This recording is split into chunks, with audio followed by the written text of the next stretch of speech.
Hello, Jet. I don't know if you can hear me yet. I haven't got everything up yet.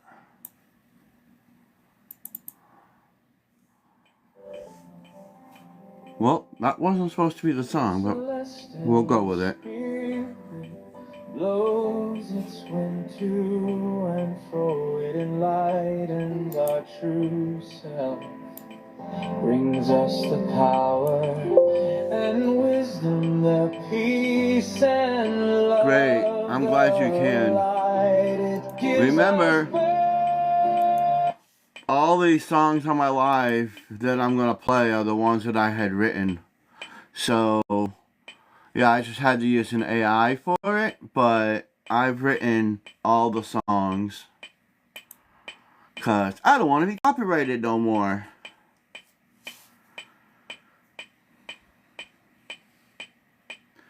And I have to find out what that noise is. I have no idea what is making. Oh, I know what it was. Well, that could be the case. Alright. Yeah, every song on this I had written. We're gonna start with the first one. And we'll see how it works. And then later on, when more people come in, we'll go into the message.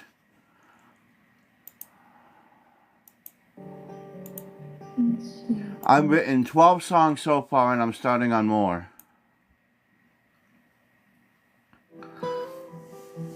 Yeah, and don't forget, I live in Oklahoma, so it's a little different atmosphere from where I was. Rain softly falls, a tear slide down my face. I think of is you. This world is a cold, empty place. Your voice haunts me as the world around me turns. 8:16. Close love for you grows and burns. I am the sensitive poet, the bountiful moon. I wish and pray that this hurt will leave soon. You're the molten sunset, dawn pale and bright. You're the hopeful sunrise, never fade. You know, it's very hard to have this set up so I can get the full view. Hello, Mike. Hello, everybody. I have to start the song again. Because I have it set up on my laptop, and the way the camera is and the way angle I want, I have to go through the...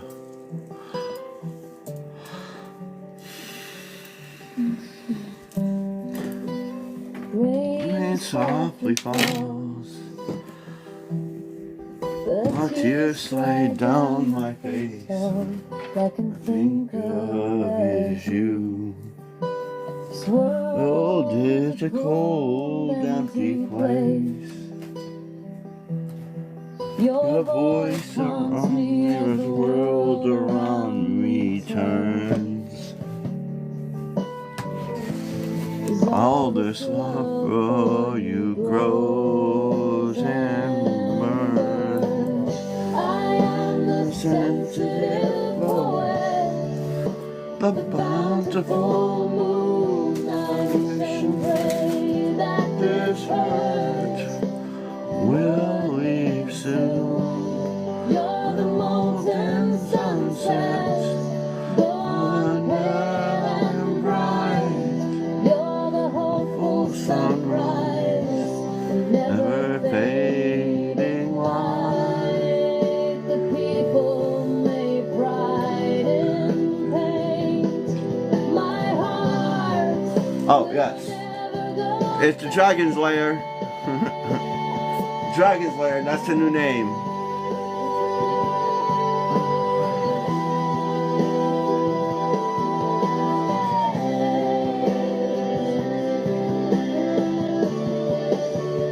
Oh, there's no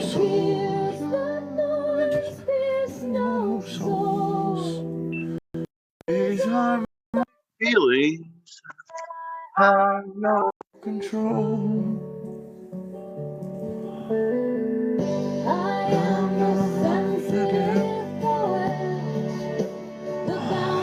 Oh, look at Grandpa. I say you this. Or darken it. Huh.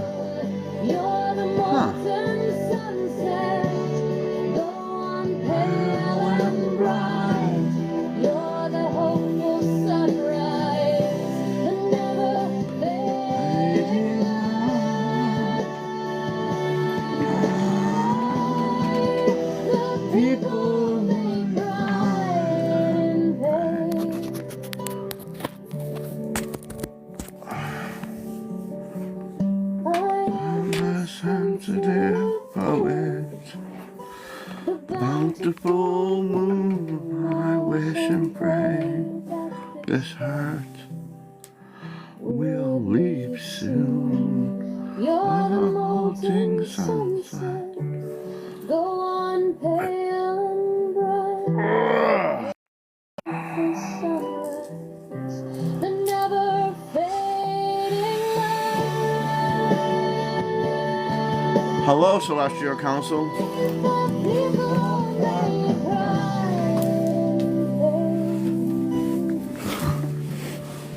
So, just so everybody knows, I quit smoking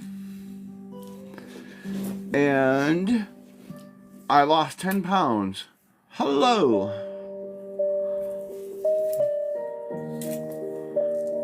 And, you know, I feel more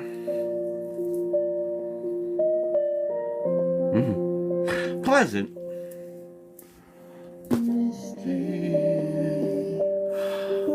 Softly falls, tears slide down my face. All I can think of is you. Let's go to a different song. We've already heard the first version. We'll go to, let's see, Does anybody want to hear Your Touch, Mira Mira, Palladian and Dragon, Celestial Wind, Cocoon, Bring Forth the Light, Wandering Soul, Heal Together, Love Came Home, Celestial Thread, or Finding Light? Which one would you want to hear?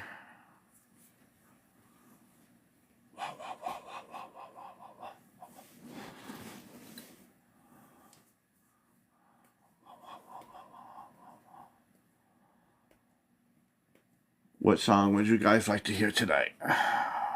Oh, because I have many, but which one would you think would be more better? The one I wrote? I wrote 2, 4, 6, 8, 10, 12. Mirror, Mirror, here it is. Then I'll play Mike's song, the one I wrote that Mike likes. Sometimes we show our negativity, but we should be more positive. We give out that darkness and project it to others. So go inside yourself, never stand alone. When we look into that mirror, we do not like what we see. Instead, look deep in your eyes, find who you truly are, that divine being.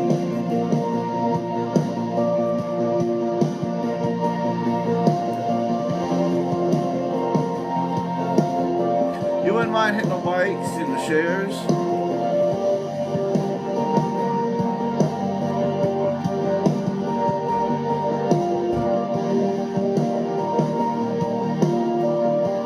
When we manifest that love, we bring forth a new essence that comes and shows through your words and actions. We become as one when we take that journey, and in the garden let ourselves Feel free to talk amongst yourselves and listen to music until we get more in. body we I might do some readings in a bit. imagine of what we can be. When we And tonight will be free readings. Any of the cards here, any of them will be free readings for these and Starseed. So we'll do that a little bit later. We also have a message. I'm feeling a bunch of them right now. I haven't really picked one out yet because I'm not sure which one. golden thread that is no longer just a twine that will merge with that greater celestial braid. We twist and merge as one, not the mirrored imagine of what you once were, but what you are now. That divine, beautiful soul that will shine through the darkness and light the world and your path. So mirror, mirror, that goodness you're. Thank you for the gifts. Now to play Mike's song, which is kind of my favorite song too.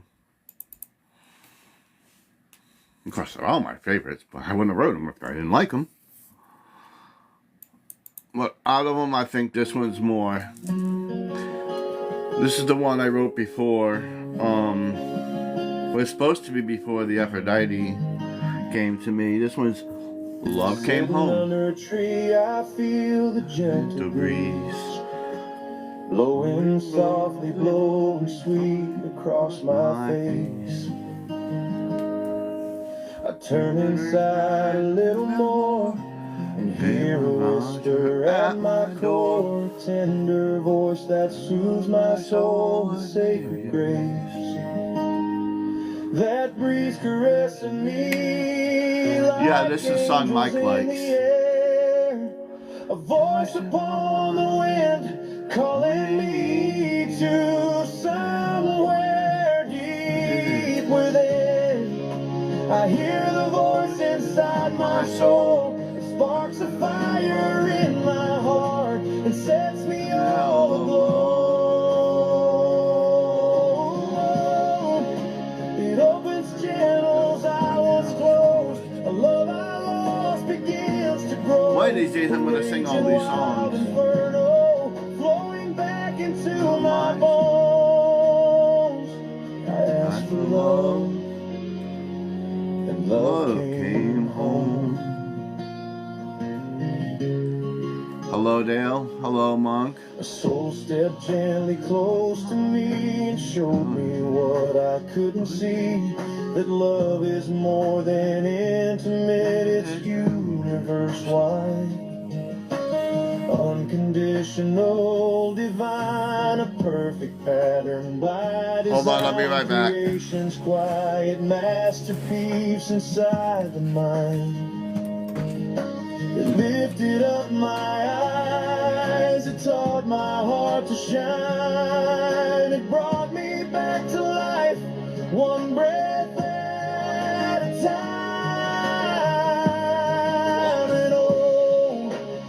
hear the voice inside my soul. It sparks a fire in my heart. It sets me all aglow. It opens channels I once closed. A love I lost begins to grow. A raging wild inferno flowing back into my bones. I asked for love, and love came home. Now I feel my truth returning. All the stars within me burning. Loving me, loving life, loving others in the light. Authentic, divine. Alright, let's do. Love that was always mine. Let's do. And oh, After this, we'll do one more. I'll probably do some readings. It sparks a Fire fire in my soul. and makes me whole. The love I sought, I finally know. The river rises, starts to flow. From self to world, from world to me. The perfect love I'm meant to be.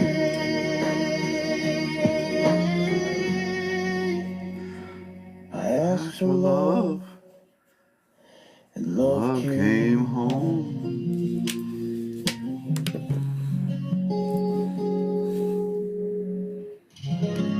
Alright, we're gonna do one. Is it that one or that one? Let's do this one for now. This is this is a song. This song is Wandering Soul. The one on this journey that I'm Walk along the on. love and peace. We're in a backpack with a heavy load, carrying the troubles of the past, wondering how long this winding road will stretch before my weary feet. I walk down the path, hungry and faint. A wanderer I am, a quiet and troubled soul. but deep within, I know I'm no sinner. I live this life, though I lost as a beginner. Still I stood firm through every tremor, never surrendering, giving up, never. And grace finds me in the golden braid, where harmony and love are made. Peace flows through me like a river wide. The past falls off me like the turning tide. Through the storm, through the pain, through the nights I walked alone, afraid. I come to rest and feel at last the gentle touch of grace. That look familiar? Up there? I walk to a reflecting Called the mirror. Dragon's Lair now. Take a drink and breathe in slow on this path. You guys like the new I Dragon? gather wisdom from every place I've had to go. I think it's more fitting, it's more aesthetic. With the red couch. I got something else I'm gonna put up here soon. It might look pretty cool. I don't know. I hope. River that never ends. But time is precious, never still. It moves with purpose, bends to will. It carries sorrow, carries life. I just gotta figure out how I'm gonna do it. From night to night.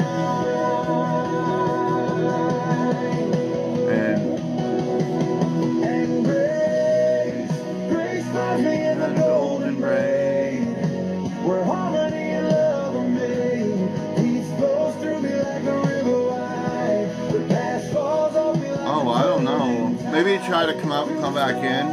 Cause TikTok's been doing that. I know you can't hear me. Maybe you hear me some other ways. I come to rest and feel at last the gentle touch of grace.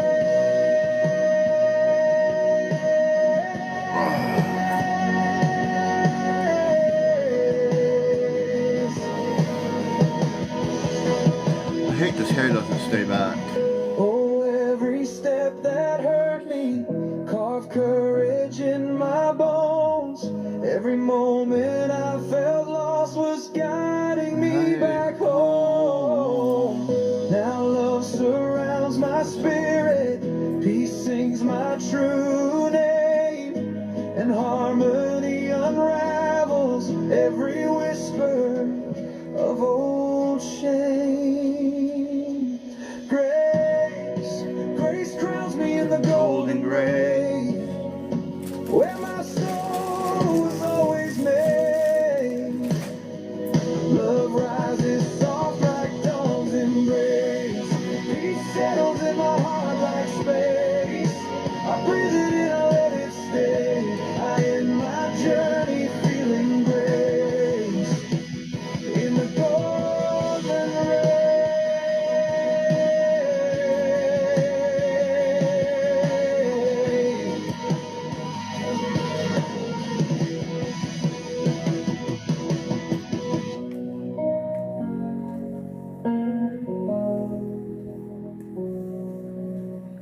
Oh, wow. Alrighty. Does anybody want a rating? I can do Starseed, I can do Past Life, and I can do cards. We're going to do them for free tonight. I'm feeling very inspired today, and the universe is just telling me to just go with it. So that's what I'm doing, going with it.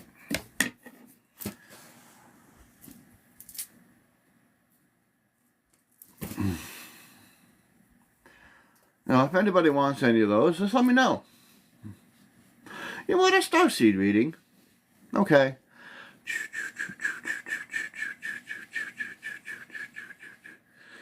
Monk.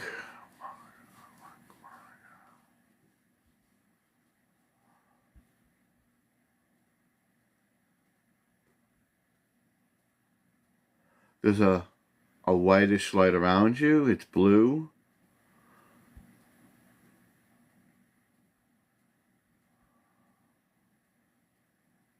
Alright, let me go with Monk first. It's an Arcturian saying that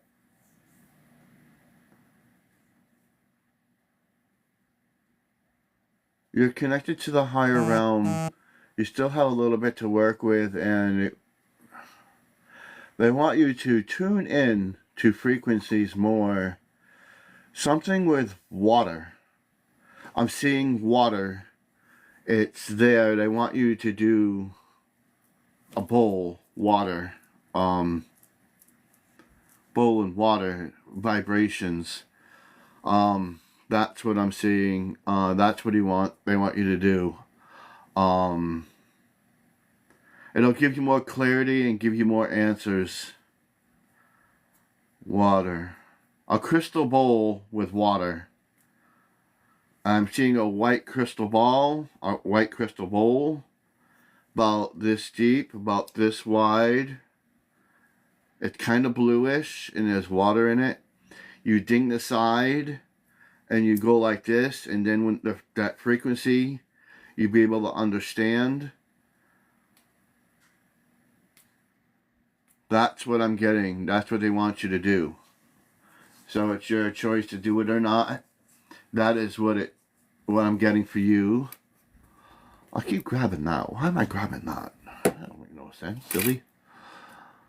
I hope that resonates with you, Monk. Let me go back here. Past life.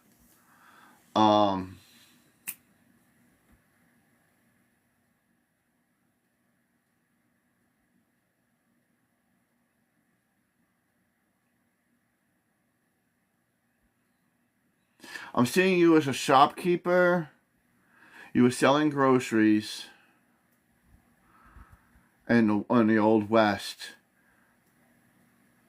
And you were giving fruits and vegetables to kids and helping the homeless people. And it was only because you didn't want to throw the food away when it got past the date. You just gave it to them because you felt that everybody deserved food, and the government at that time wasn't sending supplies to you. You were getting your supplies you were getting from Lincoln. But you were a male shopkeeper. You were about 5'10", with glasses, with kind of a curly-ish hair up here. You're very distinguished. A lot of people in town loved you because you would give food to the homeless, and sometimes you'd get really out of your skin, meaning that you would dance and entertain people too.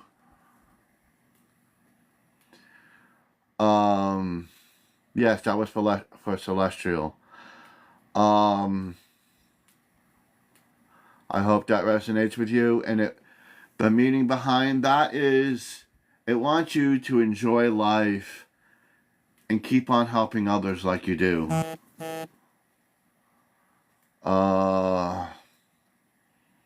Linda, you want a card? What card would you like, Linda?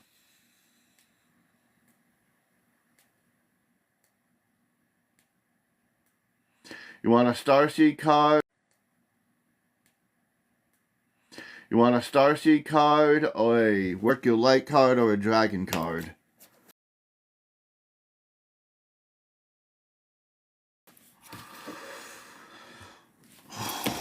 Oh, 1, 2, or 3. I'll shuffle the decks.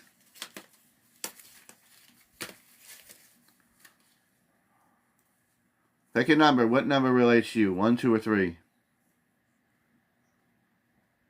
2? Alright, the dragon it is.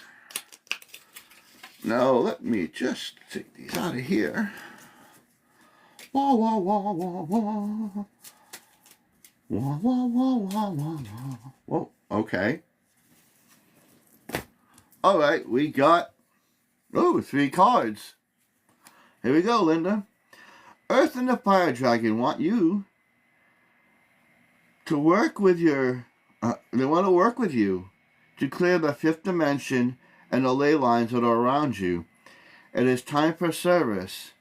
When you give, you're going to receive. You're going to receive the light and energy that you put into it. It's an equivalent exchange, is what they're saying. That whatever you get in, you're going to get back. So you're not losing anything, you're actually gaining. And the Golden Dragon says, bring yourself to a higher thing, you're actually gaining.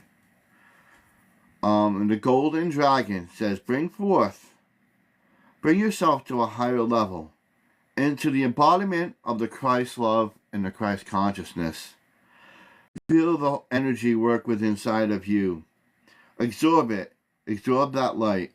Because you're always protected. Again, it's saying you're going to be expanding yourself into the 5th dimension. Absorb that light. Because you're always protected. Again, it's saying you're going to be expanding yourself into the 5th dimension, as the other card said.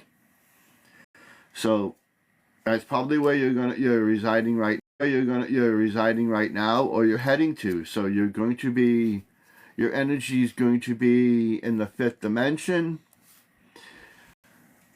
And again, you're protected, but it's time for change. It is time for that rapid transition and transformation. Relax, you're safe. Telling you that relax and safe. Feel the energy around you, work with it, and what you get in, you're gonna get back. That relax and safe. Feel the energy around you, work with it, and what you get in, you're gonna get back. That you are divinely made and divinely created, and many versions of you are shining through right now. When you learn to accept them and embody them, then you will become more than you are at this point. Oh, I hope you're not glitching. Alright, now who's next?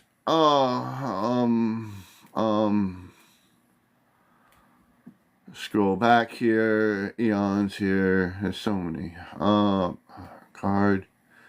Past life. Okay, past life for river.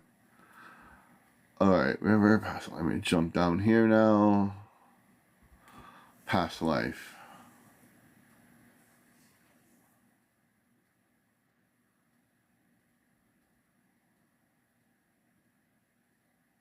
Oh.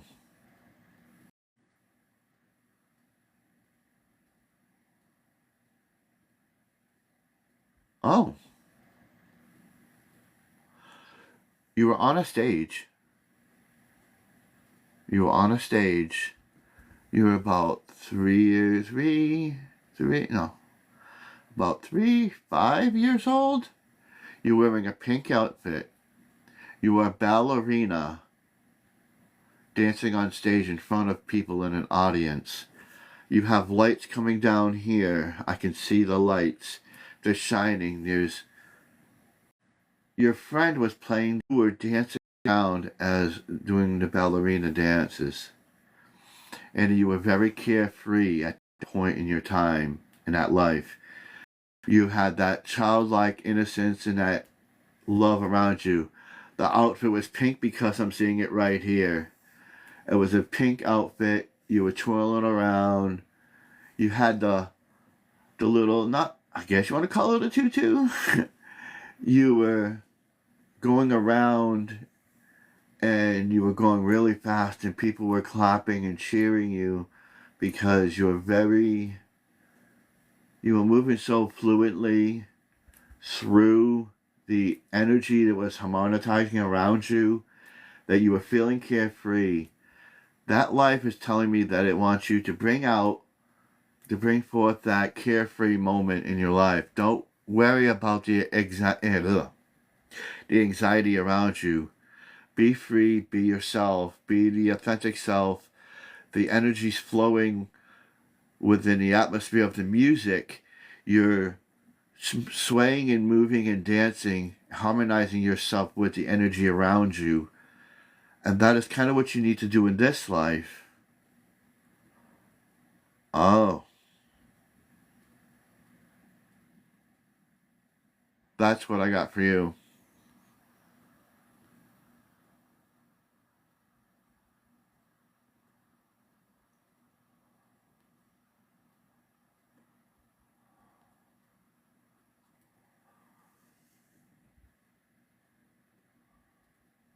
And then I see you pull out a ribbon and you're going around, you're waving the ribbon and it's long. You're kind of dancing around the ribbon.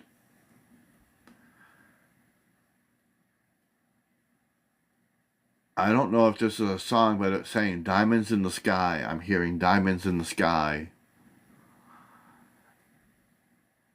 I don't know what that means, but I'm getting diamonds in the sky. But the lights are shining down here. You're wearing pink. You're ballerina. You're flowing with the energy. Your movements are flowing, ever flowing. That is what I got for you.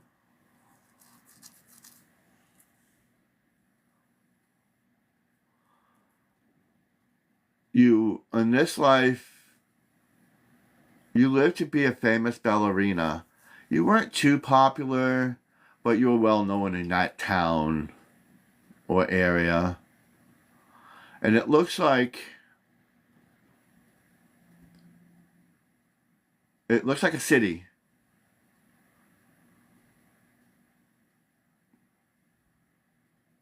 It looks like a city.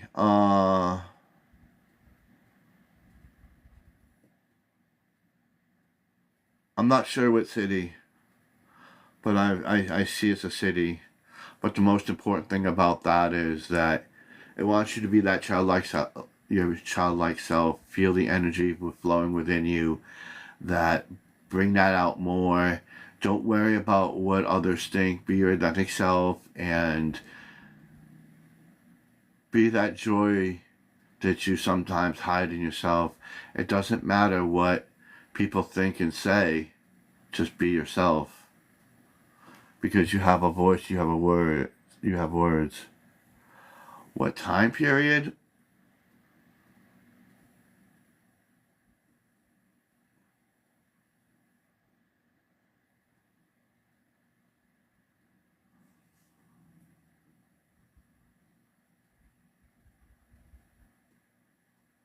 30s. It was in the 1930s.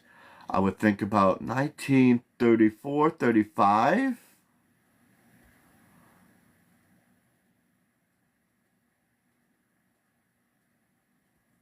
About 34, 35, 1934, 35. You were about, I know I see 3, 5, and 7, so you probably did it those years. Though I'm not sure which of the three it is, but I see that. Because you're progressing when I look at all three ages. So you probably did it for a lot of years. I hope that resonates with you. The first one where you weren't a prostitute.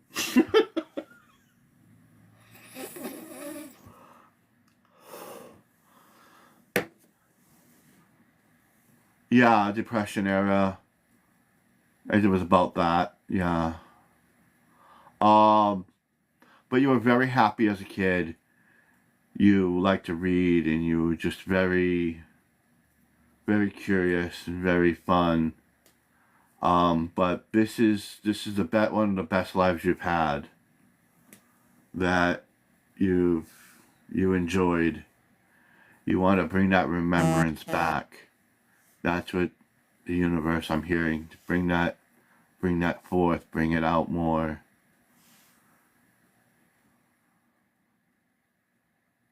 No, you weren't always. There's many more, but that one is the happiest one. You've had a great life. You had a well-balanced life on that one. It was very inspirational. Anybody else?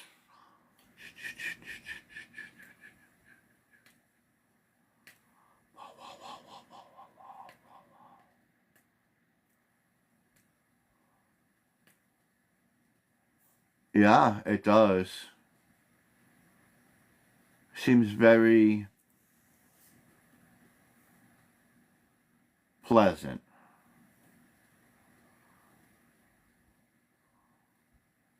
Okay, Dale, what did you want? What was the question? Past life. Dale. Past life.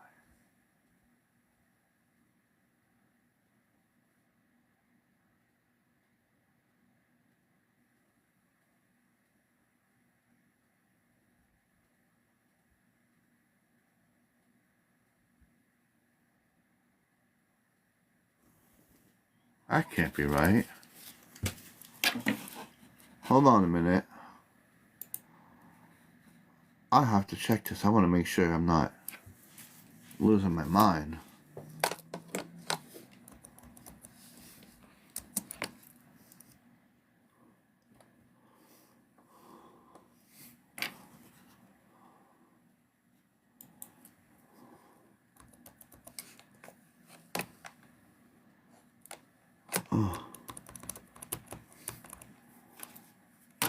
Why is that not working?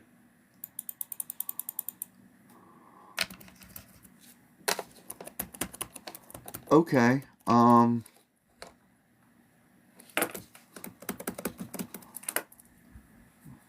why is my...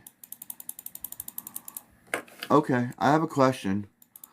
Does anybody know why a keyboard wouldn't work?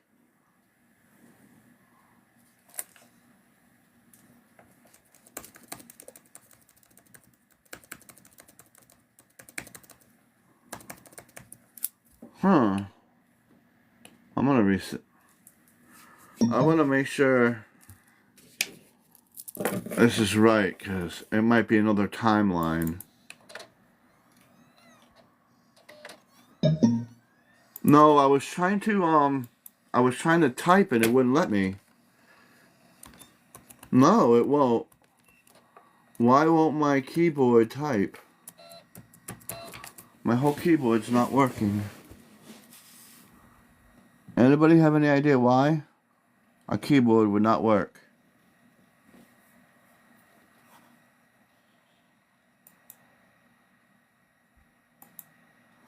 Okay. I want to make sure this is right before I say it, because it might be another timeline.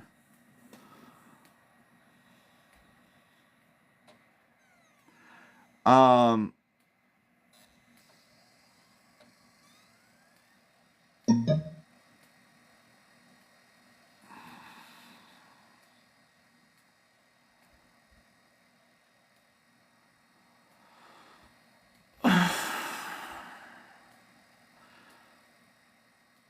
his is.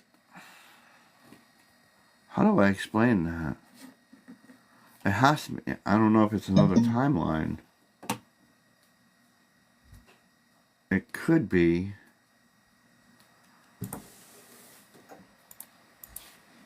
Hold on a minute.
Okay.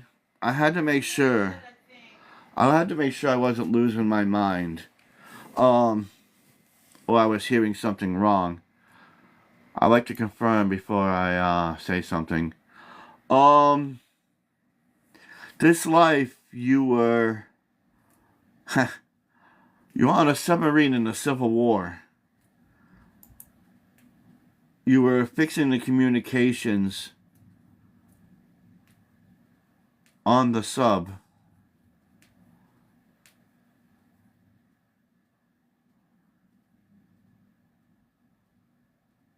Cause you were going up you were going up the side in the ocean, and you didn't want to go too deep,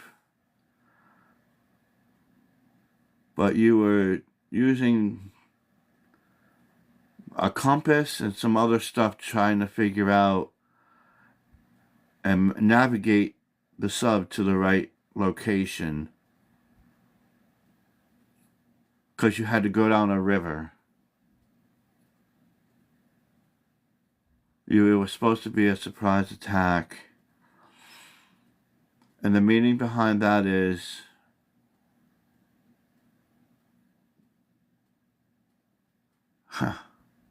that even when things seem bleak, it's not. You always seem to navigate your path through the ways of the world and through the waters of the earth. You always find your destination. Even though things come at you, you always find your way out of it by using your mind and your thoughts.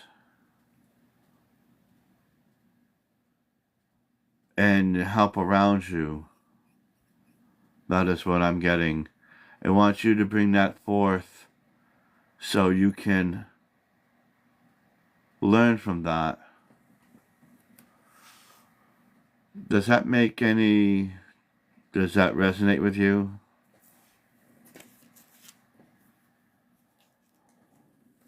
Usually I don't look, but that one kind of. Yes, it did, because the battle was very hard. You made it out. You lived.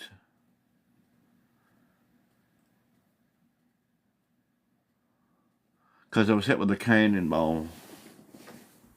A new type of cannonball, and it sank it. You were working with the South at the time.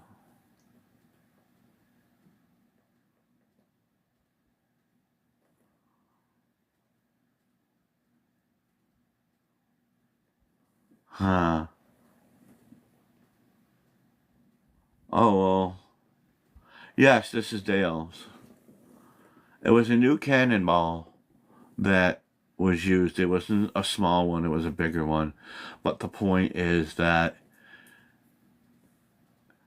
all during that life of trying to, that one part of his life, that whatever was thrown at him, he made it through, not just using his intelligence, but the people around him, that he spoke up when it was needed, because a lot of people didn't believe him. But in the end, he was proven right, so they then made another one and stuff like that.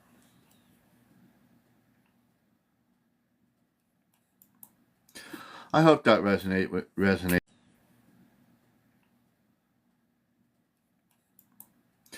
I hope that resonates with you, and that's what I got. Anybody else? It resonates with you, and that's what I got. Anybody else?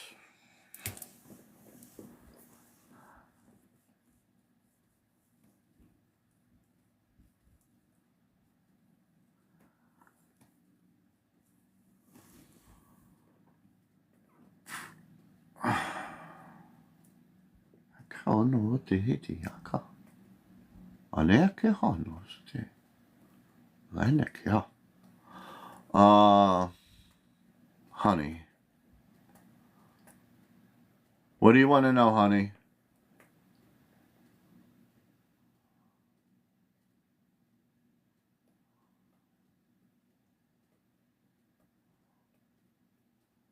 Hello, Yaya.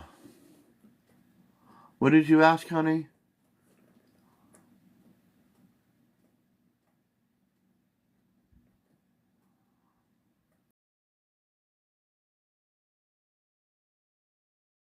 You went to the tulips. We played music. I'm doing readings right now. And then we're going to be doing a message, whatever. I'm just trying to cooperate while I'm doing this. I'm listening to them. Which one? Which card? 1, 2, or 3? One. Which card? 1, 2, or 3? Work your light.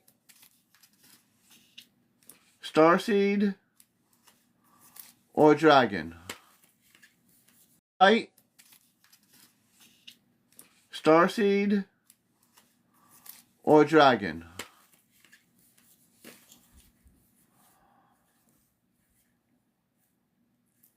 Wah, wah, wah, wah. 3.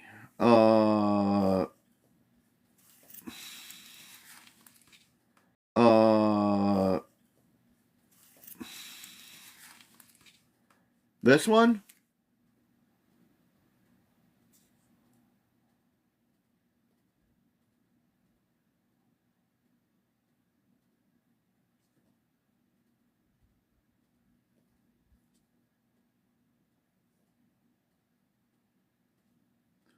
Work your light. Starseed. Okay, work my light. Okay. I'm glad we incorporated that. Starseed. Okay, work my light. Okay. I'm glad we incorporated that one. Let's just see what the universe has for honey. Wah, wah. Beautiful. Let's see. Do do do do do. Oh. La la la la la la la. Let's see. Do do do do do. Oh. La la la la la la la. Okay, fine. La la la la la. Again, you got 3 cards. Your life is a canvas. You're the artist. Paint a picture of your life and how you want it. Be creative. Can you hold on, please?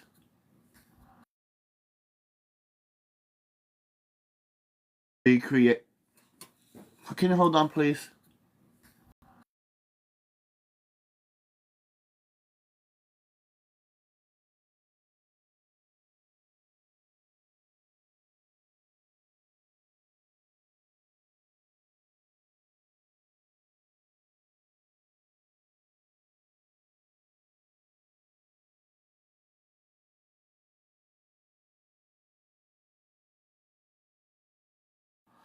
Okay.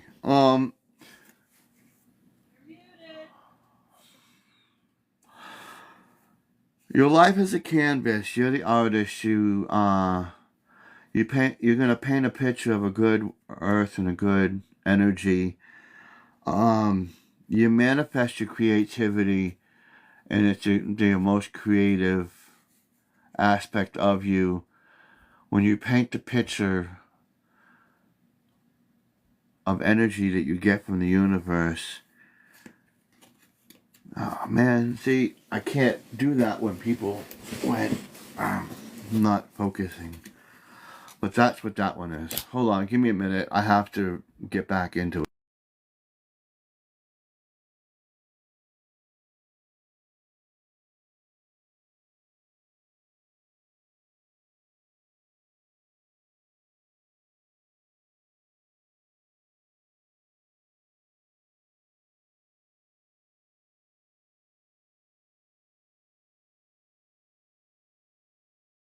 The world you create, sometimes people don't like the way you come about it. You have to embrace the weirdness and face the true north of yourself. You're not everybody's cup of tea, as you know. You're not always somebody's cup of tea, but you're somebody's tequila. I don't know where I heard that before, but that's what I'm getting now. That void, though, that void that's inside of them, they stop. You go to them, you embrace them in the cosmic womb. You show them that they also can create, that there's that emptiness inside of them. You draw out that from them, and you show them the artistry of who they are. You're bringing forth their light, and you help them construct that picture, that painting, that stained glass, that portrait, or that music. You help them bring that forth. Even though you're not their cup of tea, you bring that forth to show them, and you inspire them to be who they truly are.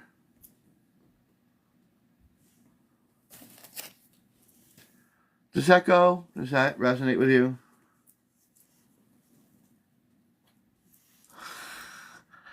Well, that's what it is. Even the ones that don't like you, listen to you.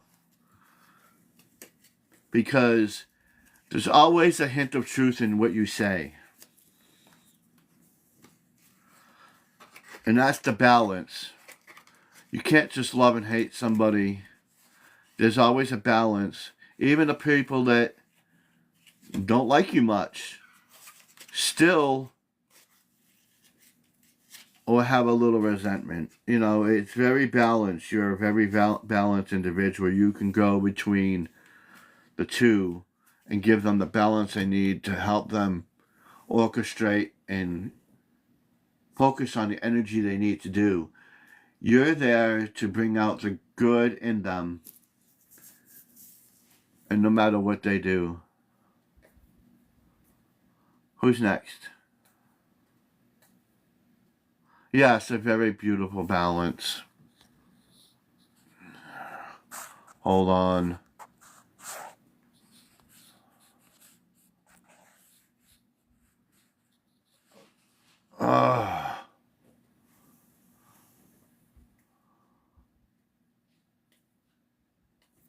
Hold on, I'm trying to find somebody that came in that I don't want here.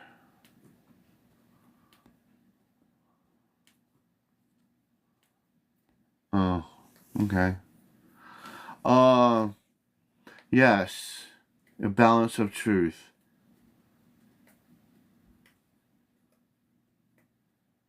Anybody else? Does it resonate with you?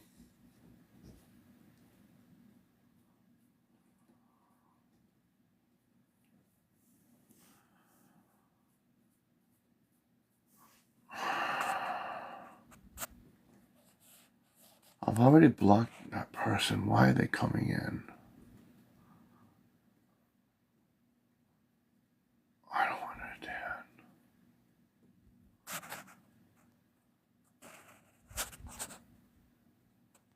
Interesting. Oh, you have a lot. We all do. See, our past lives are a part of us. And when we live, everything we need to do is when we move on to the next life or ascension, whatever we choose.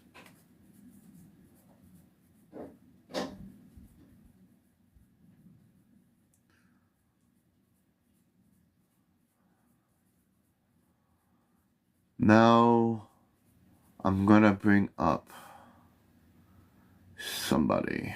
Hold on. Just one person right now. Guess who gets the lottery?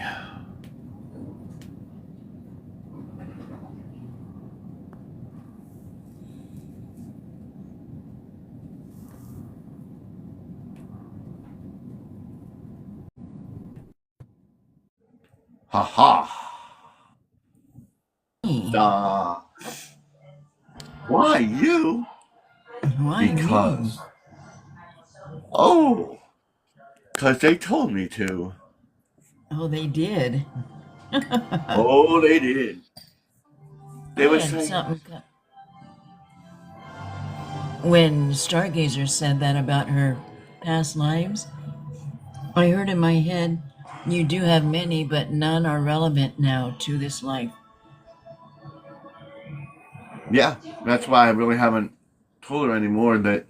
Because I'm not feeling any more that is coming through at this point. See, like I said before, and like we were talking about, it's kind of like a puzzle, that long puzzle. Each number is a code. And once we fill out that code, we pass on to that ascension. No matter if it's good or bad, it's still that number. Our number could be 85643481, whatever. So it doesn't have to be perfect, but we do have to lock in that number. And once we lock in that one number, we move to the next. We get the next part of that code. Each part of us is trying to solve the mystery of the universe that's within us and that's out there. So when we get this information in, we resonate with it. That flips a number. It flips a code. It could be higher, it could be lower. It doesn't matter, just as long as it's that number. And when we realize and finalize it in our heads or in our hearts that this is it, this is what I need to learn, we move on to the next number. Some trial may come and we pass that. There's another number. And once we fill out that number, whether it's higher or lower, a lower frequency in anything, it's like we're tuning a fork. You know, when you're using your tuning forks, when you're using it to tune a piano, that's kind of what the universe is doing with us. It's tuning us into a frequency of understanding so we can evolve on to the next level of creation and the mastery of who we are. Because I'm seeing these codes rolling, and every time I see a person, I can see their aura, or I can see the code within them. And sometimes it's their blueprint. And when I see that, when I look, I can see if that darkness is too much for them to bear, and then I try to reach out and help them with their acceptance, not doing it out of militia or without permission, because that is not our energy. Even though it's good or it's bad, it's not our energy to take. So with their permission, I would then take that energy from them and disperse it into the universe, or give that back to them.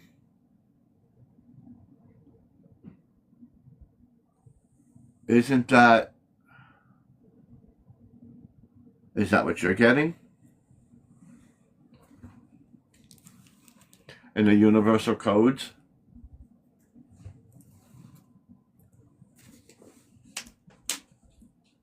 Or do you think differently? Because that's what I got.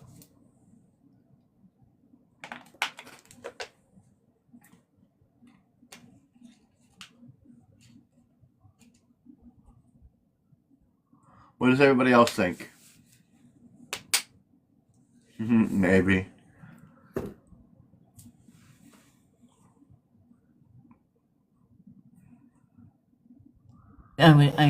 Did you ask me a question, honey? I'm sorry. I couldn't. I was talking about the universal code that each of us I have that code. heard almost all of that.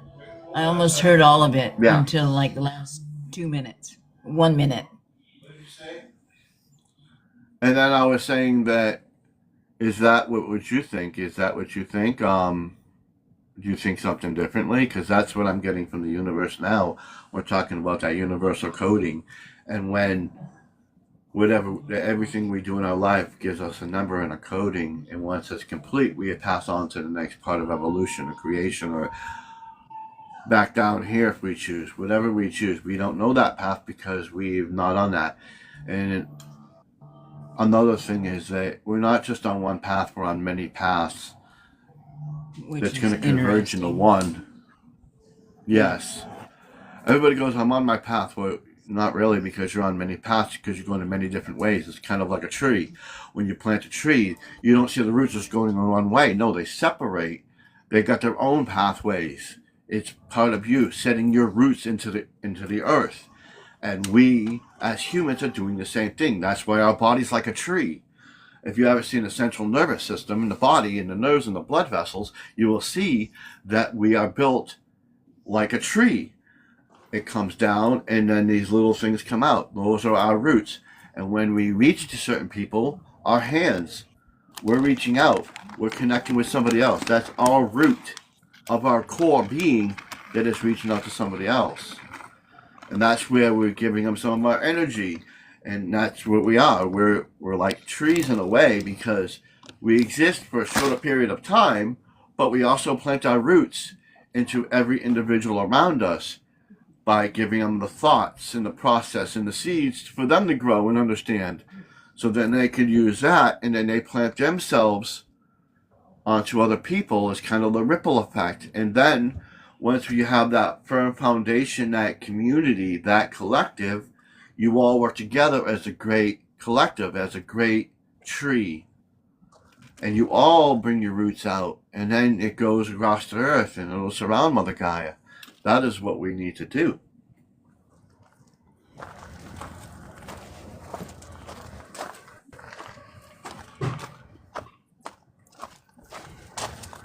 I think we're doing it. Yeah. Well, we're trying hard. Yeah, we are.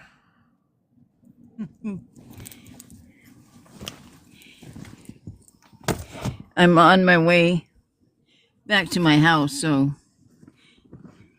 I'm sorry I'm not trying to be not attentive. Oh, no, you're fine.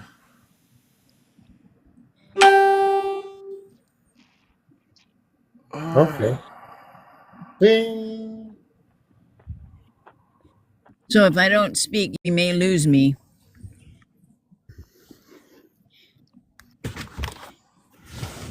Oh, that's fine. You can come back. 717. That's been coming up lately. Yeah, I keep getting 313. Huh. It's kind of like what Soul Treat, Michelle. was saying the other night. If you can step into if you can picture and step into the energy of the person you're looking at and ask for the picture of their blueprint, you won't necessarily get the same thing every single time, but you'll get the one you need to work with at that moment. And then, ask it, feel into it, see how you want to interact with that blueprint and what you feel like you need to do in order to help soothe out that energy, either remove it, soothe it out, or help them expel it in some way in order for it to be reintegrated. And that's kind of the theory of quantum spirit physics healing, which is different from Reiki, in that it's just a different manipulation of energy. Not that either one is right or either one is wrong, it's just whichever one you feel more comfortable with. But that's how I always envisioned, was looking into them, seeing their energy in a certain way, and then just have a knowing of what to do with it, where to move it, how to keep it flowing and get it removed. But it's not just you taking out the energy, they have to do the work too. And once you remove that, then there's a hole, and that hole has to be replaced with something. So they replace it with light or different emotions or a different feeling about whatever was there in that space you just created. Does that make sense? Perfectly sense. That's what I was trying to say. I'm glad you interpreted it that way. I've been practicing it her way. It's been an interesting way to look at it.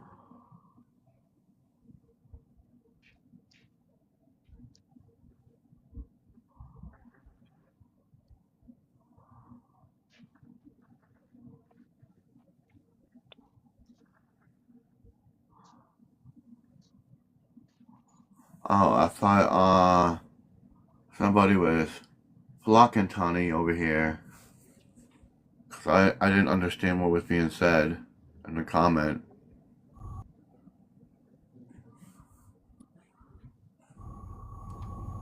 Yeah, I thought you were flocking Tony. I was like, what?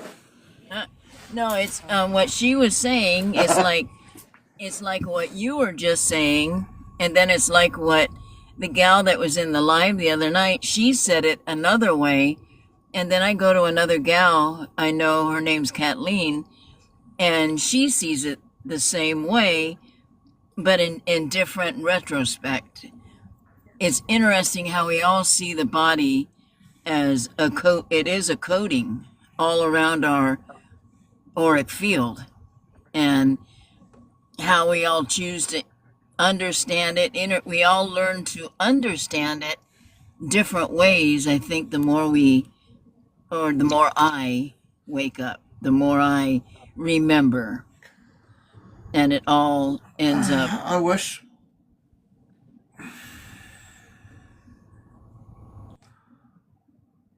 I knew. Sorry, I'm trying to do that setting where you could get all the guests on the side here, but it seems not to be working. And I think don't it know looks how to good do like that. this. Sorry, I like looking at your dragon. Well, I can't add any more people if I can't figure out that setting that Pepsi does, where you can have all 8 right here. I don't know what the setting is, and I've asked. No. When I was looking up at the clouds today, first of all, hi everybody. I hope everybody had a great day. When I was looking up at the clouds today, and piggybacking off of what Yaya was just talking about, and honey, the clouds look like a barcode, like what you would see on Odie, like on and like barcodes what you scan in the grocery store today. And I was thinking the Yeah. same thing, like our fields each have this specific barcode that the universe recognizes individually and God sees individually. And it's just fascinating how it all works. And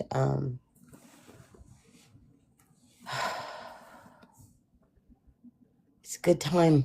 It's a good time. Yeah, because that's what I was talking about when I'm seeing codes. Like each person, like there's like this huge number, and once we complete that number is when we're time to leave this planet into our next evolution.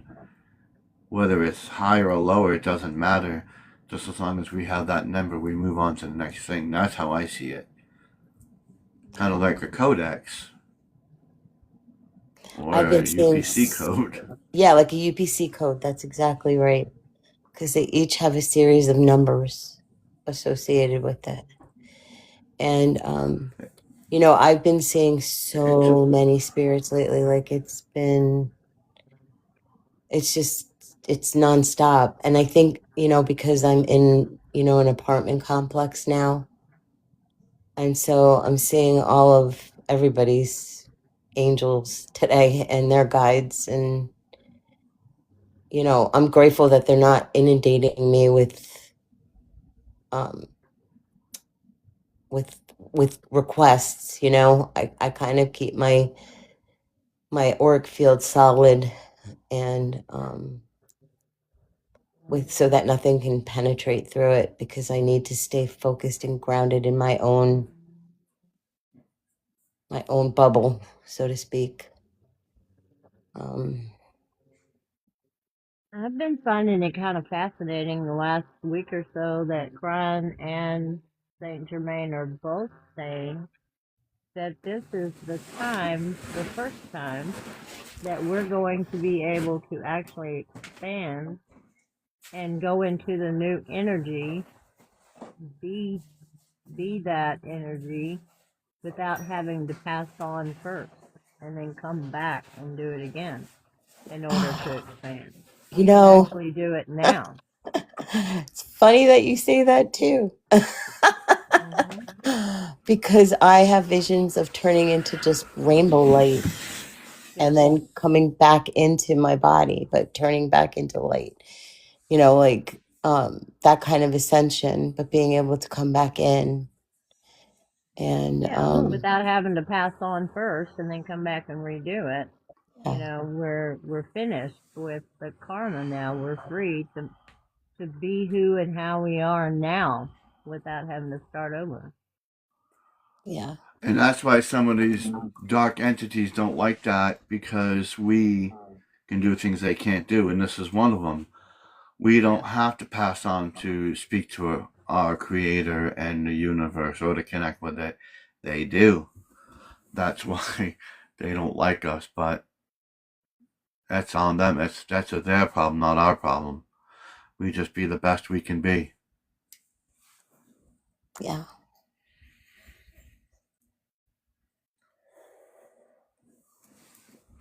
Yeah. That could be too, while we're having so many physical symptoms, as we are changing from the inside out, and our bodies are having to accommodate that.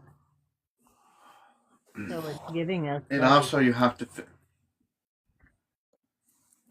Well, that's and why also, you have everybody's to kind of think: getting what is our sick body and made out of? Feeling bad. Matter. Just feeling bad. Okay, we got nurses in here, so I'm going to bring this point.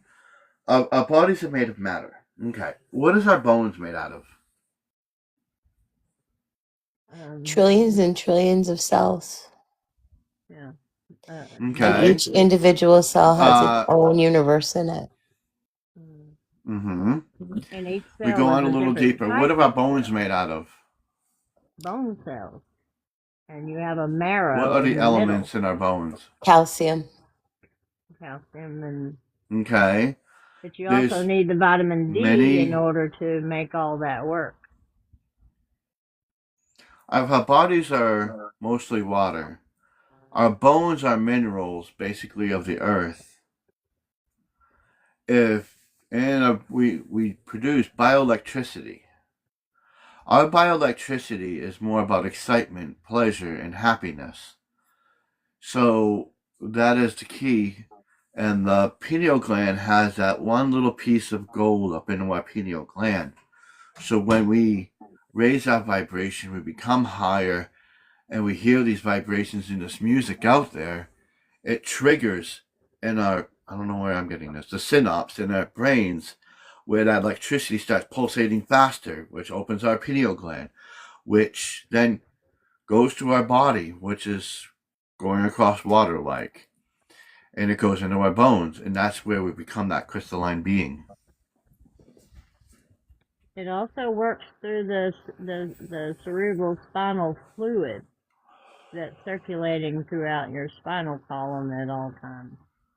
That DMT is dripping Right. down into the fluid, which has been circulated.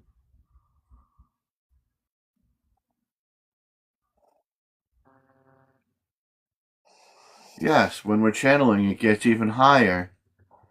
Stuff like that. It raises our bioelectricity, and it brings us to a better awareness, because isn't it said by a scientific point of view that if the pineal gland is working faster and better, you become more smarter. And that's what we're doing. We're raising our vibration just a different way, where we get a clearer understanding of the universe. That's how we're raising our vibration, is through the pineal gland. That's why we were made. And not necessarily smarter intellectually, smarter emotionally and spiritually. Right. Exactly. Beautifully said.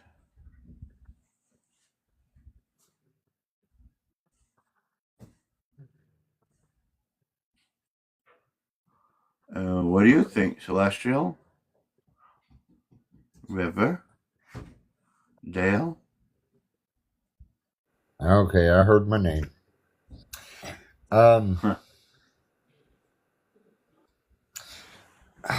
Honestly, I've been thinking about that submarine.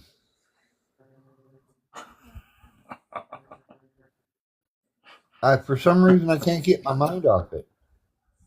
And I had a question until I heard my name. And I don't understand that.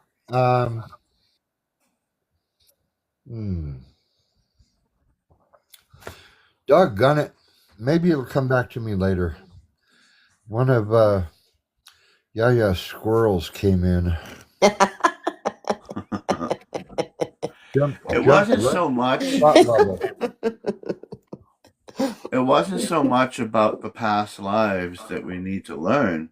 I mean, it's great to learn that part, but it's the takeaway is what's more important, on what you learned and what you gained from that experience and that life, and you taking it with you into this life and using that to help yourself guide yourself through this life that we're living. That's my question. What part of that am I supposed to, other than direction? I think I got the direction. I just have no way of getting there. And I know that's going to change soon. I'm not sure why I know. I just have that feeling it's coming up. But it's not so much where you're going, it's how you get there and how you deal with the waves. Think of it as you're in a sub.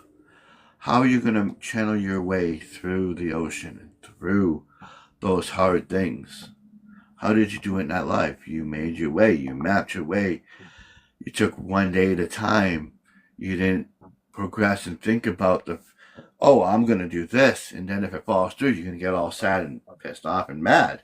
No, it's you're taking every day and you're living that experience just like you were in that time. Everything that comes at you, you found a way around you. How? You used your mind, you used your heart, you used the people around you that helped you and guided you on that path. In the sub, it's the same thing in this lifetime. You're channeling your way through life. All these obstacles comes. How do you deal with it? You're dealing with it because you're looking within and you're conquering those fears. You're conquering those mishaps and things that are happening in your life. To where? Who knows? But the journey is going to be great. You're going to find where you're meant to be. We don't know the destination until we get there. You see what I'm saying? We can guess where that destination is. We can want to go to that destination. But what path are we taking? How are we going to get there? That lies within you. How you deal with every emotion and how you deal with everybody around you, how you speak, how you conquer and defeat certain things. Again, how is that connected to the code? That code that spins around from 1 to 9. Whenever you get to that number, you're facing a problem. Then you know you've conquered it. You move on. You look back and say, well, I did that. I don't need to go back. You see what I'm saying?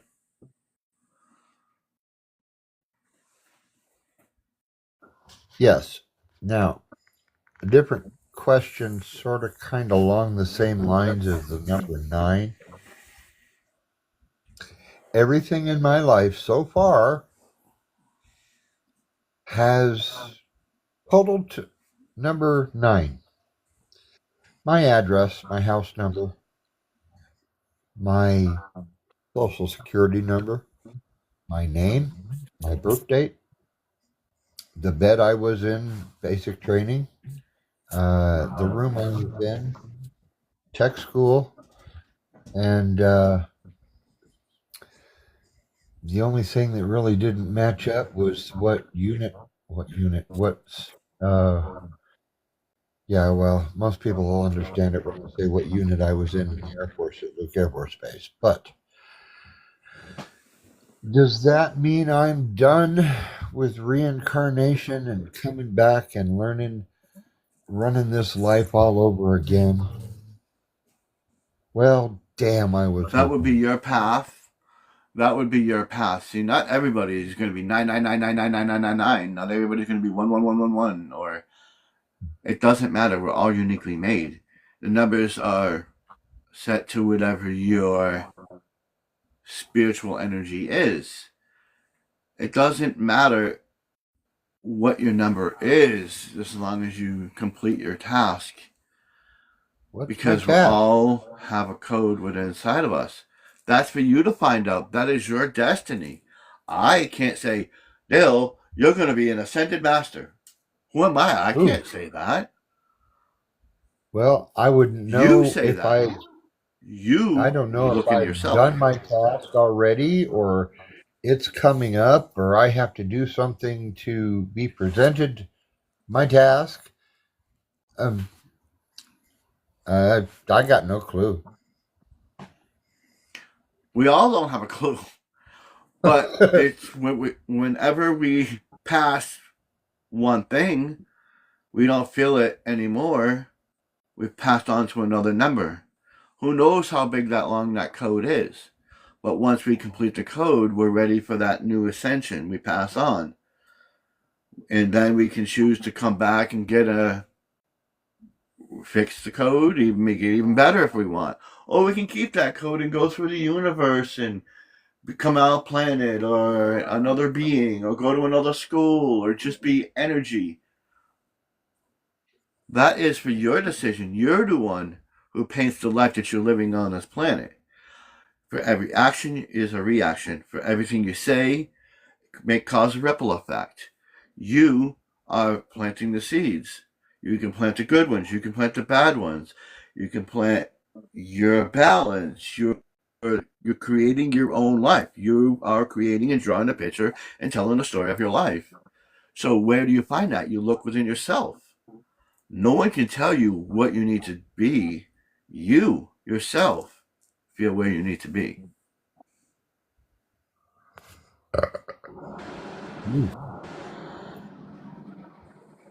Am I not right? Well, I resonate with it. I'm not. I don't know. I'm not as. And with that, I'm gonna and keep with my. that level 9, I don't want to dig me a hole. I'll keep my mouth shut. and when and when you see that level 9, when you see 9s, it's a confirmation.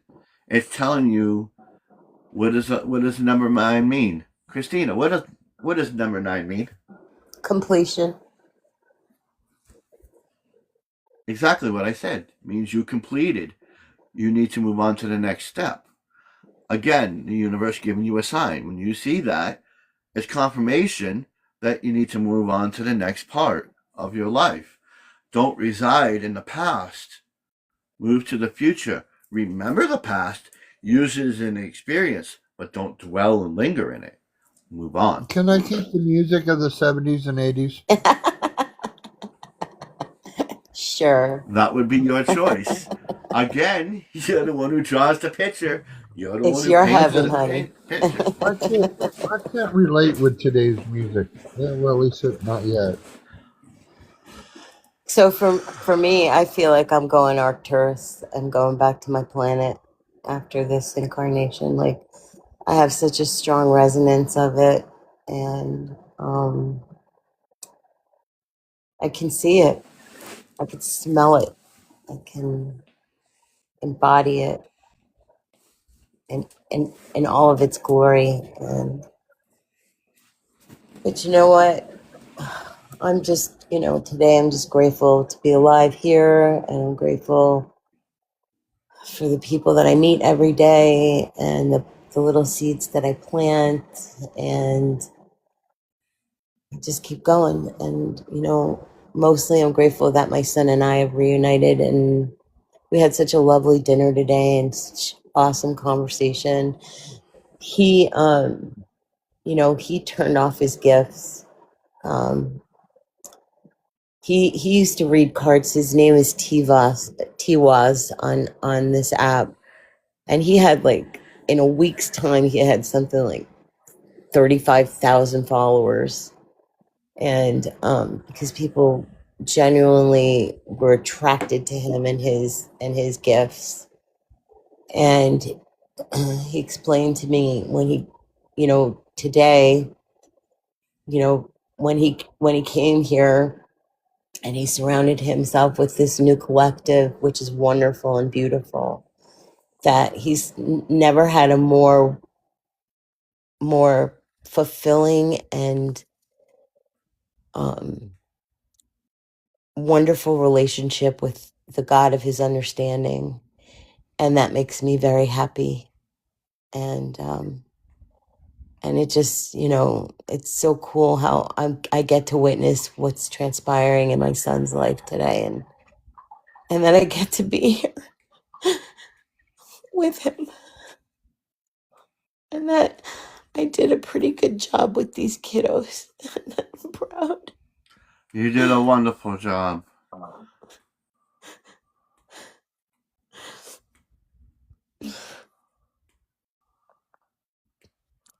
Christina, that's You did a again what I wonderful keep job. saying is we have to trust them on a soul level at all times. We can give them what we give them, what we think they need,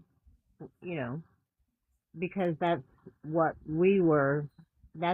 we were at the time we were doing it, correct? With the information that we had when we were raising them, the spiritual level we were at during the time we were raising them, then they took it and compounded that and turned it within and became who they are based on their soul journey.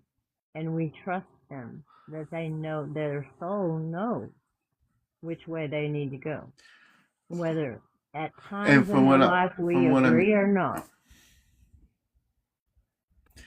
And from what I'm hearing is you're leaking. Yeah.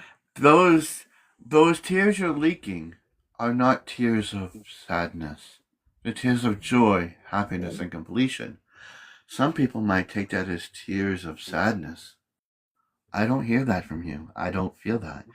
It's tears of joy and happiness that you've done the best you can be with a meaningful heart. Those are pure tears of love. Yeah. That is what we need to bring to the earth. There's one thing that I definitely did is I loved my children with all of my heart, including my grandchildren. Every solitary day, there was not a day that went by that I didn't tell them that I love them. And that was something that I wasn't accustomed. Like it wasn't. That's not something that happened in my experience growing up. My parents never said that to me or to any of us. It was just assumed. And Christina, so I can relate to that completely. Like yeah. my parents, the only time I remember them ever telling me they were proud of me is when I went to visit them and they saw that I had lost all the weight from my pregnancy. Where, Graham was over 10 pounds and I'm 5 feet tall. So Ooh. Ooh. I, Owie. my bottom rib and my hip bone, you can Ooh. barely fit a finger between them. They're so like when with me with a flat stomach at the time, I mean, I was tiny when I got pregnant with Graham and I felt like my belly entered the room 5 minutes before I did. But, the only time I ever remember them telling me they were proud of me was when I lost weight and I was looking really good and, after having such a massive baby in my belly. And so that's something that I have been aware of with my children, to tell them that I'm proud of them, and it's true from the bottom of my heart. I'm so proud of them. I am amazed at what a wonderful father my son is. When he has a couple of issues, but a little bit of anger issues that I see every now and then that kind of shock me. But he, I really adore and I love them with everything I've got in my soul, and my grandson. And I tell them I'm proud of them really regularly because they are awesome. They're beautiful human beings. And, one time Emily gave me credit for her love of nature, and Emily's degree had such a long name, but it had to do with ecological resource management, and she was pre-vet and pre-med. She completed both of those requisites so she could either go to medical school or PA school or veterinary school, which, God, it's so fucking expensive. But instead, then she went with her bachelor's degree that she could have gotten a higher level. Her self-confidence got in the way, or lack thereof, and went to stenography school instead. And she's very loved, but now she, I think, has gained some confidence that, yeah, she could be a really good PA. But it's been long enough since she graduated from college that she's going to have to redo some stuff in order. So I don't know whether she'll do that. And she's kind of focused on leaving the country, which obviously I don't want her to do, because she's like my person that makes sure I'm okay. She's the reason I'm alive today, honestly. And so I relate. I can't imagine being estranged from either of my kids. That, they're my reason for living. Them and my grandson. I'm okay with passing right now if need be, Don't but I even want. call. Don't say those things. Well, my guides in Azrael just kind of roll their eyes at me and they say, "No, you're still needed. You're Yeah. needed here." But I'm so happy for you, and I am proud of you with everything I have in me, Christina. Oh, I look up to you, and no.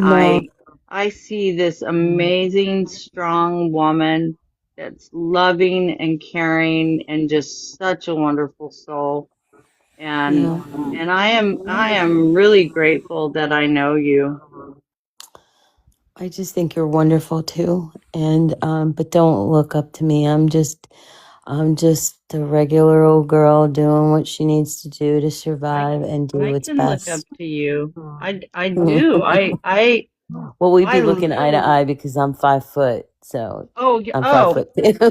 me too. I'm 5 foot. We're gonna have to meet in person somehow someday. Yeah, But we will. I'm not kidding when I say I love you and I am so proud of you. And I admire that. I know how fucking hard it is to start over, and you're amazing. Suzanne, I feel like I'm a pro at starting over at this point. It's not even funny. Me too. I don't know if you were here the other day when I said I feel like I'm on my fifth lifetime within this one life. It's exhausting It is. starting Moving over, sucks. but in some ways it's exciting too. It's a new Oh, adventure, Tobias. but it's not an easy one. No, And Tobias, sweet dreams. and I'm proud of you, and you need to hear that.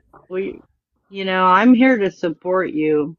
Thanks, You sweetheart. know, if you Do need you a guys? boost, I'm not very strong, but I'll help you if I can. Your words are enough. Do you guys want to hear a song that my son wrote? He had one of his friends sing it. I was so amazed. He played it. We had dinner together, and then he's like, "You want to hear a song I wrote?" I'm like, "Yeah, of course I want to hear a song you wrote." All right, here it goes. Mind the banging in the background. There's nothing I can do about it. Okay, I'm gonna try to slow it down, and let's see how it goes.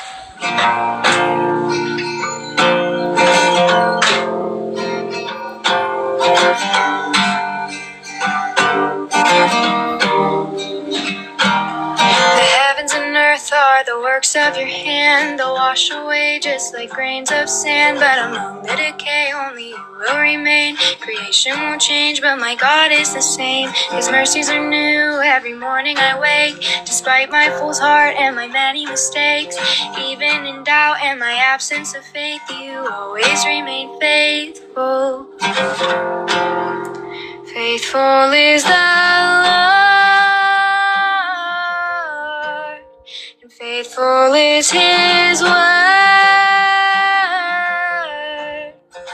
His mercies new every day, no matter how many mistakes. My God remains the same, He's faithful. Ooh, He's faithful.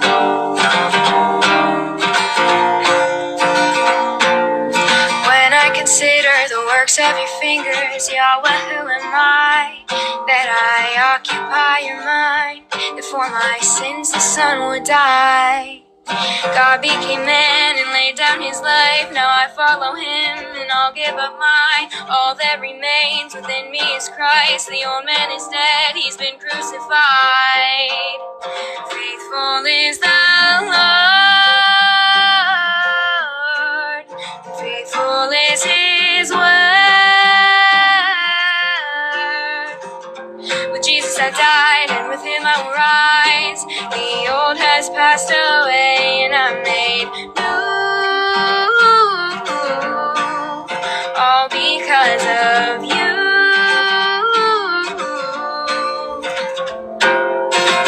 mercies new every day, no matter how many mistakes. Your word won't pass away, you're faithful.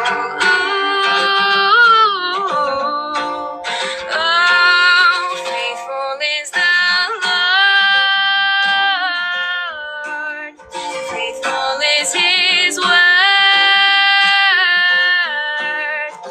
Crucified and forsaken, my sins you have taken. You paid my debt of sin, so I have you. I won't be mistaken, you're faithful, unshaking. You're the God who won't forsake, you're faithful.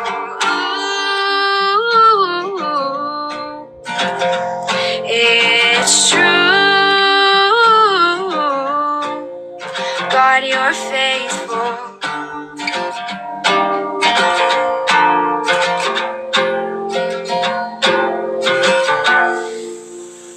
What do you think? I loved Yep. it. He wrote Wow. that. Oh no. Did he write that for you?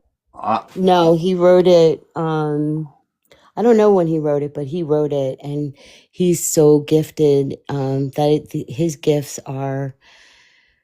He's so he when he was growing up, he was especially in junior high and high school, he was in every play, every choir. He was a thespian, and he's that person that can do any kind of accent, create all kinds of different characters in the drop of, in a second thoughts. It's like a second nature for him. And he, in his collective, the kids just absolutely adore him because he creates all these gnome characters and fairy characters, like with the game Dungeons and Dragons, and he creates voices for each of them. And it's just like, I get to witness this all over again, like when he was little, and how he's applying it to help and grow these kids' imagination. And it's beautiful. And like, I missed him, and I'm so happy to be in his presence again because I see such greatness with him. And yeah, I hope that he That is one of chooses. the most beautiful songs I've ever heard. Oh, Paul. I think so too. I love it.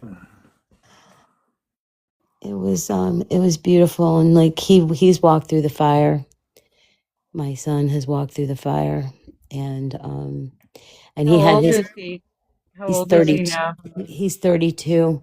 He had his Kundalini awakening in 22, and it was hilarious because I had my near death and then my one-on-one with Creator, and then and he didn't believe me, and nobody believed me, like that I had changed, that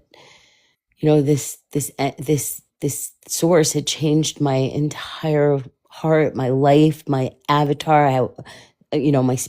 My spirit guides walked in and took over, and he didn't believe me until it happened to him. And he had a Kundalini awakening sitting under a tree. He was going through a lot of trauma, and boom, it happened. And he shows up at my door. He's like, "Mom, I believe everything that you said now." I'm like, "Well, welcome to my world, baby." So it's kind of cool. How far away from you does he live? Oh, just a couple miles. Like, yeah, Wonderful.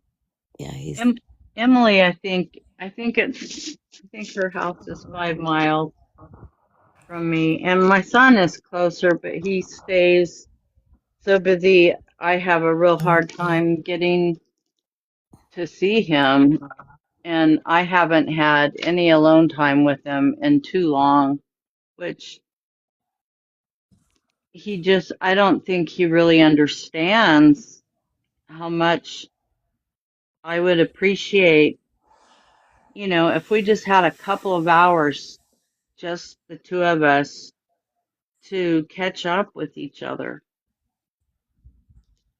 Yeah. And when there was a while when I thought he was gay, and I was kind of excited about it because stereotypically gay men stay close to their mothers, stereotypically.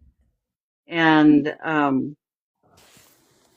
I guess he knew that, and he and I went shopping together one time, and he said he had been talking about going on this backpacking trip with this guy friend, and I knew that guy was gay, and they were getting together a lot, and I was wondering if they were developing a relationship, but I didn't ask or anything, and then I don't know when he told me about Riley, I guess I was surprised, and he said, "You thought I was gay, didn't you?" And I said, "Yeah." And I was a little disappointed when I found out. It's kind of opposite of how a lot of parents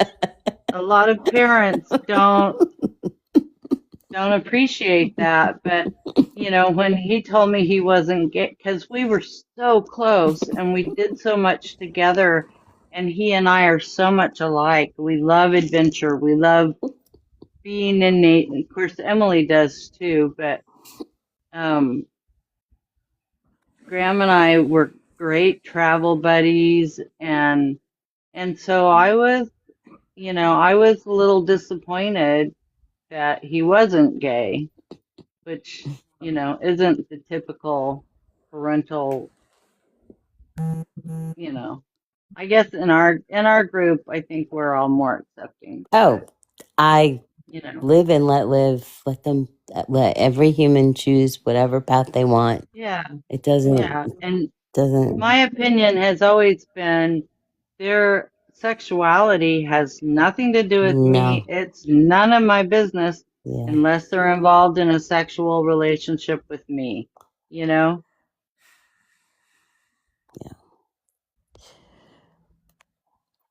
I was thinking, if you wanted to have time with your son, maybe you can make his favorite food, because the best way to get to him, the best way to get their attention, at least my kids, it's like I bang some pots and everybody wants to show up.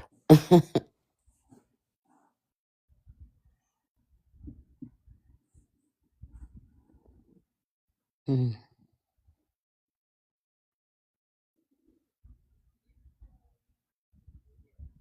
Usually we get them, usually they cook because he has become like a grill master. He is so good with meats, and Riley, his partner, is a really good cook and makes things in a way that they have really great ideas. Sometimes she'll slice up and bake like a squash of some kind, or the way at Christmas we had kind of a non-traditional dinner. Graham smoked prime rib, and God, it was amazing. And then she made these amazing side dishes, and I'm a good cook, but I couldn't really get to my kitchen very well, and there's still so much to be done. But I cook nowadays. I cook just low carb stuff, but I make stuff that they like, and they don't even know that it doesn't have carbs in it when it seems like it does. Okay, I want to play Yaya song.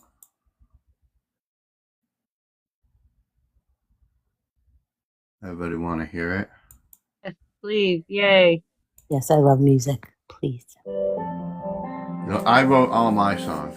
The celestial spirit blows its wind to and fro. It enlightens our true self, brings us the power and wisdom, the peace and love, the light. It gives us burdens big and bright, makes our soul soar high in the night sky. Our burning light pulses rhythmic as our might. When we open our hearts, we bring for a new heart of pure love and light, into something we never knew. We step into our new self in a new form, a new being, something we can be and will be, what we were always wanted to see,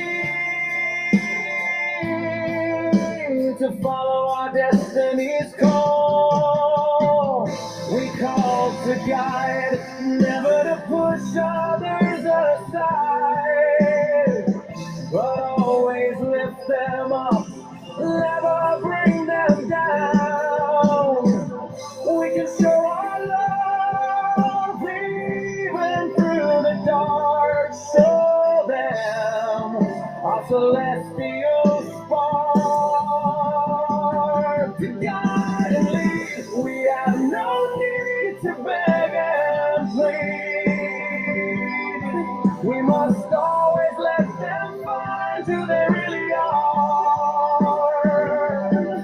We all have many scars, we heal from them and make ourselves stronger as we follow our paths to the greater end. So we entrance steps and have the greatest ascension.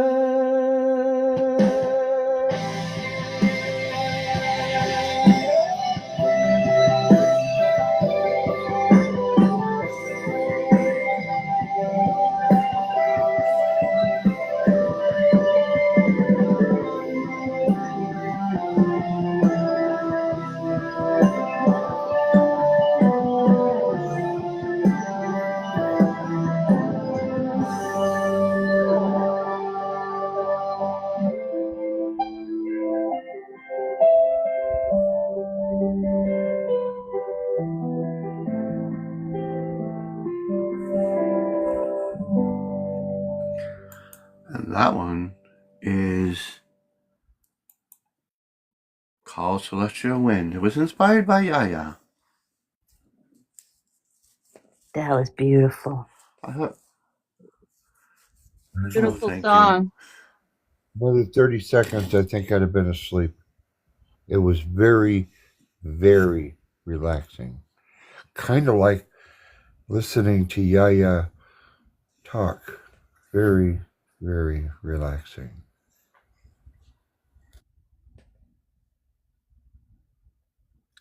I get so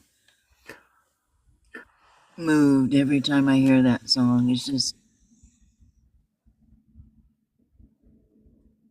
I can just humble, almost am I so worthy?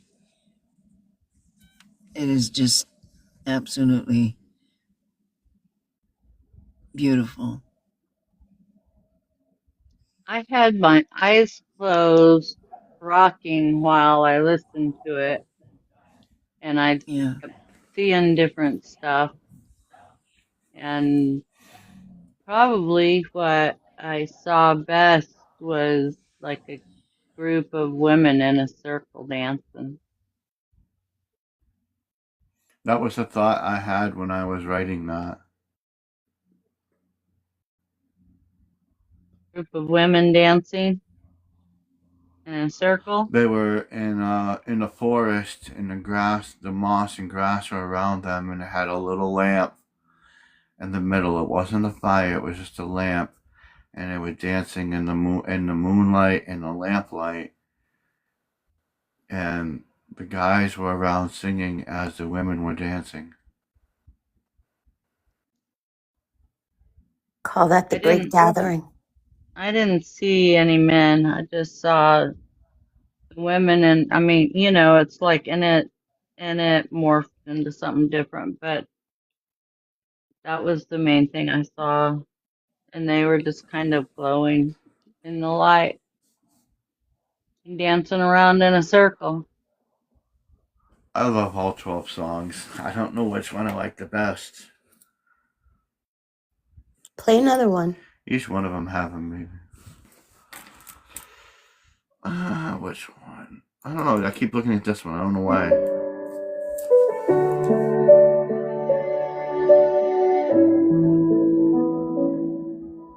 Energy flows through every part of us,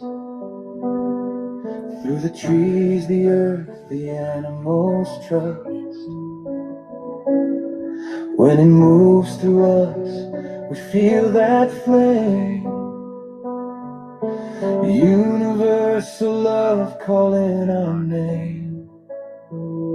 We rise into that vibration, that frequency, sending it through our souls endlessly, guiding the light as it cuts through the dark.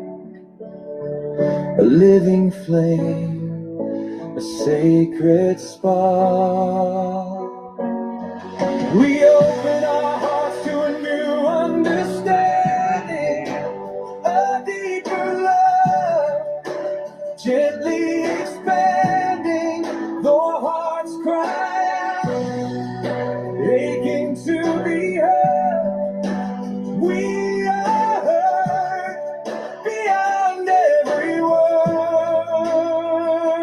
My angels, guardian love so wide, each of us woven in the golden braid, not to unravel, not to divide, but to become one, side by side.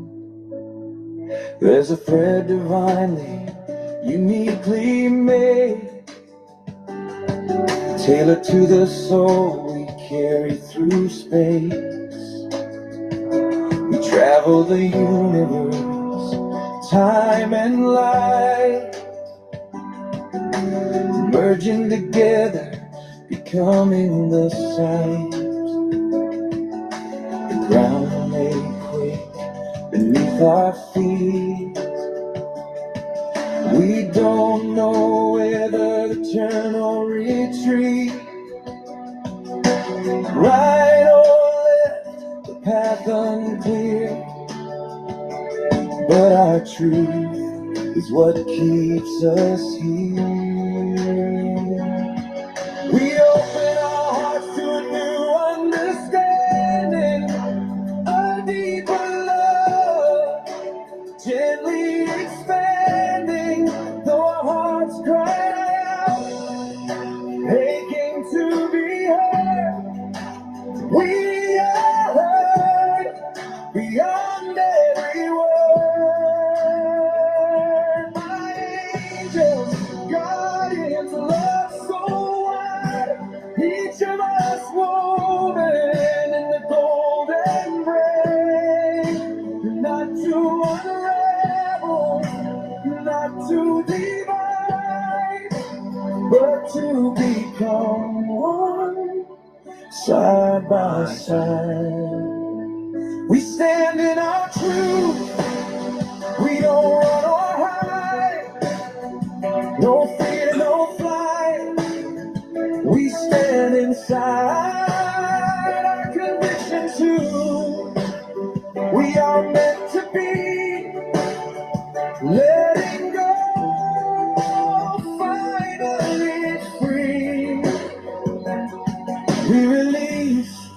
what no longer serves. Let it go, let love conserve.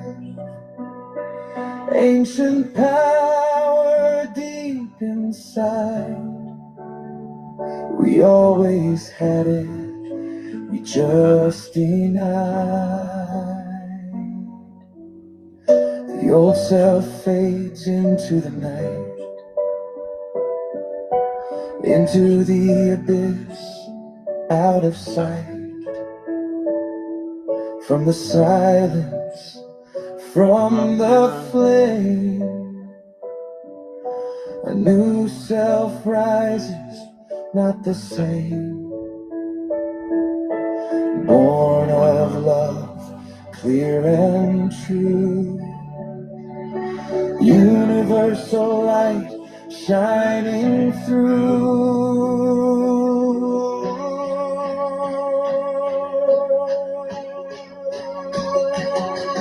We open our hearts to the one true love, flowing through us, below and above. We are the light, we are the way, the golden braid, here to stay. One divine love, endlessly free, living, breathing, eternally.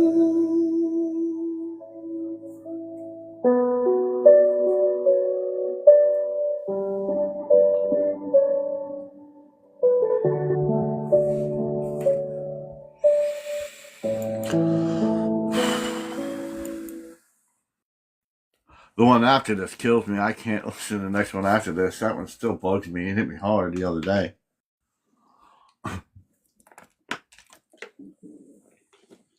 Still working through that one. I hope that resonates with everybody. It's beautiful. Can I ask you a question? Sure. You know, my life as a gladiator and that recurring dream I always had that was so miserable, crawling up steep steps. Was that when I was passing?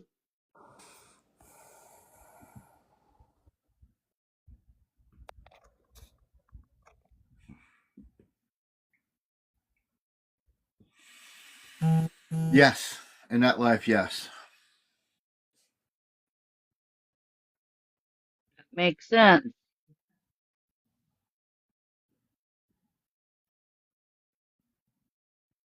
Do you know what I was trying to get away from?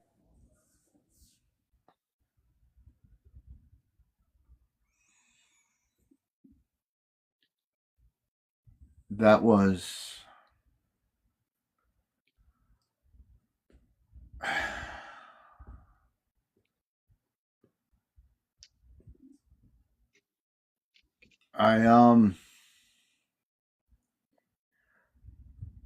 You felt bad for what you did, and you turned around and you fought back, and things happened.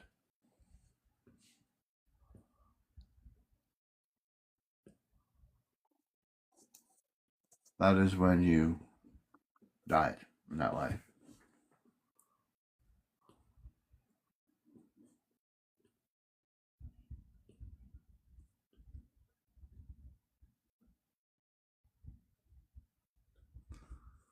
Was that answer? Yeah, I was just curious if that was when I was passing. I just remember, you know, I hated having that dream because it wasn't fun. And I don't, you know, I've already told you I don't like steep stairs now.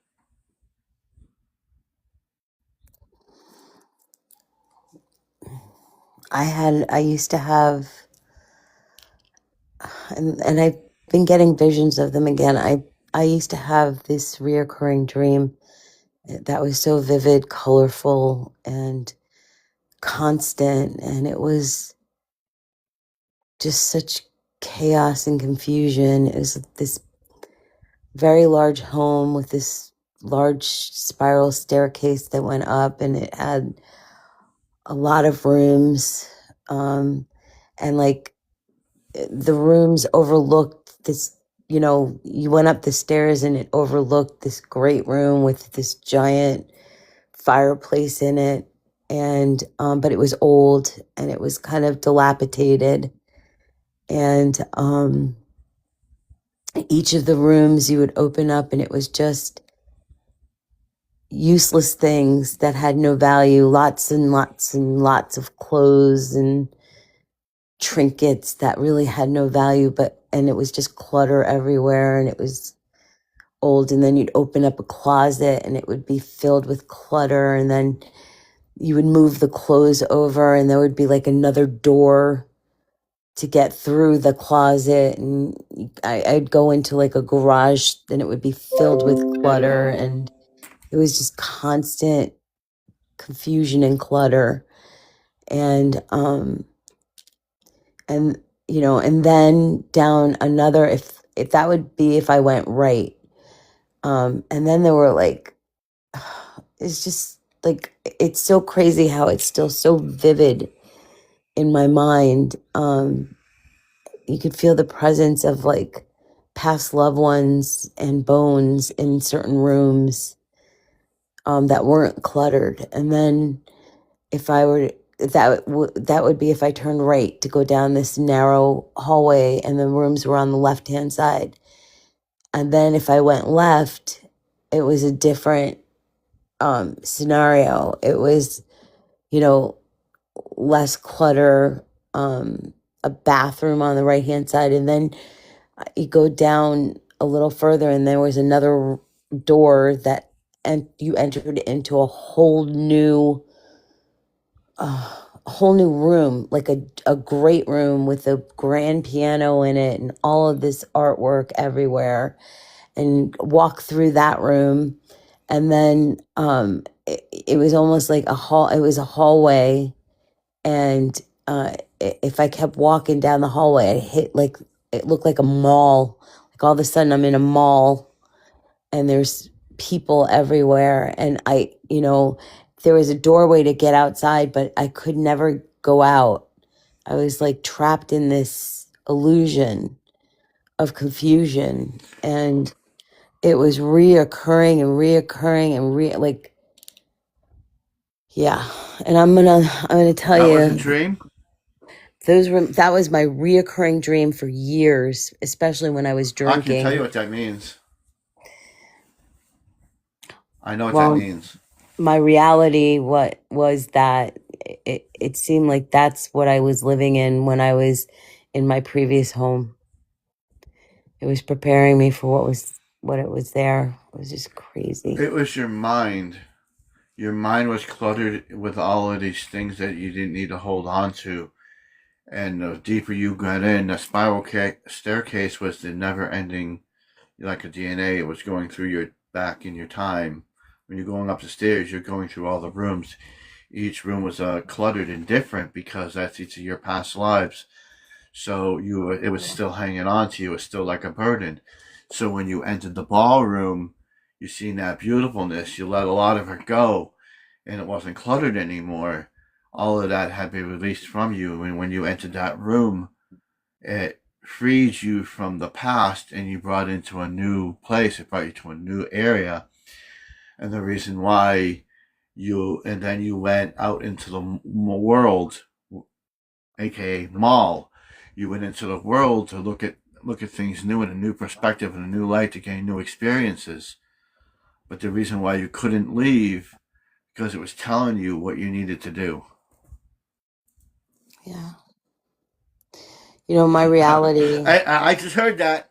Yeah, I believe you. You know, my reality in the house that I just left resembled those rooms. Like there was clutter everywhere, and especially in the areas that person lived in. And then it was like you go through a door and then there's more clutter and chaos. And open the garage door, and you can't even barely open the garage door because it's packed with just needless needless things. And it was like I was living that dream. I don't even want to call it a nightmare because I wasn't afraid. Nothing scared me. And I think I It was see your that. life. Yeah, it was my future without knowing it was my future, and what was going to exist in it. And so if I think about that dream, I know it's going to get better, uncluttered. Because I live simply, modestly. And I take care of the things that I have. I don't need to add to it. And I don't know. That's exactly what I'm seeing. That spiral staircase is you looking within yourself to clear out all of that clutter. And then when you went into that room, it was showing that you passed that. It no longer serves you. You let all that go, and it's showing the beauty that's inside, that you're willing to, the beauty, the gold, and the beautifulness of that room is showing the beauty of yourself shining through. And then you're ready to move on to the next part of your life, which is going out into the world again, Mal. Seeing different people going to each store could represent each person's life. You're exploring the mall. You're seeing people. You're going into these stores. You're getting these new experiences to further you in your elevation to where you need to be. Thank you, Paul. Sometimes I wonder where I get this stuff. I know where you get it. The best is yet to come for all of us. Oh yes. That song in my head all day. You know which one I'm talking about? Sung by Sinatra or it was Sinatra. I did it my way. No, the best is yet to come.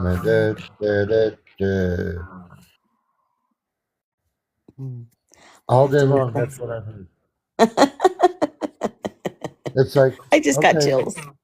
I'm just going to surf the TikTok and fly around and see if I can't get the rest of the song. 'Cause I really didn't want to get hooked into YouTube because I was waiting on the show, this show to happen. I just didn't remember what time it was going to happen. Live. So I'm Live. into TikTok so I can see a little note up here. It says, "Hey, we're live." Oh, goody. But yeah, I don't remember where I was going with that. But yeah, the best is yet to come. Isn't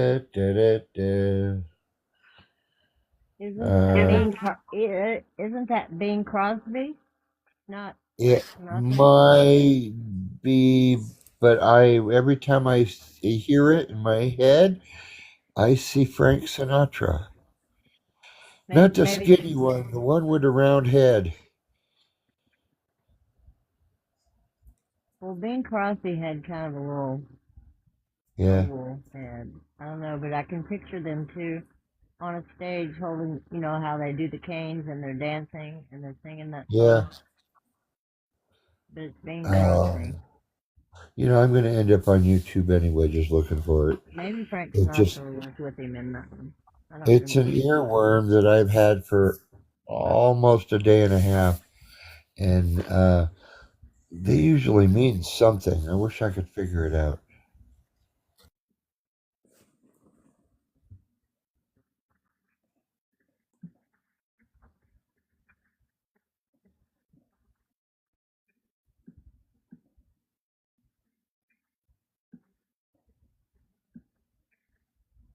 Them are some old characters we're all thinking about.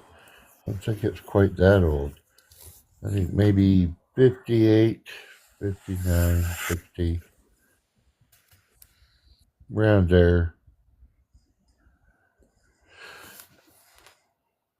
What about those ages?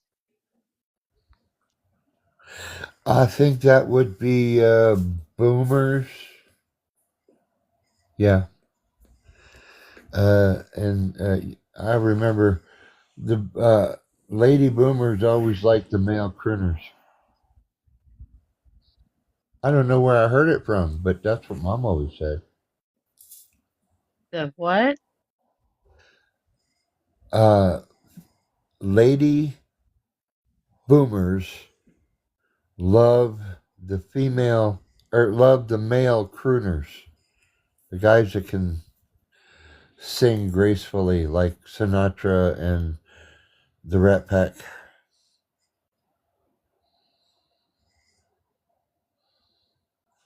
Well, I was born in the tail end of what they consider boomers, but I fit more with Gen X. I don't relate to being a boomer at all. You know, I was born my parents were boomers. I'm Gen X. Generation in between that we are. There's a 10-year slice in between Something the Jones. yeah, the Jones, um, and that's what we are. We're Yeah. not really boomers.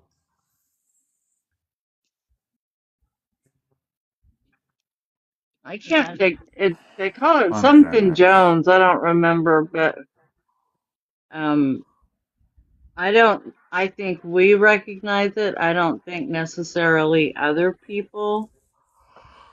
Um I mean, people that know me well know that I'm not a boomer, but I can't remember exactly what they called it.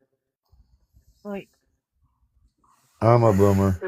the silent generation was my grandparents, the ones after the war. They were very um quiet and kind of hoardy because they were so used to the way, saving up everything. And my goodness, when my father passed, I cleaned out his attic and the food pantry was filled for the next year. Because anytime if they had peas on sale, he bought 2 cases. You know, that's just, they recycled everything. They reused everything until it fell apart practically. And they said they were the silent generation. They went through the depression and all that stuff. But I don't understand all that. I don't like being categorized. I don't like rules and I don't like boxes. And I don't like being categorized as one way or another. I think we're all individual and unique and we all do ever how we were raised. I agree completely. And I don't like hearing older folks the way they talk about, the younger generations. Emily's group, there's good and bad in every age group. And, we had things happen when like September 11th, when that happened. Um, I didn't want to take my kids to school because, let's see, Emily was in middle school when that happened, and it was a giant school. And I kept thinking, if they want to hurt us, the way to hurt us is to hurt our children. And so I was really, and that wasn't their target. That wasn't to make all the American people suffer. But I did not like dropping my children off anywhere right after that. And of course, I was still working, my department was still in our big downtown library, and we were literally right across the street from the federal building.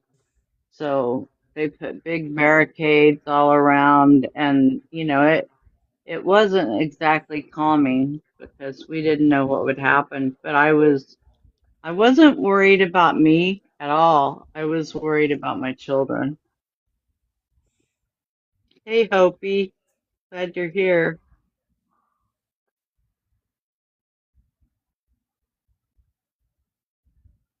Hey, Hopi. Yay, she's coming up.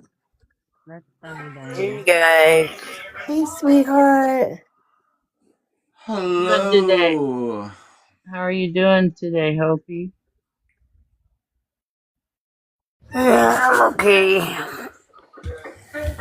Just tired today, you know. Has she tried to I get contact it. you yet, Hope?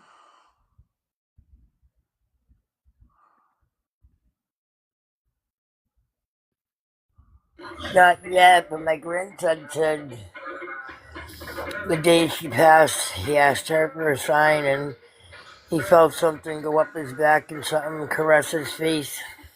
Oh. So that was pretty sweet. I kept thinking it would be Hopi, I have a song. Sunday. Sunday kept coming in my head, and it ended up being Monday morning. But we all had a collective moment for you on the live, and I kept thinking, I think it's going to be tonight for some reason. I just kept feeling it, and then I got a confirmation before I went to sleep. Hopi, I have a The next song for you. Yeah, it was Sunday morning, actually, 6:45 a.m. So it was Sunday morning, not Was Monday morning. Yeah, it was. No, it was Sunday morning. It was at 6:45 a.m. Okay. Sunday morning, and then Sunday, Saturday turned into Sunday. Yeah, Yeah. the Yeah. 11th. So it was before I had that feeling. That's weird. Well, you knew it. You knew it. You know. Well, I just kind of did know. I don't know why I knew, but I just kind of knew, and I just knew how she was going to act before, and I knew she was going to wake up a little bit before. You did. You did. Did And she see other people around her, or She angels, did or like the Yeshua? day before, like a day or two before she passed. She had said, "Help me." She was looking up. She said, help me, you're my family, you're the only one who can help me." And then she kissed 3 people in the air. It's wonderful.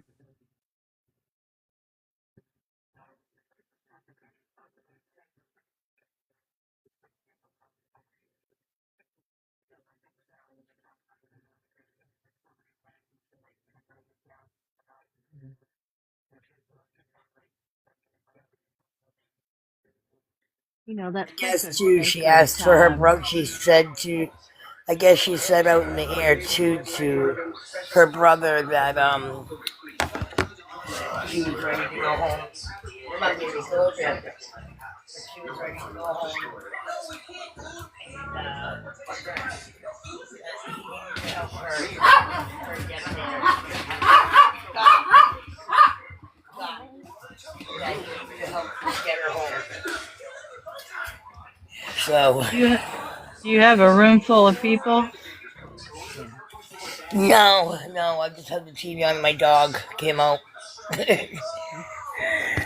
That is such a My dog. sacred time, though, Hopi, and there were so many moments when I was with people when I could feel all the people in the room and almost see their outlines, feel them, see them. And then there were so many who talked about the children. They would talk about all the children around their bed, or, do you see the children? Can you see how beautiful they are? They're all around, and they would point them all around. And don't you see those beautiful children playing in the Wow. room? And so a lot of times I think not just the relatives, but the angels and the children came. That's I believe it. interesting. It's like telling my brothers that just we all have different beliefs, but I told them like I know because I could feel it, and I know she was seeing and talking,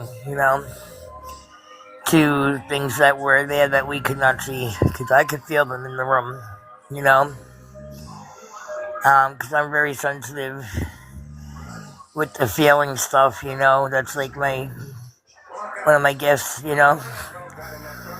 and I've always been a feeler, and I knew something was there, Nobody's gonna tell me different because I knew what I felt, you know. Like I said, my thing was I didn't want her to be alone. She wasn't alone, so I'm okay. I can, of course, as a human, I'm gonna miss her, because I physically want to hug her and see her and love her. But I know it's gonna be a little easier because of the way I think and feel, about things now. The past so many years, that I know Well, that it was we'll just the always, body. I know that her soul's free, and I know she's already been here to see the grandkids. I know that was the first place she went. hmm I know it, and I have my grandson confirming it because he said that was around 8 in the morning that he felt that, and she passed around 6:45. So you know what I mean. That was one of her first stops before I guess wherever else she was going. But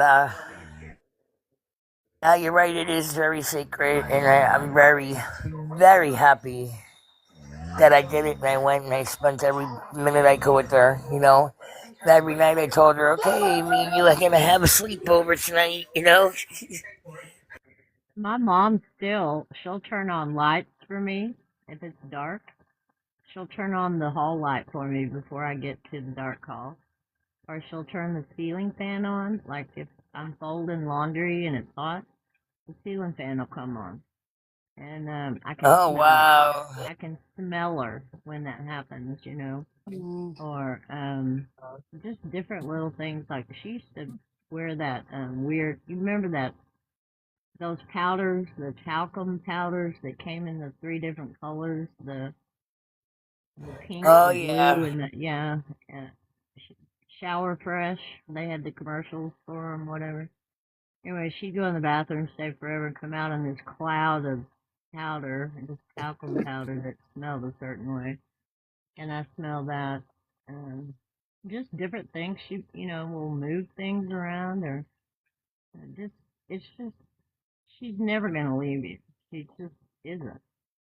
And Cryon says, and several other people have too. And looking at quantum physics, studying it over the years, I really believe they are part of our DNA. They stay in us. They are still in our cells, still in our spinal fluid. Hmm. And they don't leave us. A piece of them stays with us always. Hmm. And our children stay with us too. Yeah, They leave a piece of them inside yeah, of us. and them too. Yeah, I believe that. I do. Um, so whenever I get upset, Hopi, like, and I start crying for like missing my ancestors, they make, and I you can't, like, they make my tears feel like spicy peppers coming out my eyes. They're like, stop crying. We're right here, like, and they remind me like they're still right here. And then they make my tears feel like pepper coming out my eyeballs. Oh, Christina, I'm glad you're here. Mm. That night before she was dying, you made that video with that girl singing that country song. Yeah. Yeah, that was What is that Kane. song? It's What's by it called? It's by Kane, and it was Tell the World About Me or something like that. Go tell the God. world Oh about my me. God. It was right that night. I heard that was the night I saw that video. And she died that night. Aw, Put a comment, and I was like, I yeah, didn't I know if you saw. saw it. I saw her, yeah. And it's like, I oh didn't know my that she God. passed. I didn't know that she crossed She over was that night. passing. She didn't pass over. I saw that first, and then a few hours later she passed away. Oh, You had me crying. I heard that song and I was crying. yeah. Believe The me, I song was. is beautiful. It's a beautiful Yeah, song, and it's like a true, you know? Because it's yeah, saying, it's not goodbye, you know what I mean? Just for a yep, little while, you know? yep, We'll all be there someday. It's just, yep. every word hit me. I was like, oh my God. Yeah, I love that band. They're named Kane, Cain. They it's a Christian group, but I love Christian music. Even though I don't identify as nothing, but I listen to so many different genres of music. Um, and I just happen to really love that Oh, me band. too. And If this song hits me, I don't care who sings it. If it's yeah, beautiful and it hits exactly. my heart. Yeah, What's her name? Rossetti? She's classified as a Christian singer, but she talks about herself as being more spiritual. And is it Mus Mussetti? What is her name? And she has the most beautiful songs. And she says that she has to resist because they want her to be more in the box, and she's had to really struggle with that in her career to stay out of the box and true to herself. And she sings the most beautiful songs, you know. Um, the one about her keys, she can't find her keys. She can never find her keys when she's trying to get out the door. I love that song. But I was going to tell you, Hope, when I was in the critical care unit, all of our rooms were glass, completely glass, and we had two glass rooms and a desk in front of it. And we'd sit out at the desk and watch both rooms. And I had a patient who, this was before hospice got real big outside, you know, so we actually did our own kind of hospice thing in the ICU. And I had a man there, and I let all of his family in um, a couple of days in a row. And the last day, they all came in, and the grandson brought his guitar, and they all sat around his bed and sang, you know, with the guitar. And the whole room just filled up like it was filled with smoke. You could hardly see the people inside the room. I could hardly see him or his machine. And everybody saw it in the unit. You know, they couldn't believe it. I was like, y'all need to come look at this. And so that whole room just filled with a mist, and all those people sitting around inside there singing to their grandpa and their dad as he went. It was one of the most beautiful things I'd ever seen. That is beautiful.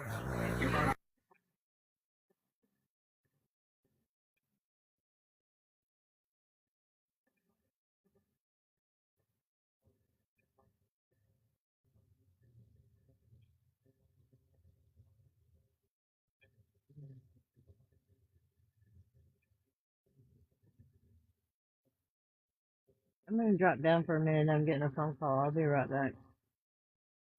Brim, Yes. can you tell me more about my Native American life?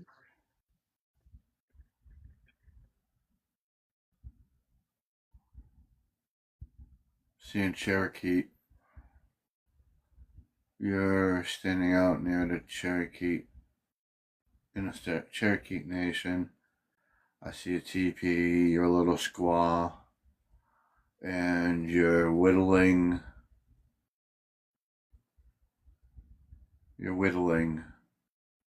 an instrument.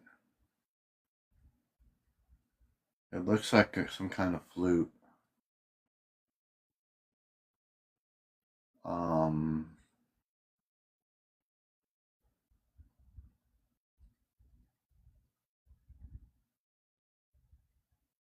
It's got like 5 holes. It's a flute kind of thing. You're making it.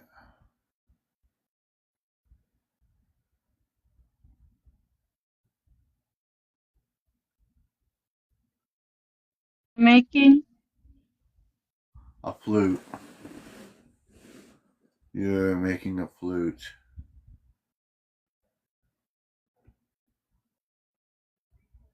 Is this a recent past life? No. This was back around a little after the Pilgrims.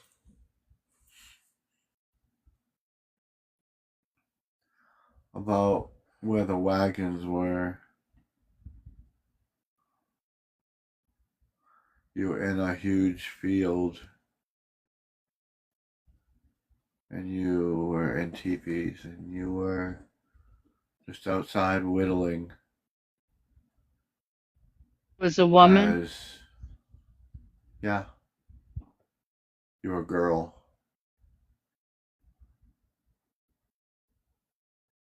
You were about 9.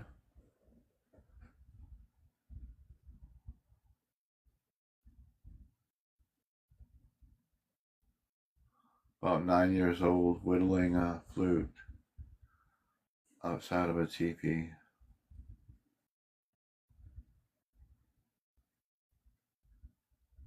So can you And the see? meaning for that is.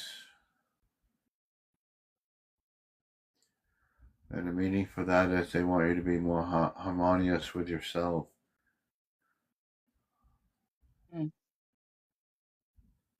I've always felt like my most recent lifetime was Native. No. That was not. Your last ones can't be told right now. My last one cannot be told right now. No, not the last couple actually. Because what happened in the last couple is going to affect your life now really bad, and it's not. I'm not permitted to say that because they told me not to. I can't go any later than the ballerina. Well, yeah. Because those are connected to this life, and if anything was to be said, it would change and alter your path. And it's not what we need to do right now. And like somebody said, you can't always. Some things we're supposed to not ever know, because it could alter our path. If you knew every single thing, you wouldn't be what you are today. It might be worse. You might be better. You might be worse. That's why some of these things we're not supposed to know until we're ready for that moment. We're living this life as spiritual beings, and we're going through this. So if you were to hear something that was really powerful, that could ruin your path. And I'm not about that. They said that, it's not always butterflies and rainbows. Some things are supposed to be told, some things are not supposed to be. And, you can't tell everything.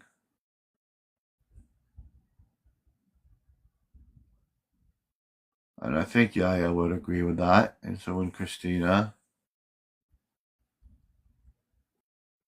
Okay, thank you.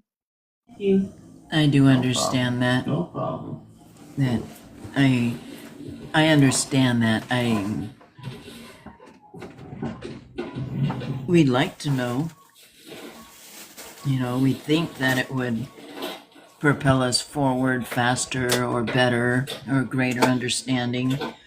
But I think a lot of it too has a lot to do with our psyche mind, our brain, that sometimes things aren't meant for our knowing just because of how, from what I'm understanding, it's delicate, this awakening sometimes. Mm-hmm.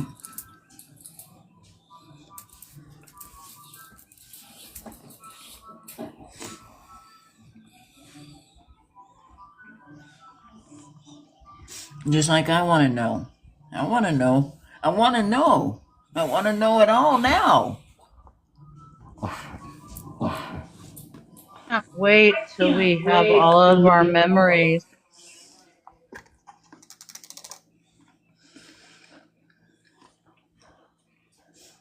What's the reason for, Rivers? I'm just curious. Well,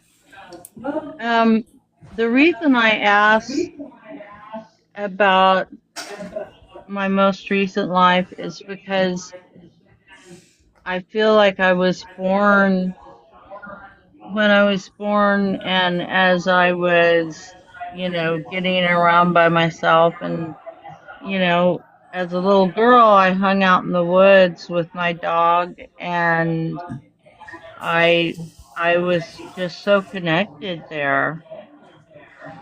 And my love and respect for Mother Gaia, I was born with that. I've always felt so attached to the earth and respect for nature and the trees, even before, way before I learned about forest bathing and the trees communicating and the whole forest knowing you're there, and the whole forest knows whether you're good or they don't want you there. And they alert each other. It's And I did describe that life to you once before. my most recent one.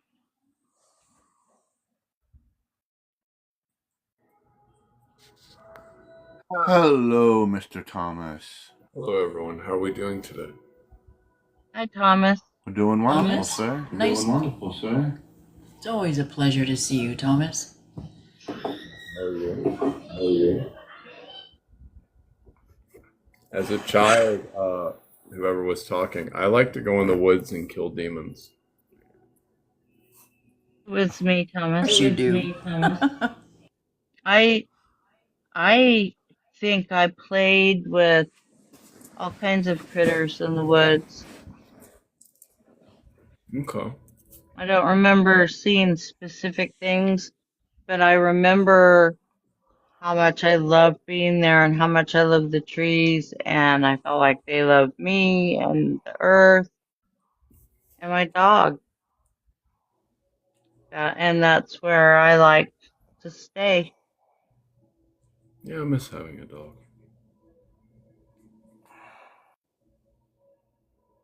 I need a doggy. Why do you need a doggy?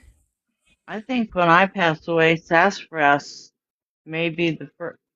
Sassafras and River, especially River because he's so bouncy. I think they're both going to be there going, yay, you're finally here. Okay. But I don't know. Have you ever read the book Siddhartha? The what? You ever read the book Siddhartha? No. And if you can type it out, I'll write it down. Okay. It's a very hard one to find. You can find it. It's only like an hour long. You gave It's one of the best books ever written. It's by Hermann Hesse. okay. I'm It was just written gonna in the find my 1930s. pen. I thought it was right here. He talks about, well, it's about the Buddha, but it's written from a fictional perspective. right, hold on. It's Herman Hesse, and it's an old HESS. one, and I know it's gonna be older to, isn't it HESSE? Yeah. And you just you can type it on YouTube, it'll pop up. It's like maybe All right. an hour, 2 hours long, I think. Tell me the title again, please. It's right there in the comments. I Oh, don't know you if I did spelled it good. right. Oh, Siddhartha. Siddhartha. I know I've seen it. Yeah, it's my mother's favorite book and my favorite book of all time. I Oh, didn't realize good. that. I will, I know how to work with the library and to get shit, even if they don't own it, they can find it for me and get it. You can listen to it on YouTube though, if you want. Oh, okay, I'll do that. Thank you, Almost every Thomas. book's on YouTube. That's awesome. Spotify has almost every book now too. I like to read them. I recently got a book this week on what is this? Soul Retrieval, even though I already do this, but it's an old book by Sandra Ingram, who used to be widely known about. Oh, I didn't mean that to happen. But anyway, Soul Retrieval. And so use bookstores. Cheap. I'll listen to it. It's nice to see your face. I jump back over there. Yes, I'll ma'am. show my face. I've been more on Facebook lately. Well, I know. And I don't guess you can't see me anyway. Might as well turn my camera back off.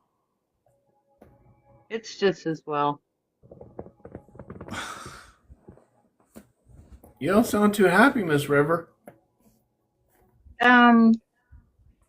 I can't claim to be happy, but I'm not, I don't know.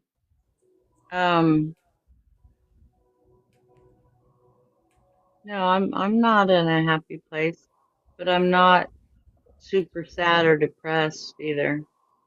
And I took some meds tonight that are a little different than what I had, but my body feels a whole lot better. But, you can hear my voice and know I had them. Yeah. I'll take some of my own natural medication in a minute. Yeah, well, this wasn't natural medication. I'll take that later. This I took a pain pill. I took one of my older pain pills and an alprazolam with it, and so I'm feeling nice and relaxed, and my back feels good. So physically, I'm feeling pretty good. The kind of medication will take you months to get used to. I know from a long time ago. Well, I've had to be I have, this back issue has caused me to use medications I don't like to use because they slow everything down and they make me feel less smart and, but physically they help me feel better, and that's important. Look at my shirt. Look at this. Batman. I saw your video about Batman, and that medallion is a Metatron symbol. Do what? And can you tell me what it means? Metatron's cube contains all I've been wanting that. It contains all the platonic solids in it. Thank What you does for that that. Can But you explain? well, that means it's all the platonic solids are different energetic structures that bring in different energies. Plus, it's also the Kabbalah, like the Tree of Life. It has a connection with that. And then with this pendant, which is probably the 10th one I've owned, it's orgonite and it has the Tesla coil in the back. It's a lot to explain, but all I know is really in the beginning I was drawn to it, so I got it, and then I realized my friend had the same one. He's been wearing one of these forever. He just doesn't show his necklaces like I do. He's not as flashy as me. So, Where do you find that?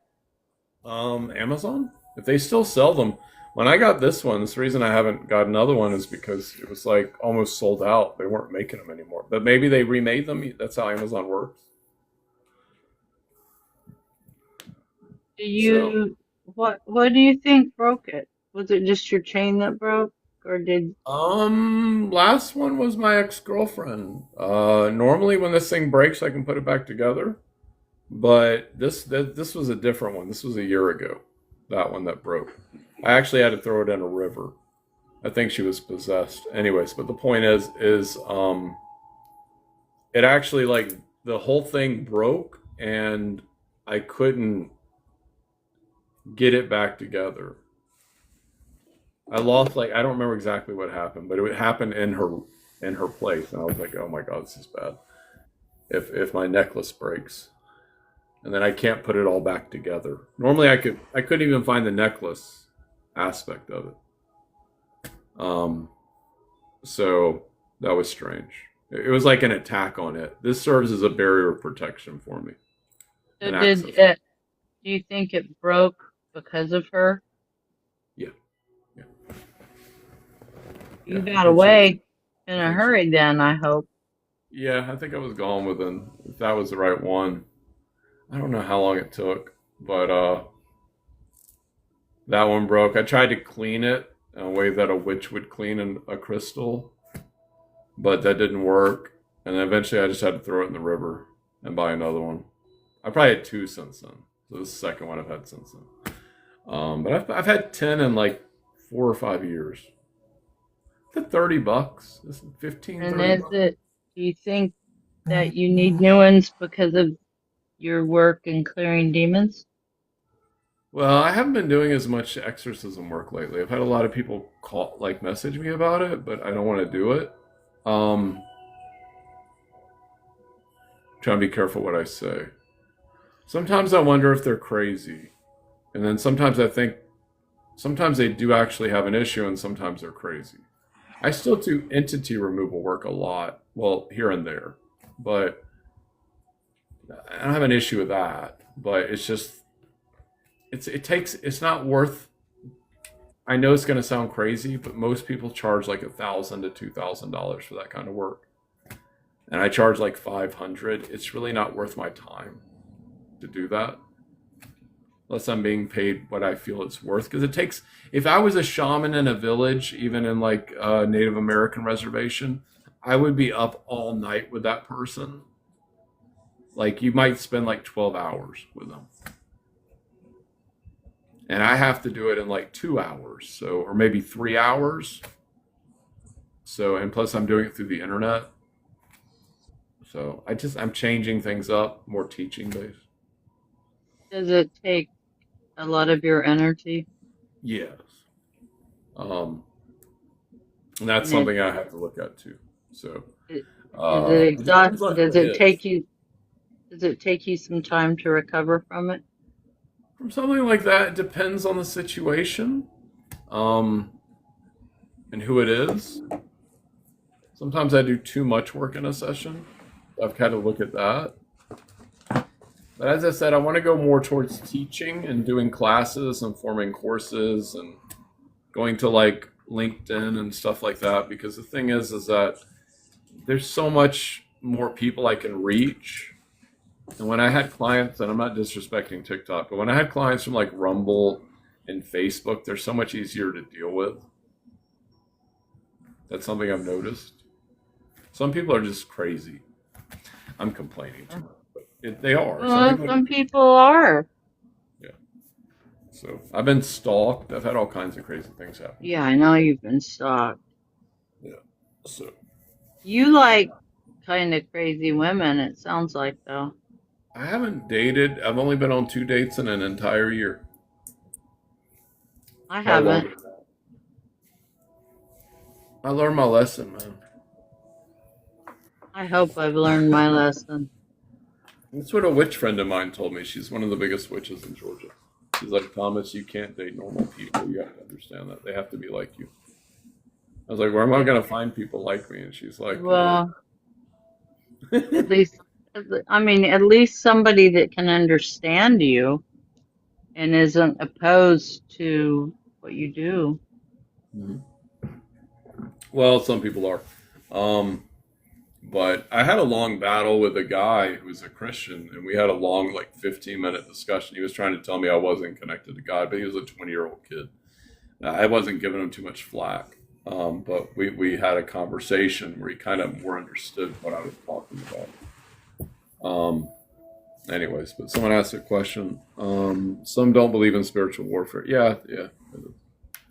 But the thing is, a demon could serve, and there's a lot worse things out there than demons, but a demon can serve a purpose too. That's what people don't want to talk about. Yeah. Right. Well, do you know the minimalist witch? No. She does, she's a demonologist, I'm a demonologist. and she works with demons. And she's I wouldn't very interesting to listen to. She has a series called Lunchtime with Demons. Jesus. Okay. That would scare me. But she talks about different demons and what they do and why they're here, kind of thing. Yeah, I mean, you got to be careful with demons. It's like jinn. You got to be careful with jinn too. I don't like working with jinn. I don't call them in or anything, but I feel like I am so protected now. You Yeah, know, I mean, I don't feel like anything could I mean, people can affect me and hurt me, but I think that I am so divinely protected that they can't fuck with me. Is well, how I I've had feel. that too, but I've had quite a few, and normally I would never be hit by anything, but I've had a few people. I'm not concerned about demons, I'm concerned about people wielding magic. And I know magic very well. But I've had a few come after me. So,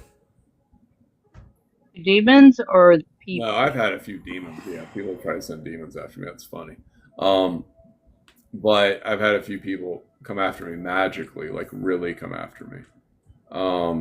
But normally that doesn't affect me. Like it doesn't even get through my defenses or even get near me, my guides are saying. But occasionally something, maybe once every 3 to 6 months, could kind of affect me. So depends on my mental state and my state of mind and my state of energy. There's a I have wanted to take, I mean, I see the announcements of your classes, and there have been some I wanted to take, but I just can't afford to at the moment. No, you're fine. It's okay. I message But everybody. I would love to. Yeah, I message everybody. I send out like Yeah, I know you do. Don't think that I'm not interested, though. I am. But guys, I appreciate you having me on. I'm gonna go watch. I love it when you come in, and I wish you could stay longer. Are you fixing to go live yourself? I've already been live for about 2 hours. I figured I'd just jump in. Thanks for hanging with us. Yes, ma'am. I'll talk to you soon. Have a good night. Thank you for Thank you, coming. Thomas. Thank you, Thomas. Always. Buddy, I didn't know he was doing classes. I'll have to look. his classes Yeah, usually Sunday. they're usually on Sundays, and they're on Zoom. Oh, okay. He gives a lot of really great information.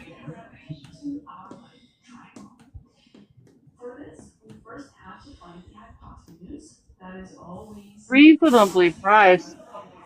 I've taken one and I paid for another one, and then I forgot. I didn't know what day it was, and I was really looking forward to it, thinking it was the next day, and I just haven't. You know me, I forget. I don't know what day it is half the time.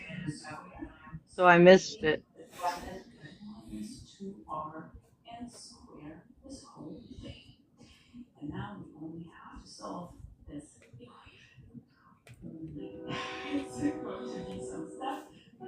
No, today is I hear Tuesday. that train. Oops. I just realized my speaker was on. Sorry. I hear the train Did going you? by. I hear the train a coming around the track. Oh, coming around the mountain, here it comes. Did you do cards tonight? I did some, yes. Why? Were you interested? Because I'm wondering if there's any new information. Why are you scratching your head already? You look like it No. hurt. No. Dun, dun, dun, dun, dun, dun, dun, dun, dun, dun, No, dun. they're always tapping me. Did we interest you in doing a group reading? Or do you want one by yourself? Yeah. But off to bed. Good night, Linda. I love you. Oh, it's your call. I don't want to Are be you- selfish. I'll do both. Oh, Sweet dreams, Linda. I'm sorry you gotta go Aw. to bed. I'm having separation anxiety with my and Oh, my goats apparently and the my cards do frogs. too. They just threw them all at me. All night they've been going fine. The minute I ask you, all the cards go flying.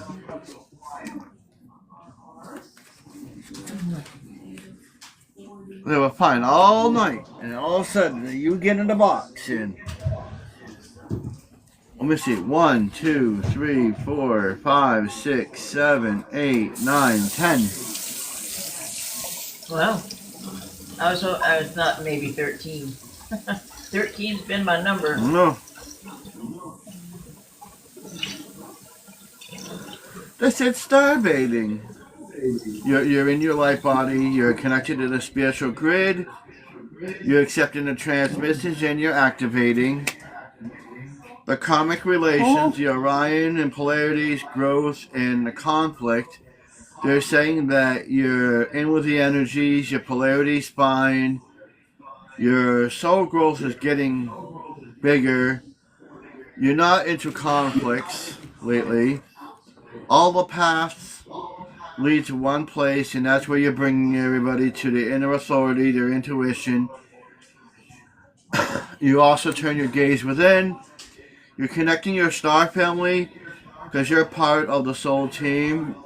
And when you feel that you're falling down and stumbling, you call upon the family. You call for support, not just in the collective, but the universe around you and the energies that are around you. Because you're the water of the Yaya Garden. The nourishment and the body care and the tenderness rest within, and you're bringing it out.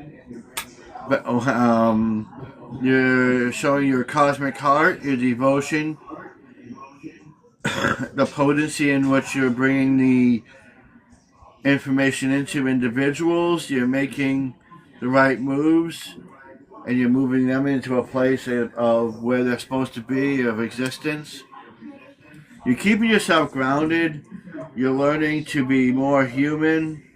You're learning how to be human in the world, but you're not being of it. You're bringing out your earthly Gaia self is pulsating like the mother it's supposed to be. Sometimes you need to slow it down so people understand and take their time in nature. You have Star Brothers and basically Horus. He always shows up with you. I don't know why. I honestly, I don't know why Horus would show up. Really? Maybe there's a hidden meaning there, you know. He's there for your protection. He's loyal and he's safe. So it's alright to trust him in the information that you're getting. Sometimes you have to loosen the grip with the coping mechanisms of society. The density is growing within you. It's not an addiction, it's love. You want to let everybody in and show them the love in your life. I And thought that they were was going your to tell me reading. it's okay to. When you said it's not an addiction, I'm going, oh, so I can smoke? I'm teasing. I'm being sarcastic. I don't know, I haven't had a cigarette in a week. Today? Oh, good for you. In a week? Good for you. Good for you. Yeah. Yeah, bite my You know, crusty sometimes shorts. it's like you're sticking a stick inside a wolf cage. Yeah. Thank you for that, Oh, Bruno. That was no, beautiful. no. You're welcome. Oh, somebody else just gave me the cards are flying. Whoever just came in made my cards fly.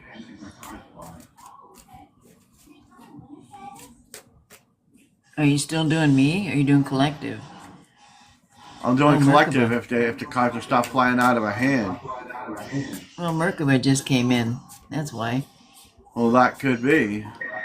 And Nightbird. Hello, beautiful soul, Merkaba.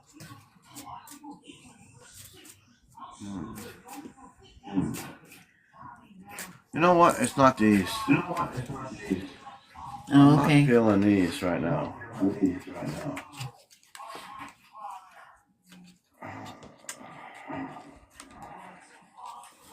Oh, this one requires this one for some reason. Hello, sweetie. I Those are hope too you're well. erratic. I hope you're doing good. Erratic? The horror's still in them? Yeah.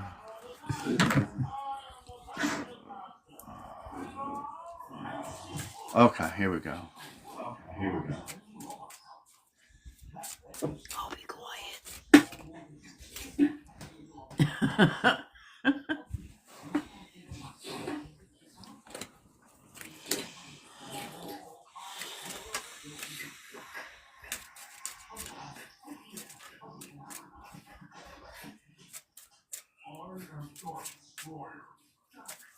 There's a lot of people, some in the outside too.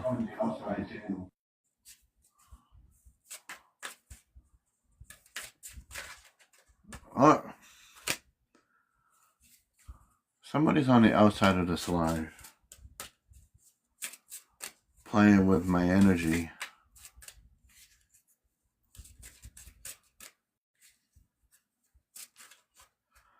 And then I know who you are, so stop it. Kainete sa kuuna matia. Kaisiwana no kuuti sinema.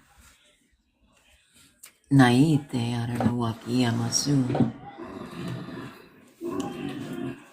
Oh, he's growling. Energy's starting.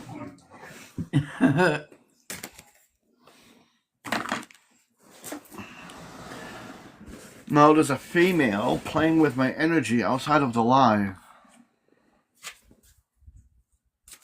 She's not being malicious, but she's just toying with it. Oh, I don't know if it's you, Candace, sweetie. No, it's not Candace. It's not you. No. Mm-mm. Hi, sweetie. I love you. I think I know who it is.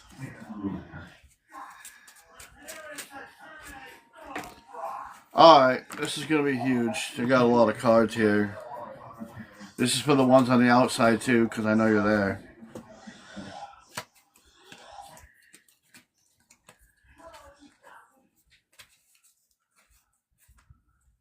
Quit playing with my energy. I know you're there.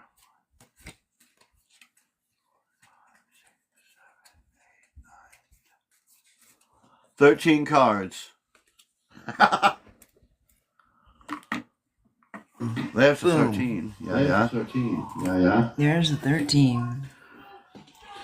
Okay. That's divine alignment. Is this the group reading, Paul? Or Bram? Yeah. Okay. And the one on the outside, and the ones on the outside too. Okay.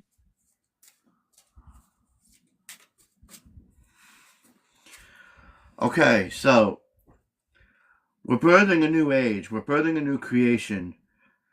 Those dreams of a new world are coming into an existence when you align yourself in the way you're supposed to be. Look at those around you. Feel the presence of them. Be aware of them.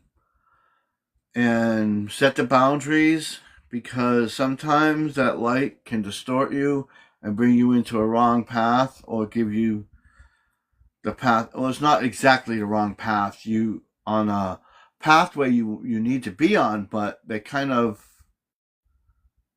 what's the word I'm looking for? Not derail you. They distract you for a moment. But you truly got to focus on what you're doing in your own energy, because you do have that protection. Whatever's not yours, you do not take it. Call back your power. You cut the cords. Well, if I couldn't predict that one anymore. Retrieve what is yours. You're awakening. We're all awakening. The energy is connecting with our upgrades. A new way is happening. And when we do that, we integrate with ourselves and the universe around us. So we have to integrate. We create a balance between the good and evil. There's not exactly a good and evil, really. It's just in how you're looking at it. We're all here for a purpose. That power is used because it comes from the source. It comes from us. The way we use the energy can be malevolent or not.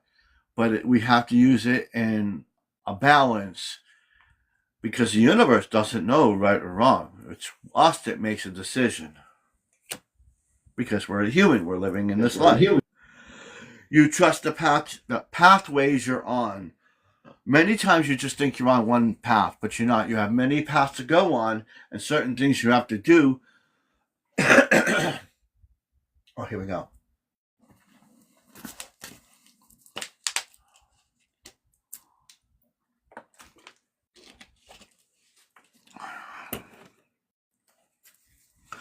We have many pathways to go on, and it also affects that codex we were talking about earlier. So every path that you go on and everything that we pass through brings us to another number, another selection. So when our codex are filled, we move on into the future.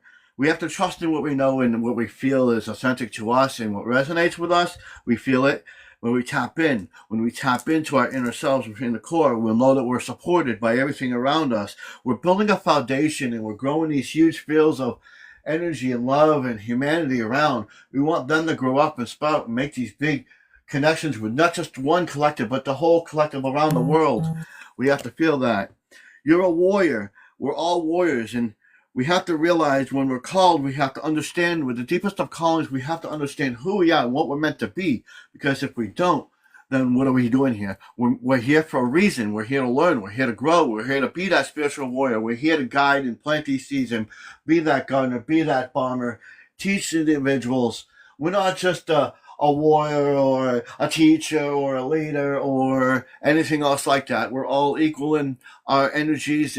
We're all equal in our energies. Some might, actually, no. Some of them might be a little bit higher, but we're all on the same playing field. But we have different experiences and we have different skills and different abilities. But it doesn't matter. Anyone's one greater. That we're all one. And we have to work together. That's what makes us the warrior we are. Because it doesn't matter if you're a man or a woman. It doesn't matter if you're gay or straight. It doesn't matter. What matters most is you're working with the collective on who you are, what's in the inside. Looks don't matter. You can be the most beautiful person. You can be ugly. You can be ugly in the outside and be beautiful in the inside. That doesn't matter either. What matters is the energy that's inside of you. You can feel it. You can feel the wholeness, that priest or priestess that's bursting out of you. You're feeling called to step up and be a lead and be who you're meant to be. Step up. Take that power back and say, hey, this is my universe. I'm going to be in control. You are not. You're that giant pillar of light. Your vibration's rising, and you're gonna be that oracle, that reader, that sayer, that healer. You're going to be all that when you step up and take that position that you choose to be. You're the author of your story. You're the creator of your life. You're the one who wants to do it. When you find that power inside is when you know what you're meant to be. That'll guide you on the path that you are. You have to share your voice with the universe. It could be talking, it could be preaching, it could be helping a homeless man, it could be singing, it could be any of that stuff. And when you feel that power through your body, you share your voice. You come out of that cave, out of that darkness, that shelter. It doesn't matter what anybody thinks of you. Only what matters is what's inside and what you feel is right. There's no prosecution. You're not going to be persecuted. If they do that, it's their problem. It's their problem, not your problem. You express your inner emotions. You feel, you bring out who you are and who you're truly meant to be. You express that, bring out that authentic self. Show that light. Don't hide it in a cave. When you hide in a cave, you're not really doing anything. You're staying still. You're not gaining anything. When you feel that you're out of control and everything's worried and the world's going, oh my God, what am I going to do? I can't deal with this. It's too much. You know what you do? You plant your ass and you ground yourself. You ground yourself. And you're highly and you're sensitive and you got to connect with nature. You feel that. You feel that power going through you. Connect with nature. Connect with Gaia. Connect with any way that you see fit. You can connect with through music, songs, archery, artistry, being an artist, with Gaia, in water, sitting on land, or just sitting there being yourself. You know, sometimes when you feel these energies coming in, they're not really around. You're feeling somebody else. Why? Because you're an empath.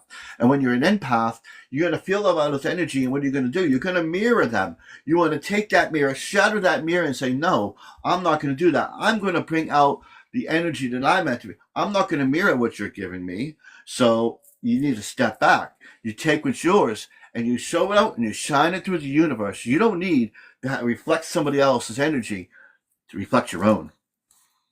That's why we need to ground ourselves. And, you know, we don't have to be so freaking serious.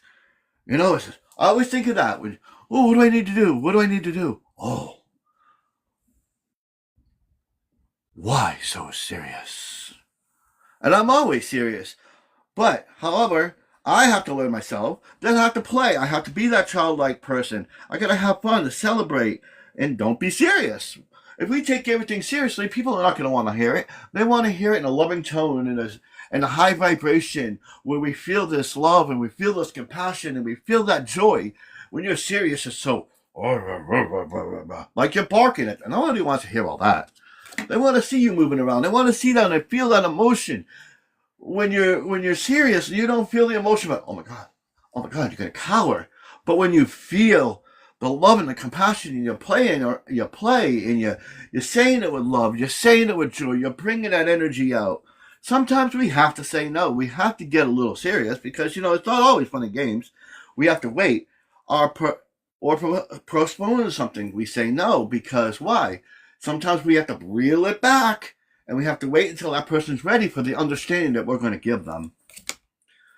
And sometimes when you feel the world cracking around you, you feel that everything's going and all these bad things are clinging to you. What do you need to do? You need to break away. You need to crawl yourself out of that pit. You need to say, look, this is my power. This is my energy. You are not in control. It doesn't matter if it's an individual. It doesn't matter if it's just a problem you're going through. You're feeding that with that fear, that anxiety that you're giving, all that negative energy, you're feeding that. It's going to grow worse. What do you need to do? You step out of it. Very simple. If you step out of it, you recognize the problem and you fix it. Because if you linger in that, you're not going to grow anywhere. And it's going to hurt you more than what you need to be. And you know, when you're always feeling low and you're always feeling sadness, you know, you look to the Great Mother, the universe, the source, the creator, and all them. And you say, how can I protect myself? She'll give you the same answer. He will give you the same answer. Creator will give you the same answer. Source will give you the same answer. And what is that? You look within yourself. You feel that power. You feel that energy. You work through everything. And that is what we all do. We have to work through all of those energies that we have. How? By simply birth a new nation, birth a new world, birth a new creation. We feel that energy. Be ourselves. Who? With the protection of the collective, we'll be here to guide each other and help each other when stumble fall. When? When we awaken, we feel all of these powers and energies and going through us. We awaken. We rise ourselves to a higher extension. And trust in the pathways that are given to us. We plant, we seed, we bring out our love and we spread it across the land like our cornfield, our farmer planting corn. We plant it, we let it grow, we water it, we feed it. That brings us to a new world. And why? So we can create these warriors that we are that's within. We're bringing them out. We answer that deep calling that's within us. It lingers with us. Why? Because we are divine. We are led to call, to heal, to help, to lead, to teach, whatever it might be, because we are that pillar of light. The vibration and frequency that runs through us, everybody could feel it. We don't need, you can be an oracle healer and all that. You can feel that. You can be whatever you want to be, because we all are equal in our best, in what we do. We share our voice with the world. We don't want to hide it. You bring it out. Bring it forth. Speak the words of wisdom. Speak the truth. Speak the authenticity. And when you feel it's out of control, you ground yourself. Ground yourself. You don't want to mirror somebody else's energy. No, you want to bring it forth. You want to feel the power within. And you don't have to be serious about it. Because, what I said about earlier. Serious. When you're too serious, people are not going to understand that. They want to have fun. They want to feel the joy. They want to feel the love. They don't want to come in and go blah, blah, blah, blah, blah. They don't want to listen to that. They want to feel the love. They want to feel the power, the energy, and the joy. And it's okay to say no. If you think saying no is a problem, it's not. You can say no. You can say, oh, hold on, back up. I need to think. I need to look within myself to find out who I am, because it might lead to a crumbling in my universe. It might be something lingering on me. What do you need to do? You need to let it go. And why? It comes back to the Great Mother. She tells you to look within inside of you, outside of the universe. You look at the Great Mother. She's there. What is she going to tell you? Look within inside yourself, because I am there. I am part of you. Do you feel that energy?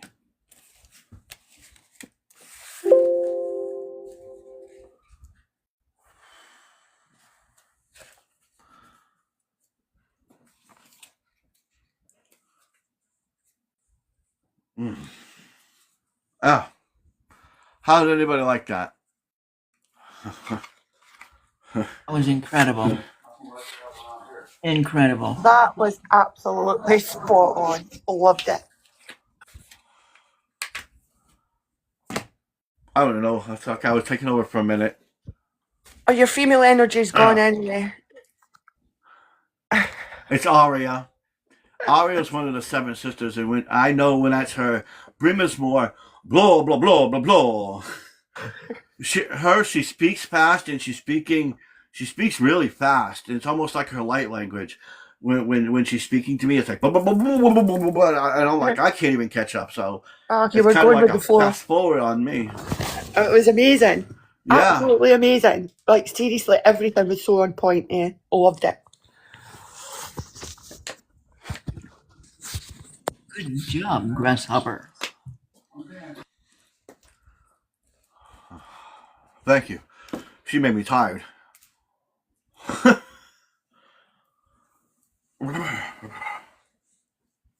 But when you can feel spirit set in, it's like when it's being channeled. You can feel it.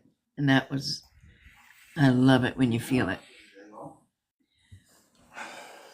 Sometimes I feel like that all the time, but the last time I talked like that, everyone goes, oh my God, he's preaching like a pastor. Oh, I don't want to hear that. He's lecturing. Or, I can't understand him. He's going too fast. Oh my God, that feminine part's coming out. You can hear it. It's not about how it's coming. It's about the message being given.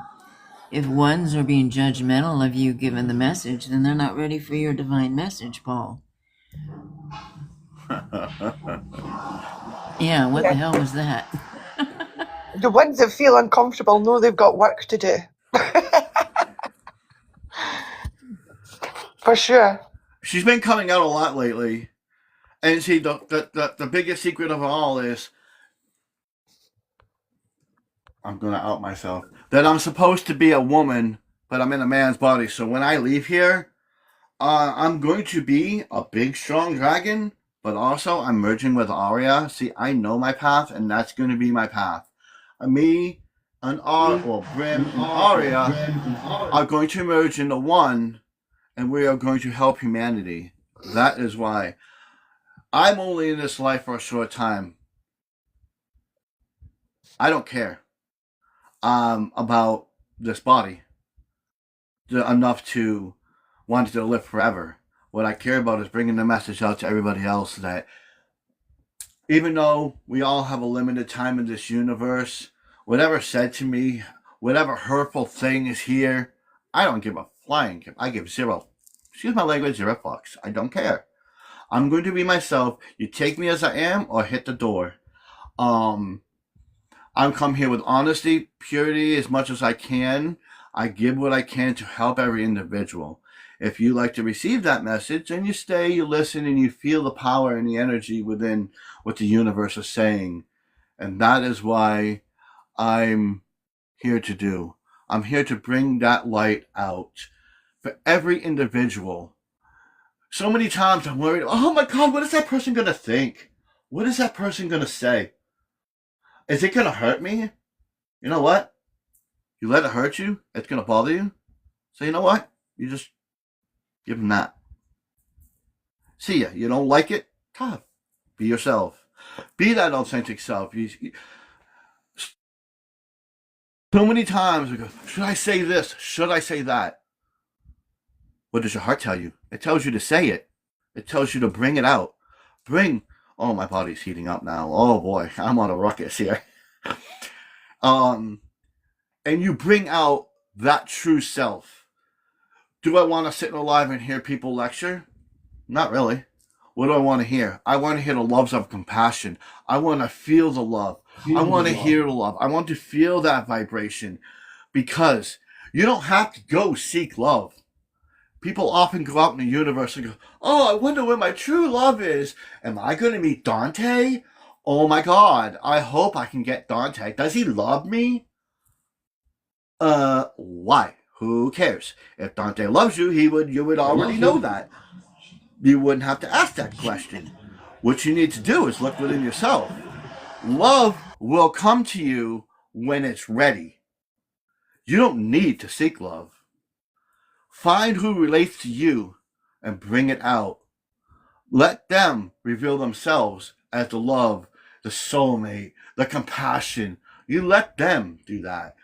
Go in and seek it. You know what you're going to get? You're going to get absolutely nothing. You're going to get exactly what you look for. You were looking for love, but you didn't specify what kind of love, but you looked for love. You got your love.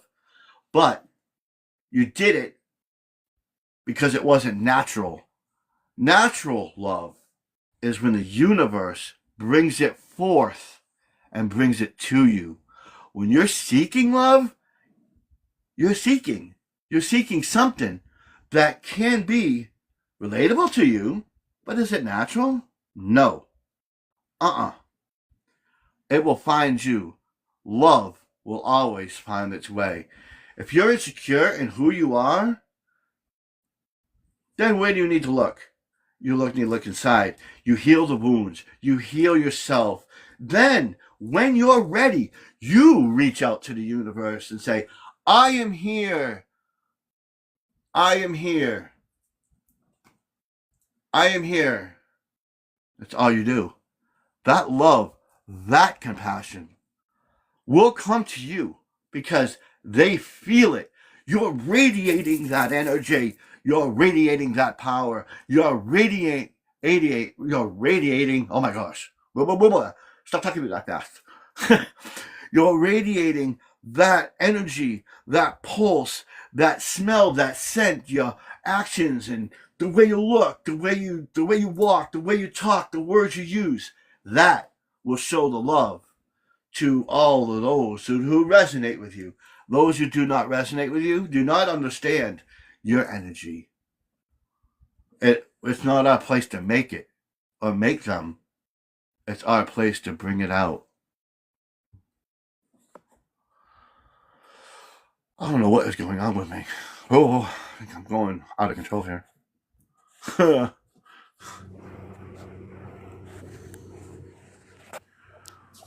When you doubt yourself, why are you doubting yourself? We're feeling inadequate because you think that you're not good enough.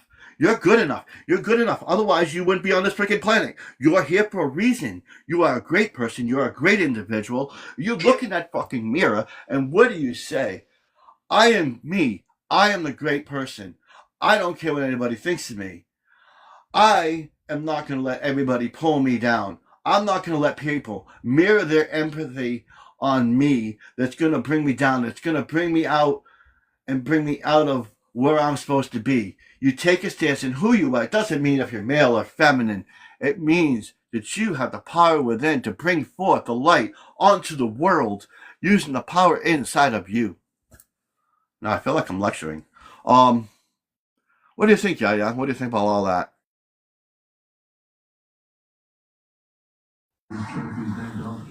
I thought it was very good. I thought it was authentic. And Arya spoke to me, which was very cool.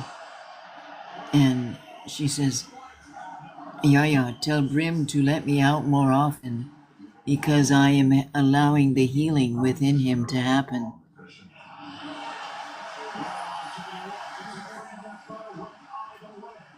She's helping you. You need to pay attention to that.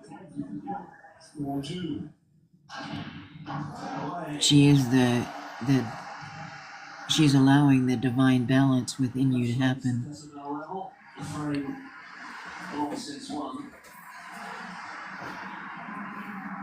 Oh, she said that? Oh, wow. Oh, how do I say that?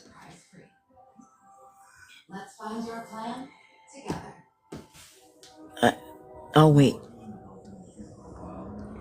Oh, shit, I didn't know the speaker was on.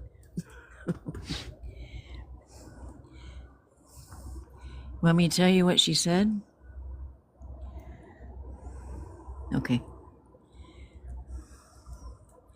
I'll be quiet. I won't say a word.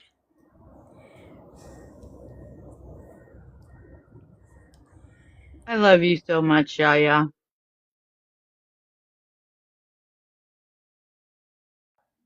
Okay, I had to calm it down.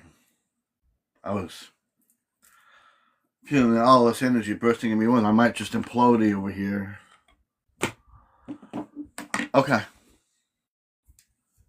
What did she say?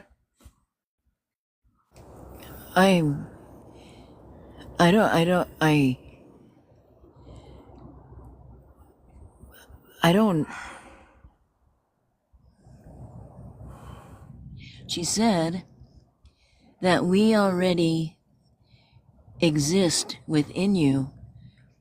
There's no becoming us. We are you. And maybe that's for me too to understand.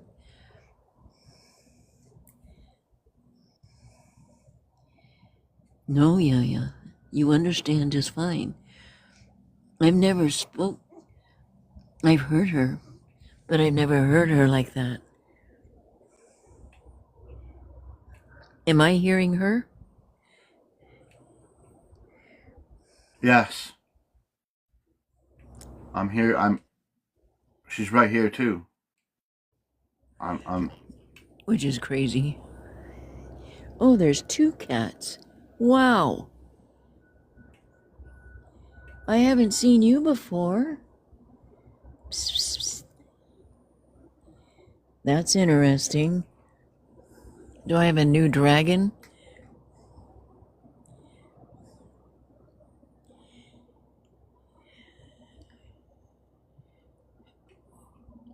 What color is Arya? Huh.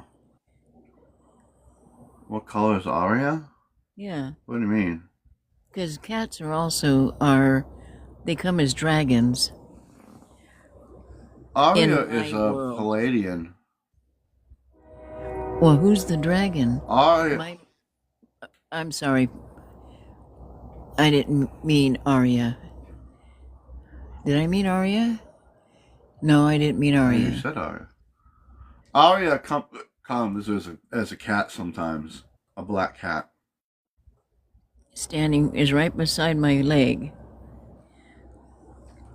She And then shows up there's as a black cat. Interesting. And then there's a new huge orange cat that I've never seen before.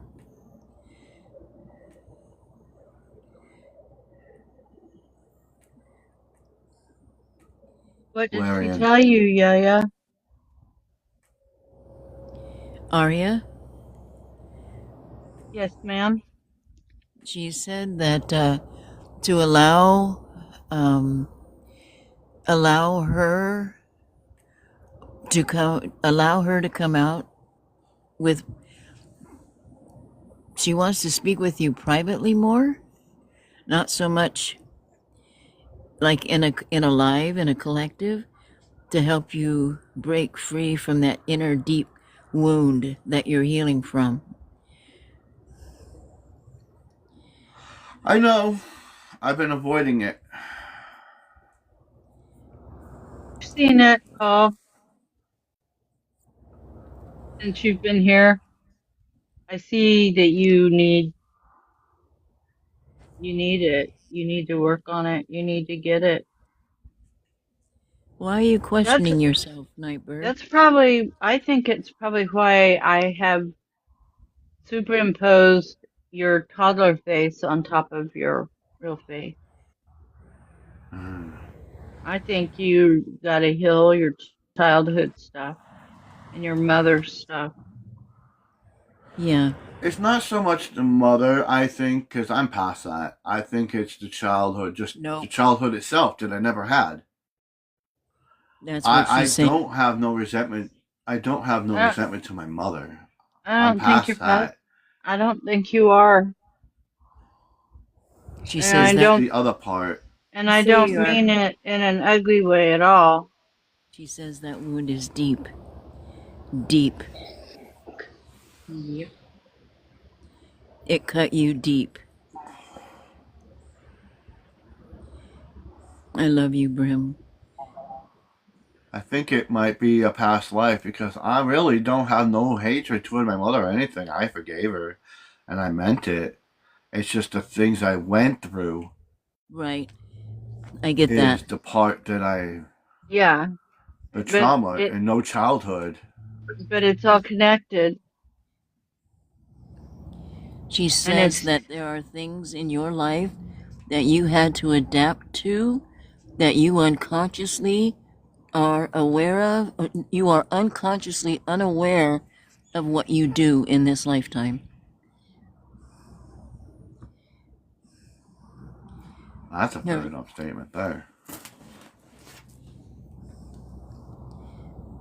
Well, I see mother wounds.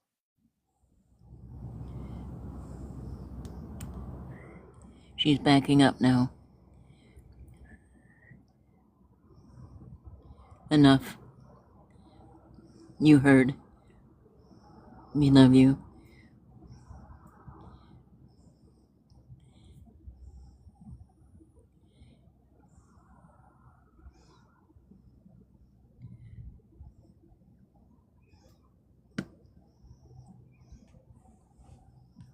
I want to play the song. Okay. I'll see if I can handle it this time.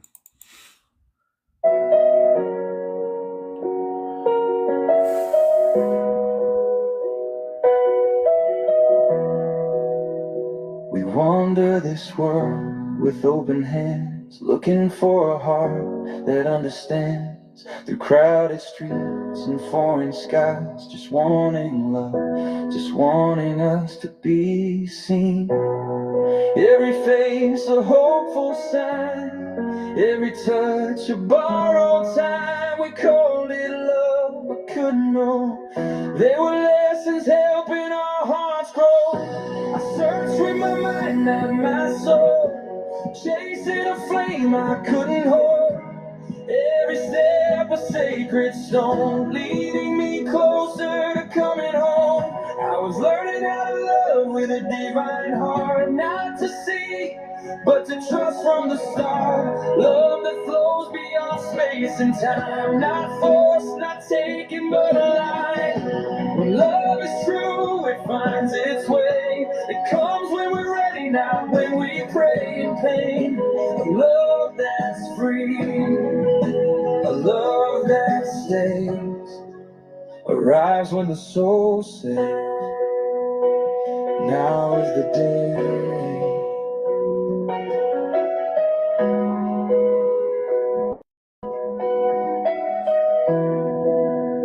I found that love, or so it seemed, to rip my soul apart. But it slipped away from my grasping dreams. I cried to the heavens, blamed the sky. Why me, God? What did I do this time? I sat with tears completely torn, feeling lost, broken and worn. Believing love had passed me by, not knowing truth was standing inside.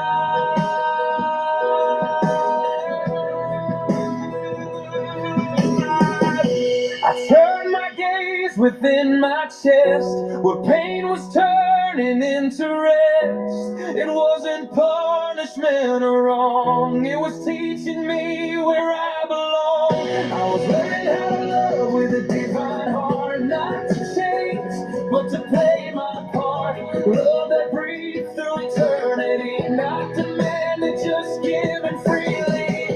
When one love ends, another waits, not lost, just sacred gates. Every ending clears the way for the love that's meant to stay.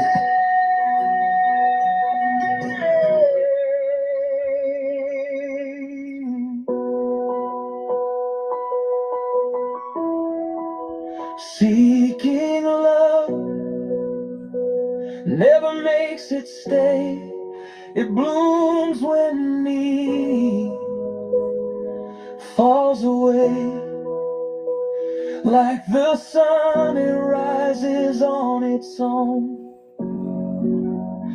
When the soul is ready, love comes home. Not the mind's desire, not fear's cry, but a quiet yes from deep inside.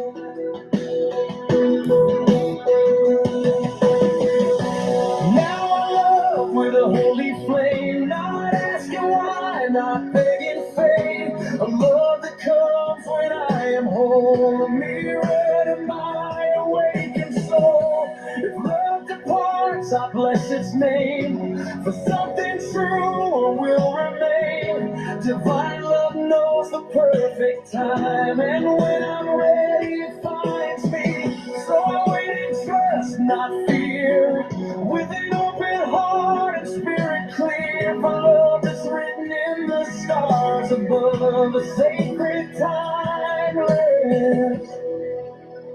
so deep love.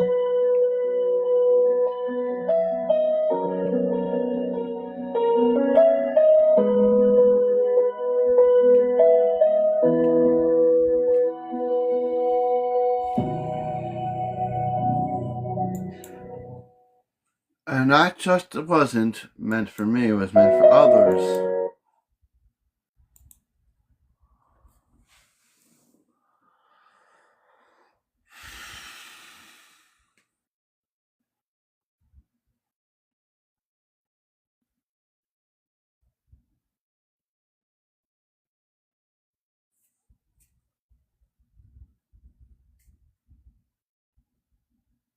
I first heard that, it wrecked me.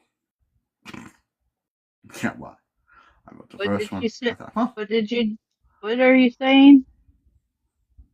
I said when I wrote the first song, I'm like, oh, well, okay, this is interesting. And then I wrote the second one. As I was writing the second one, I was like, no, that don't sound good. No. I heard don't change it. Leave it as it is. I was like, no, no, no. So I just left it as it is. And then when I finished it, I'm like, what is this? Put music to it. And then it played. And then when it played, it was like, oh my God, I understand now. Epiphanies, awakenings, blooming like a lotus. Well, holy crap. It's so weird. That's what it is. I couldn't touch my That screen. was the problem. I There couldn't even. you are, yeah. I thought you left or something. I was Or trying did you? to trying to respond to the chat, and every time I wasn't even touching the screen, and it pull up Lavender, and I'm going, okay, Lavender, I hear you. See, it's doing it right now again. I'm not even touching it. Jet's coming up. Yours was doing That's that what happened. When I was trying to type in a chat, I kept getting Lavender. I'm like, Yeah. what the hell? Dee doo dee doo dee doo dee doo dee doo. That was interesting. But it was pulling Jet, and Merkaba. Interesting. You know, when I was doing the tapping at first, it was having a hard time accepting it. And when I used the tapping machine, it won't let me chat. I can't type or anything. Huh. So I just let it run. And then when somebody asks me a question, I just take it off and answer, put it back. Energy is scrying. Yeah. Have you been working outside, Mike? No, it's way too cold. The joints are letting me know it's wintertime. You missing it? Absolutely. I wanted to let Diane know that the seeds, we soaked them, and they've been in the pot going on 3 weeks, and no shoot came out. So and we've been staying up with the water and then cultivating, and I decided to use a fork to kind of get down in the pot to see if there was any roots at all. And for whatever reason, they didn't take. But see, I'm not going to throw them away. I'm going to wait till this fall, and I'm going to pick an area, and I'm going to empty them 2 pots in that area and see if it gives it a second chance. So, Works. yeah, I do too. I do too.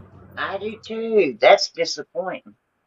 Yeah, but see, whenever I run in the yard here and I run across a plant that's not doing as well as others, I'll dig it up, and I get a certain, I call it Sue's burn, the lady that helped me understand that how much I enjoyed working in the yard, and I dedicated it to her. So all my sick plants, I put in her burn individually, and I'll grow them and let them see them come back to life. And when they're fully grown, I plant them back to where you get them from, and fill that one spot. It's pretty cool. Instead of throwing them away, I like to recover them and use just what I know about doing it. Yeah. I really appreciate you sending me. I want to absolutely see them come out because I already could see that they're going to be beautiful. And it will be the first in this area with colorful hostas because I haven't seen them around. That'd be cool. Yeah. So maybe they will. Yeah, I got hope in them. And faith. Yeah. I have faith in you. Thank you. I have faith right back at you. I really do. I think the last couple of nights for me has kind of shown me where I have kept myself in the position as far as jumping back and forth. And I can see when you jump back and you spend some time there, it is hard to come back out because you're so immune to it. You know, it's something to go back and experience and look at. In that life, you never worked at anything that was positive. You just know how you felt about yourself.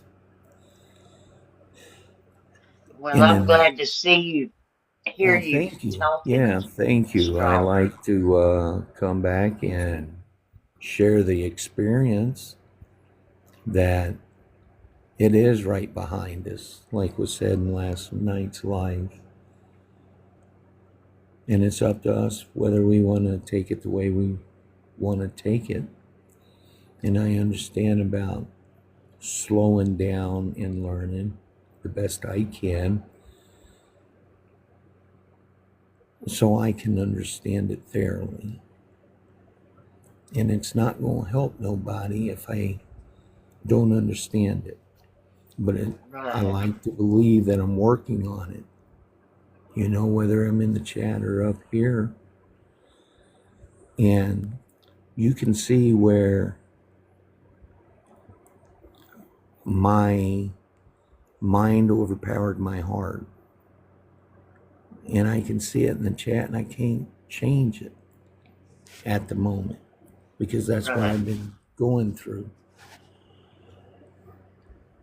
But yet I guess I needed to see how much more power there is in the light. Because if there was anything in the dark that was helpful, I wouldn't be looking for something else. And at least I found something that makes sense.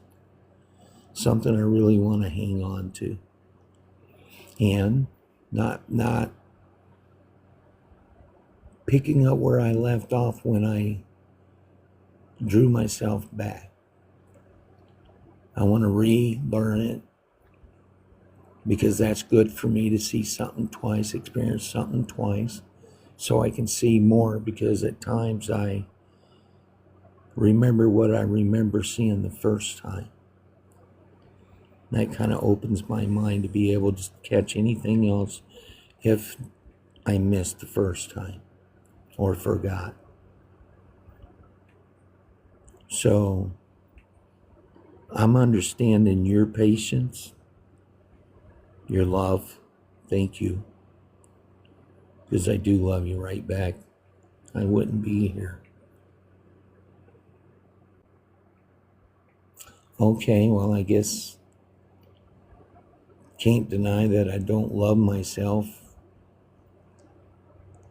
today, because it helped me see the difference. And the difference is night and day, dark and light. That's right. Yeah, and I can understand about how you can come back, share your experience in the most lighted way that will help somebody else who is trying to figure out something similar. And that makes me understand that the wings can shine on both sides. Right. But Nightbird, what's going on with you, baby?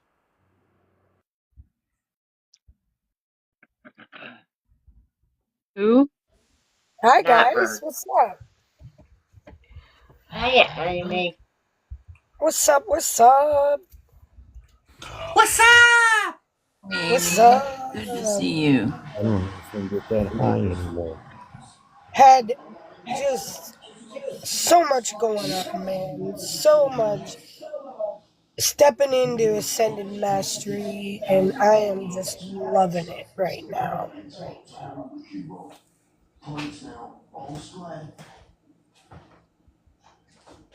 Hey, Lavender.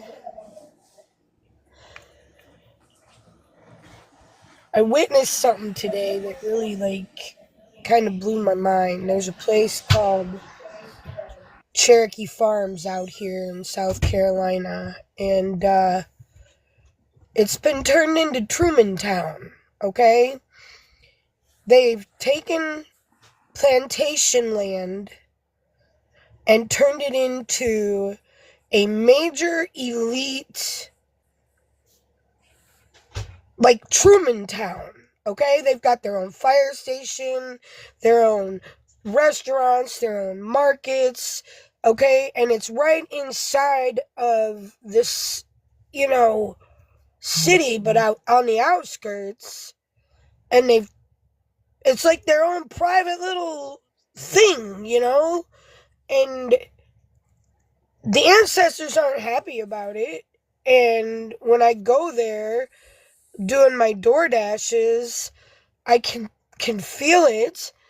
And I go by some of the older houses that are out there and literally still see spirits, sitting on their porch, waving at me and shit. So I've been doing a lot of reflecting and clearing. Today I had a delivery at exactly 1:44 on the clock on a street called Mission Way to a police officer. And Rick and I looked at each other, looked at the clock, realized we were delivering to a police officer, and we were on our mission. And it was just amazing. So, yeah, that's what I've been doing the last couple of days. That's why you guys haven't seen me. I've been on missions. And laughing about it, because I know it. For real. But how are all you? I'm just chippy. Just chippy indeed. I'm trying to text in my dang chat, in my text, and Spirit has a whole other idea about it. But I'm doing good. It took me almost 5 minutes to just write those. There's no need to be sorry, Nightbird. But my goodness, Lord love a duck. What the heck? That stuff is going on, man. You can't make it up. I got me a new deck of cards, and I did a collective reading yesterday. And it was all about stepping into our ascended mastery. And what was really amazing is when I pulled the cards, I got this deck, I went live, and it was still sealed. So I was opening the deck, and I'm looking at the key that I'm opening the deck with is a master key, okay, to a master lock, and I'm opening this deck with the master key, and then the message is ascended mastery. And I'm like, I can't make this up. And then tonight I did 2 readings, and I shuffled the cards, and the 2 of the readings that I did were identical. Celestial, Diane was one of them. No. Diane's reading was the exact same reading as Jeffrey's coffee beans. Yeah, that's right. They had the exact same cards, man. Oh, wow.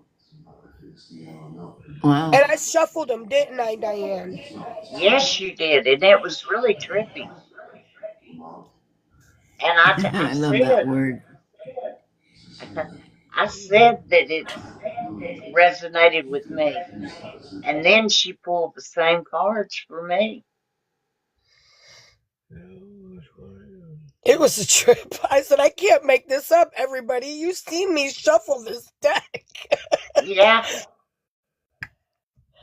And it was the exact same cards, man.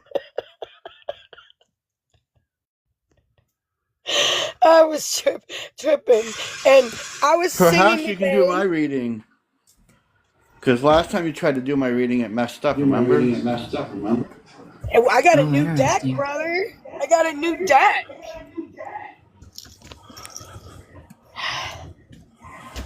I got a new deck too. Let me go. I forgot the name of it. My deck is. Hold on, I'm coming down to look at it, but I should know it. But I've only connected with them twice, but the messages have been unbelievable. They're Awakening Intuition is my new deck. Could you do a reading for me? Hold on, let me pull. Okay. I gotta get them out. You gotta see this. Hold on, I gotta turn my camera on. Hold on. Okay. All right, babe. Hold on. I'll shut it. I got the Astro Matrix Tarot in the Okay. This is the new deck. It comes with this amazing symbol on all of the cards, and this is a little carrying pouch that it comes with. Alright.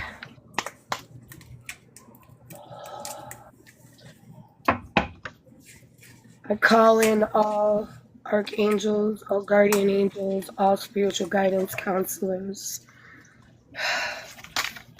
This is for Brim, Paul. Let's see. I'll shuffle 3 times to see if they'll drop anything, and if not, I'll split the deck in 3. There they are. Your cards have fallen on the table. Okay.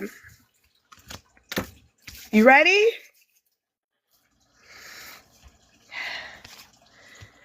Oh, I'm ready. Okay, your first card is Factor in Divine Timing. Spirit may sometimes bring a person, opportunity, or resource or an experience into your life before you feel ready. Or something can take much longer to appear than you prefer. Intuitive, where timing now is more than a frustrating delay or a complicating early arrival. Divine timing ultimately benefits you. Now let's go to this one, because I'm going to get and read to you what this is in the book too. Clean possibilities. Glean as in Glean. Glean possibilities, not predictions. Use your sixth sense to explore your options regarding an issue. While some relationships and experiences may feel faded, many more are dynamic, involving greater choices for you, flexibility, and freedom. Life happens organically due to collective shifts and individual free will. Not everything can be predicted. Co-create the future by taking a calculated risk. A healthy risk, though. They want to be specific. Taking a calculated, healthy risk. What I haven't been in here in a minute. Is there something that you're trying to do? Something new? Brim? Not really, no. Wonder Just what connect this with the universe. Healing. Are you healing now? Are you healing from something? Yes, I'm healing from the death of my fiance and the baby in the car. I've been dealing with it for over 20-something years. And it's holding me up from That's what this is saying. Yeah. That's what this is saying. You have to have more flexibility and freedom. And life happens. That's what I'm getting from this. And you're healing in a healthy way. And you're co-creating with all of us. which is giving you healing as well. Let me see what they want to say. Hold on. Let me see what they got to say. Let me go to 61. That's 60. They're telling me to read you 61. An expanded meaning. While some situations may only have one possible outcome, more often life is like a hand of cards that we've been dealt, with many possibilities regarding on how we play that hand. How others may exercise their free will in a situation can affect you even harder and be harder to predict. Keep in mind that there can be an unpredictable, chaotic nature to life here on Earth, which explains what you're healing from. When you first begin giving intuitive, this is to me now, I would use Vegas odds.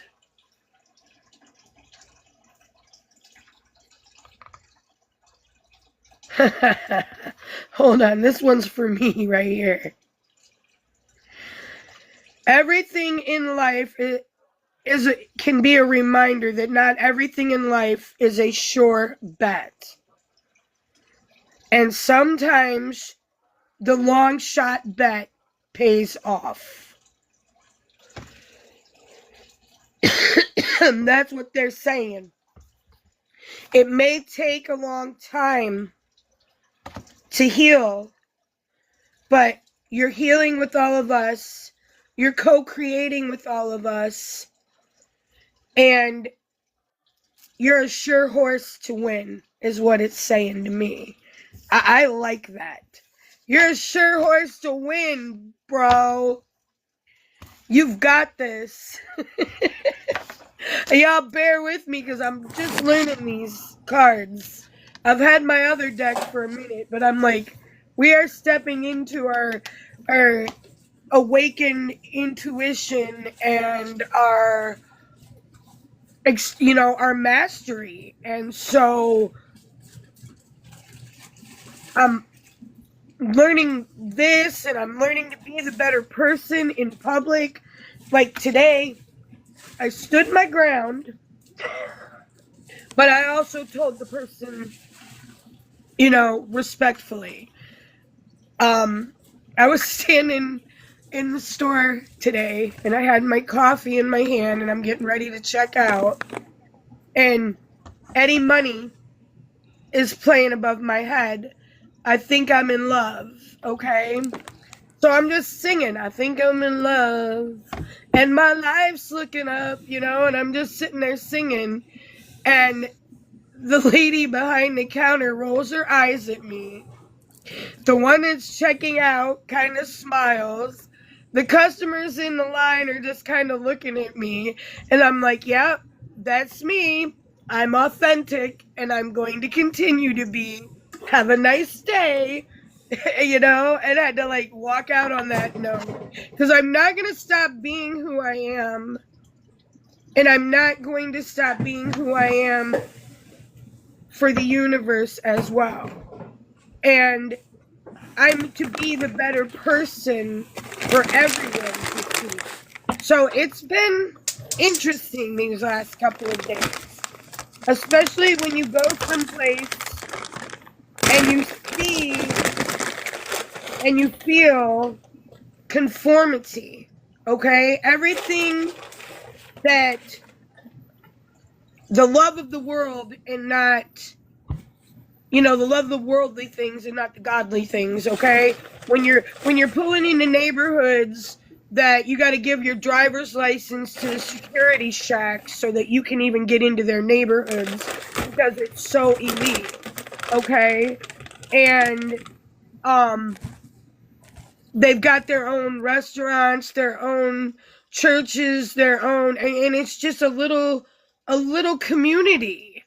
And the thing that hurts me the most is they took this land from the Gullah Geechee, and here where I am on St. Helena Island, they're trying to get this land now.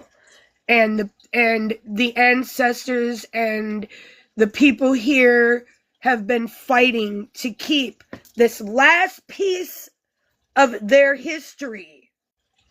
And developers have been coming in and making this like Hilton Head, okay? Like all these little islands and little they're turning them into like resort type areas and taking the land from the people.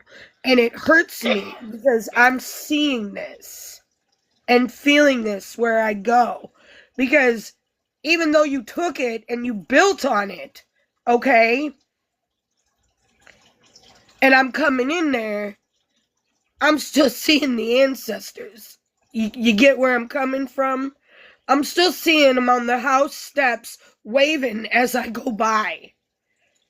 And I don't know what my purpose and mission is here, right now. However, when I go into these neighborhoods and I see this, it hurts my heart. And the conformatory of somebody having a $2 million house and up, and an RV in their front yard, and 3 cars in their front yard, and a boat in their front yard, you know, and they're just sitting there because they're like showpieces. And Rick and I are driving by and we're like, this is hurting us because we see it so bad. Like, these people are exactly what they're doing and the conforming. And I just have to allow and let it go. But I also speak on it because I would never do this. And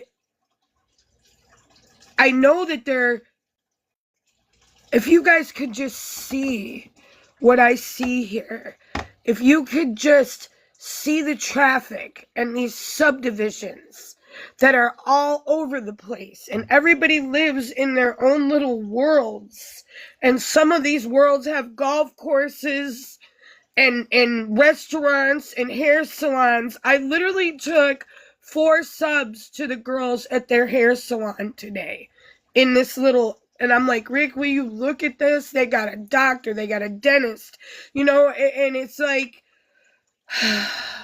what we want to do and build communities where everybody learns to live and love and unite together, and everybody has a trait and offers.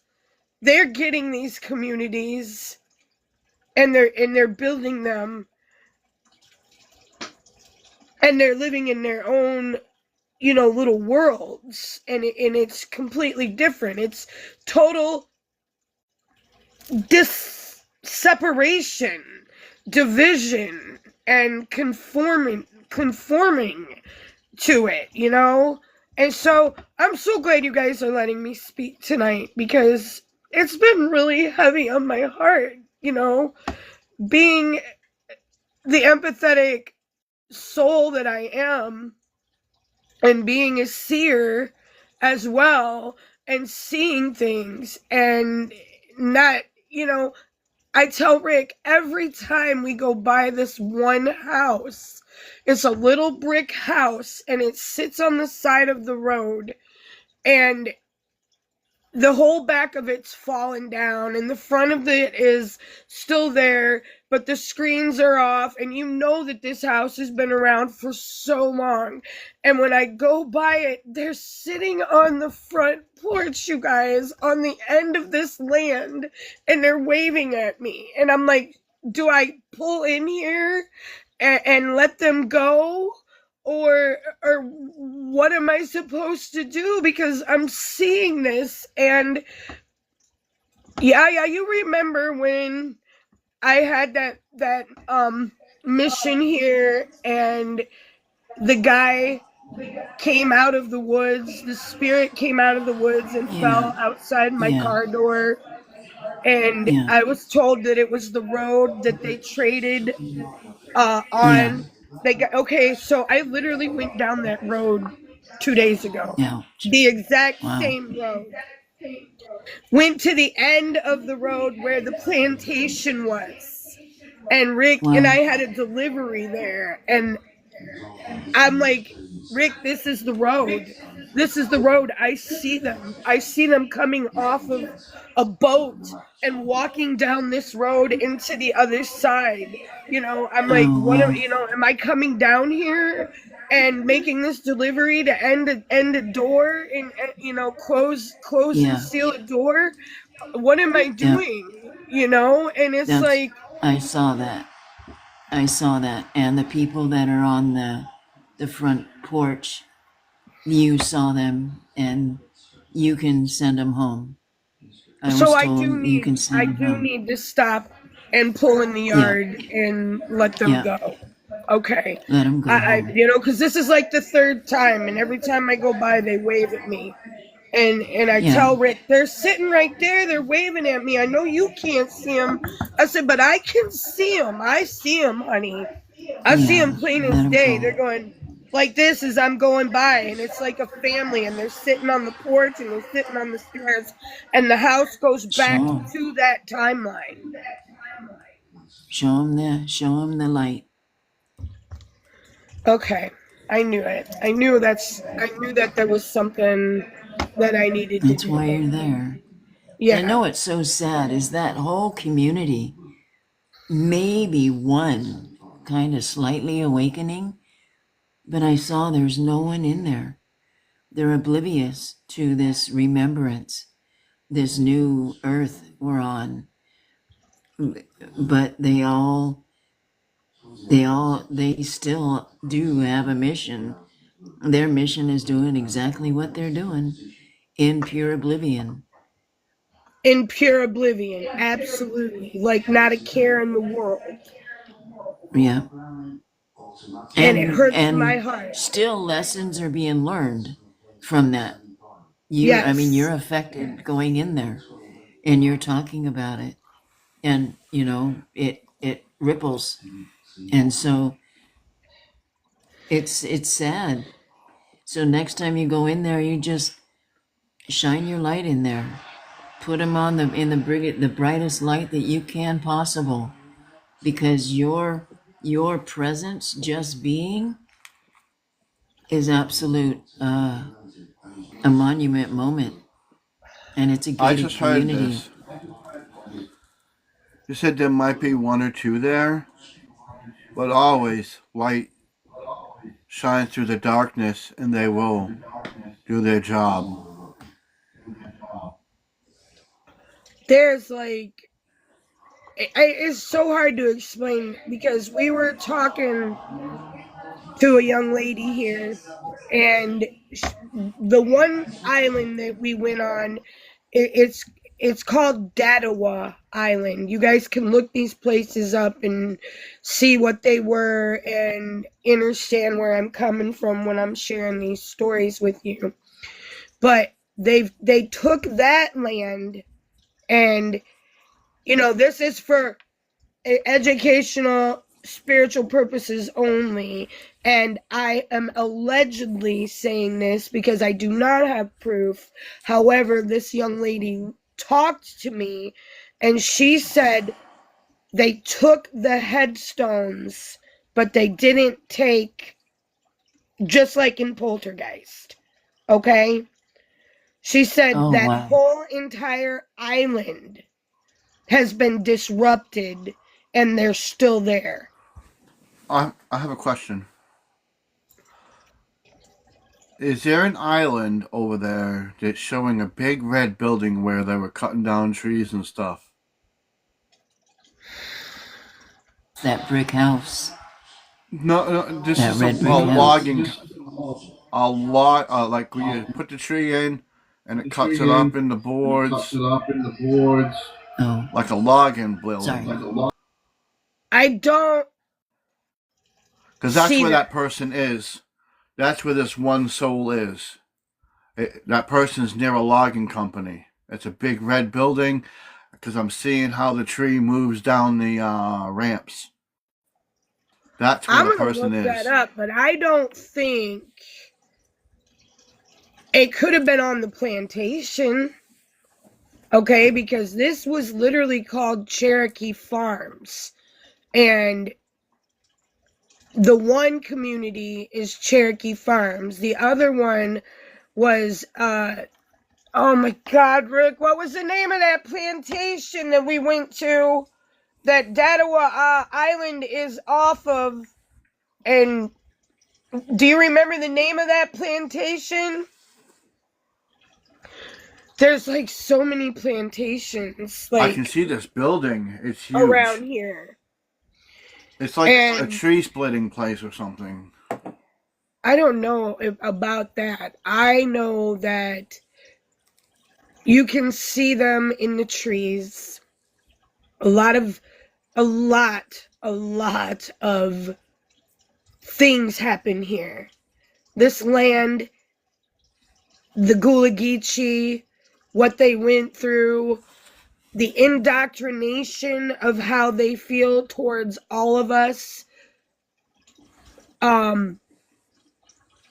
Like we had something to do with it still, you know, and being the better person and having conversations with them allows them to trust and open up and share the stories of the ancestors with us. You know, Rick and I are very open. We're very loving people. And we can start a conversation with total strangers all the time, you know, because we travel in the carnival business. That's our job, you know, is to entertain strangers. And so we've learned a lot about this area just in this last weekend. And What state are to you in? hear, Sorry. you know, to hear about the companies, these what do you call them, developers, okay, these like the movie Goonies that we watched when we were kids. Do you remember they were gonna lose the island and then the kids found the jewels in the pirate ship to buy the island back? That's what they're doing here in, you know, in real life. It's really happening everywhere, and where I am is the last island type thing. The developers already have it on the table, and too many people signed a petition to stop them right now. But they, you know, they're not gonna stop. It's up to all of us to get what's going on to stop. And I think that's one of the reasons why Rick and I are here. What state are you in? South Carolina. Amy, I don't think you saw my comment. I just wanted to say you look so pretty tonight. Thank you. I love that. I love that top, and I love your hair, and I love just your took a face. shower. I just took a shower. You guys are seeing Amy Lynn freshly clean because she had so much going on. Well, I appreciate you sharing with us. I appreciate you guys allowing me the space where I can share these stories. Okay, these are real life missions that are happening, you know, every day for me. Something new, somebody on my path. Everywhere I go, there's somebody I'm supposed to talk to. There's something I'm supposed to do. There's some type of energy I'm supposed to expand and clear. Okay? And now I'm also doing this too on the side. So it's like, What was that you just held up? what, honey? What was that you just held up? This is my deck. This is my cards. It's your what? These are my new cards. The intuition. Oh, good. They're in this. Yeah, they're in this box. So it's also like giving me a hint. Where, you know, you gotta. I'll be like in there, and what movie was it where the guy repeats, "Become the better person. Become the better person. Become the better person." It's a comedy, and he just says over and over again, "I'm becoming the better person. I'm becoming the better person." So I find myself doing that a lot. Okay, Was it I can't think of his name. Never mind. I was trying. I couldn't think of who it was. I can't think of it. You guys know what movie I'm talking about, though, where the guy just... Oh, I know. It's Turtle. The one with the guy goes, Turtle. And what is it? Deglucy. He was a spy, and his family, and they were called the Big Degluski, or hold on, I gotta ask Rick. No, not Lebowski. It's oh, what's that? Babe, what's the movie, babe? Oh, yeah, never mind. He's out. That ain't gonna work. Yeah. I know you guys know what I'm talking about. He becomes a better person, and he smacks he's training, and he smacks this little wooden statue, and he's like the funny version of his ancestors, who were all these huge named spies, and it's got that little guy with the glasses in it, and he becomes like a turtle, and then he says, "I'm becoming the better person, I'm becoming," and then he transfers himself into the better person. You do remember Turtle? Yeah, he's a turtle. He's got like a little suit on, and he sticks his head up, and he snaps the guy's nose off. And the movie is titled Turtle? No, the guy acts like he's a turtle in it as a spy. Is it the movie Lobster? No, not Lobster. It's a comedy. I think Dana Carvey is the guy that plays the character. Is Dana Carvey. You're right. I'll have to look for it. I've never heard of that one. It is hilarious. Turtle. And he always says, and when he's trying to like transform, he literally tells himself, "I'm becoming the better person. Be the better person. I'm becoming the better person. I'm becoming the better person." And he says it over and over again until he transforms into the next. It's like the role, the disguises. The family is called the Disguises because they always had disguises, but they were like really good disguises, and he was like the black sheep of the Disguisey family. That's coming in. I just can't think of the name of the movie. Master of Disguise. That's it. I just found it. That's it. Master of Disguise. That's kind of like what we are right now. I'm blending in. You get a chance to watch it. It's hilarious. Is it Master of the Skies or Disguise? Disguise. Okay. That's what I want. Okay. It came out in 2002. Disguise, not The Skies. Correct? Thanks, Brim, for finding that out, because it was like rolling around in my head the whole movie, and I was able to tell you the whole entire narrative, but I couldn't tell you the damn name of it. But I use bits and pieces from that in my everyday life. Like, instead of snapping on someone for their behavior and how they treat you, I have to go, be the better person, Amy Lynn. Just be the better person. Don't give it any energy. Don't respond negative to it. I've literally been smacked across my face and had to become the better person. Where anybody else, I can't say that for anybody else, but I'm just saying that is what I've had to do. And I've had to do it with, in the carnival just last year, I had a total stranger just smack me across my face for no reason. Because she came up and wasted, I told her, I said, you're going to come up to me with a shirt on that says do all things in God, but then let your kid pick my ducks, stand here and detain me for 10 or 15 minutes, and then say, come on, we don't have to play now, you've touched her ducks enough. I was like, that's not very nice. And she's like, I don't like how you're coming at me, and got all in my face and smacked me in my face. And I literally had to walk away because I wasn't going to win that fight anyways, because she's a town person.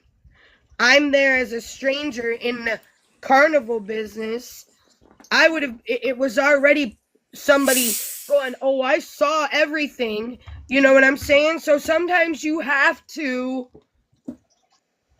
be the better person just to not get in trouble either. Because I would have went to jail. You would have.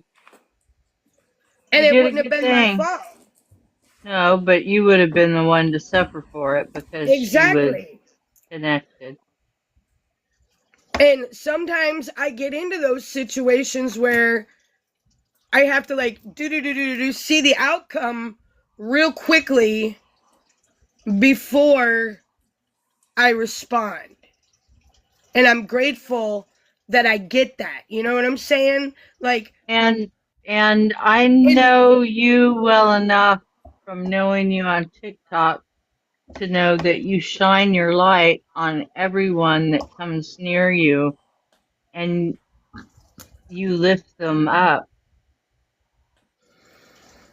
So your light and personality and friendliness raises their vibration, whether they know it or not. They leave you feeling better.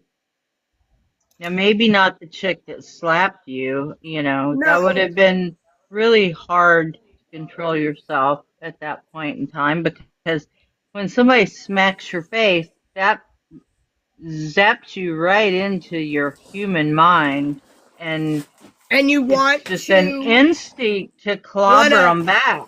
Yeah. Right, you want to. And I feel like you could really pack a punch. Yeah. Listen, I played hockey with the boys in high school. Yeah, you are a beautiful, strong woman, and you have a big light that you shine. And I love you, Amy. I appreciate you being here. I love it when you come to our lives. I appreciate you guys having me. I was getting ready to go to REM state, but something told me no. Brim wants a reading, so I'll get up and go down and do it. And then you guys have allowed me to heal my heart that has been I literally watched a movie last night called The Miracle Season. All right. If you get a chance to watch it, it is an amazing true story about a high school volleyball team. But I cried and I cried and I cried.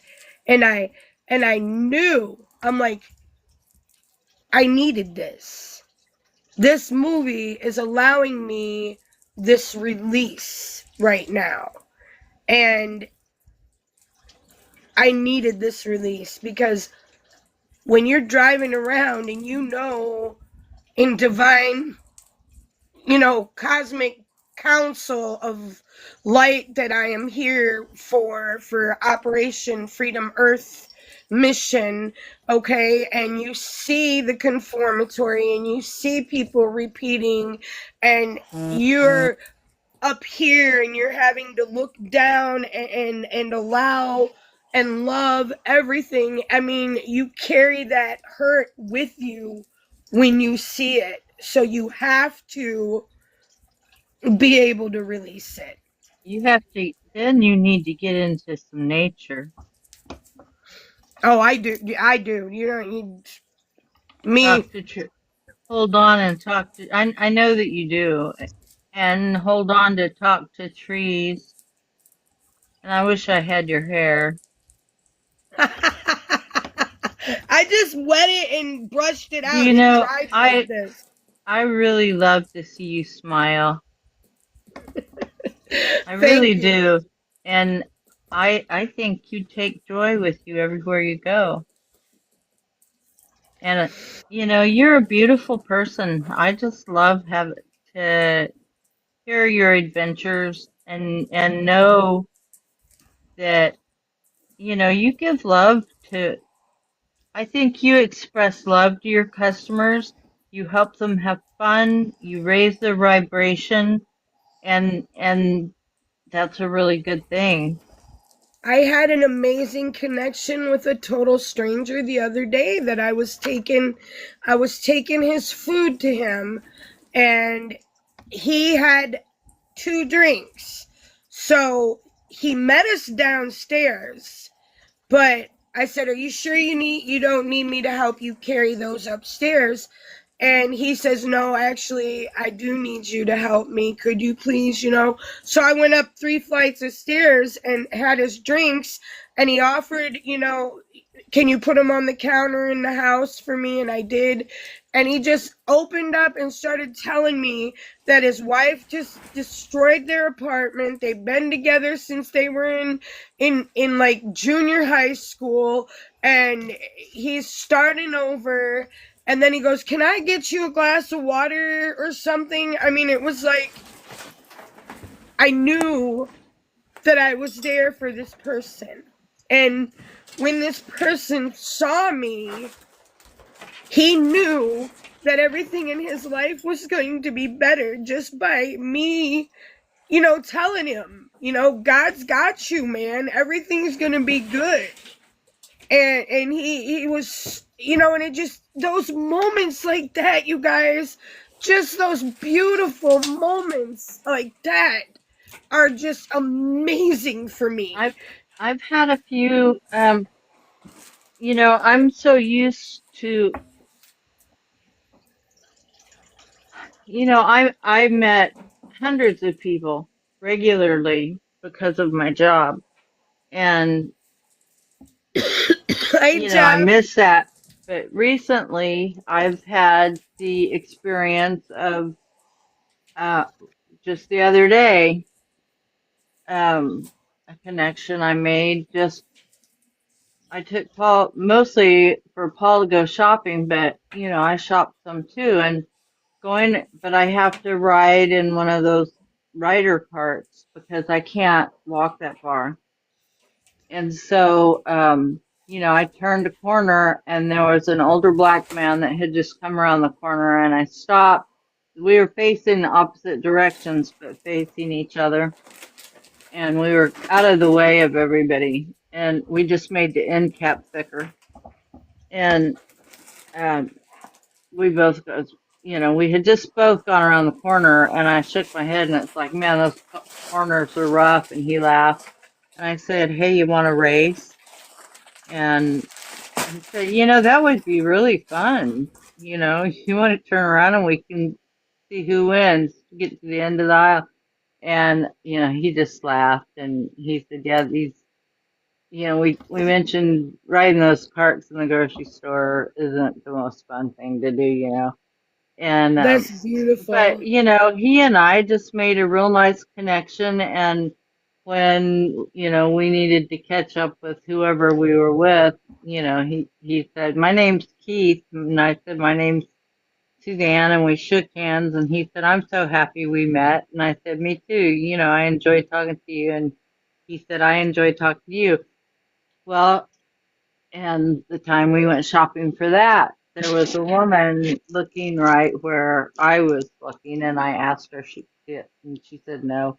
And then she and I had a very nice, pretty long conversation, and then she came and hugged me at the end. And, so, I mean, they lift me up, but I lift them up at the same time. And Exactly. those have been pretty wonderful, just opportunities to show love to people. I delivered food to a woman the other day that had just had a stroke, and her son wasn't there to help. And she said, "Can you come in, please?" And I literally brought her food in, set everything up on the tray for her, put the straw in her drink, got her all set up, And I see these moments of service where I am being used by God, and I just go, yes, thank you. One is happy to serve, and I look at that and I go, what an amazing moment, and what a beautiful knowing that I'm being used for this moment right now, that this is happening. Because I sat in a car, a little girl walked by today, and she just was like this, looking at me in the car, because because kids can see your true essence. So I just touched my eye, my third eye, and went, "I see you," to her, and she just lit up. And I'm telling Rick, she sees me. I'm like, "Rick, she sees me." That's why the kids are so drawn to me in the duck pond, because they see me. They know, who I am. They see the essence that I don't even see. There are so many different people that go to carnivals and fairs that have carnivals in them. And, anytime you have an interaction with somebody and you shine on them and you raise them up, you have the opportunity to touch so many. And it's really wonderful. And all we have to do is be ourselves and show love and I compassion. would love for you guys to just come to the carnival one time and be standing off in the distance and watch how I really act out there. Really, truly am in my element. I have an idea. I mean, I can visualize what you do, and in ways, I was in a completely different capacity, meeting sometimes and hundreds of people, and sometimes having to speak to fairly large groups of people. It's very satisfying to me to make somebody laugh, or or just connect with a stranger. And it's a namaste. It's a I have met people in halls and had conversations with them, and then say, you are such a beautiful person, and I'm so happy I got to meet you today. And then we hug, and then we move on. And then the person that I was, the people I worked with weren't like me, and the woman I was with at the time's name is Mandy. And she just looked at me and she said, "I love how you are with people." But she is very introverted. And since I retired, it's there's a new manager, and she's been hiring people that are really good at office type work and doing spreadsheets and Excel. But it's an outreach department, and the whole point is the interaction with the people. And that's Let me when ask you guys your opinion about this. Okay.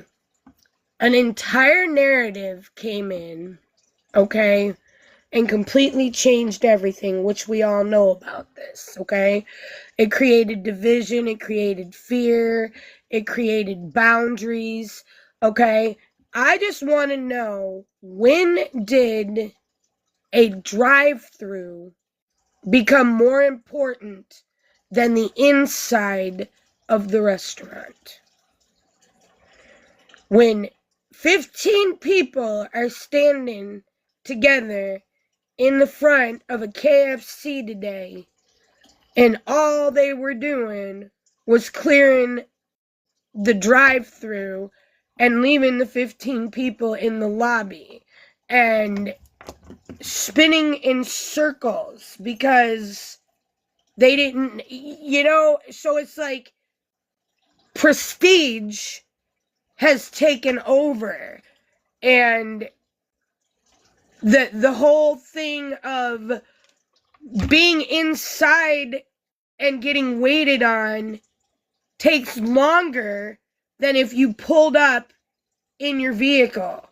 And that is because of an entire effing narrative that came in and did that.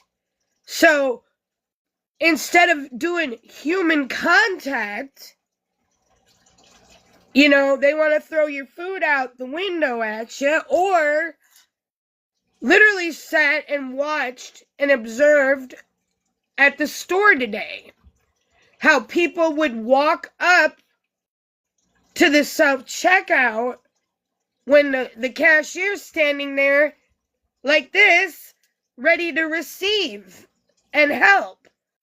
And they still go.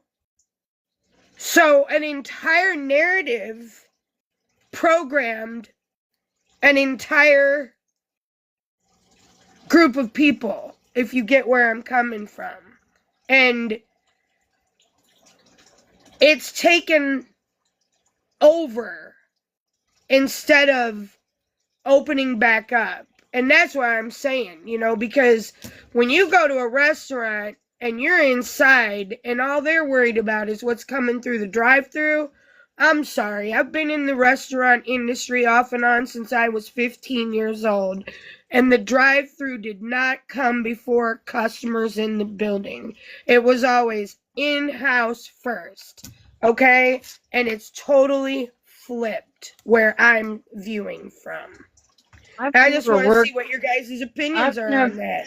I've never worked in a fast food restaurant, and I haven't been to one in a while. And probably, if I did go to a drive-through, it was probably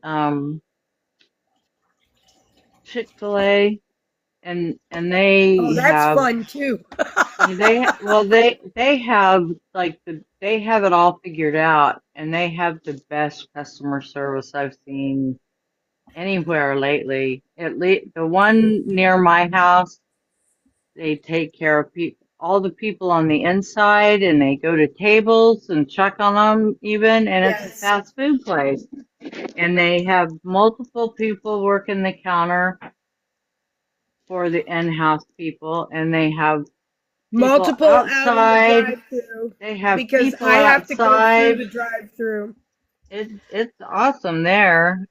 If you there are a lot of people that boycotted them because of their political donations and stuff. But I've sat and watched people though sit 45 minutes in a drive-thru in Chick-fil-A. I've been one of them because I'm door dashing, so I'll have to oh yeah, have an order to pick up at Chick-fil-A. But I'm not going to spend 35, 40 minutes of my day sitting in a drive-thru waiting on a chicken right. sandwich. Do you go Okay? inside? Is there a place at the counter that is specifically for DoorDash people to get stuff?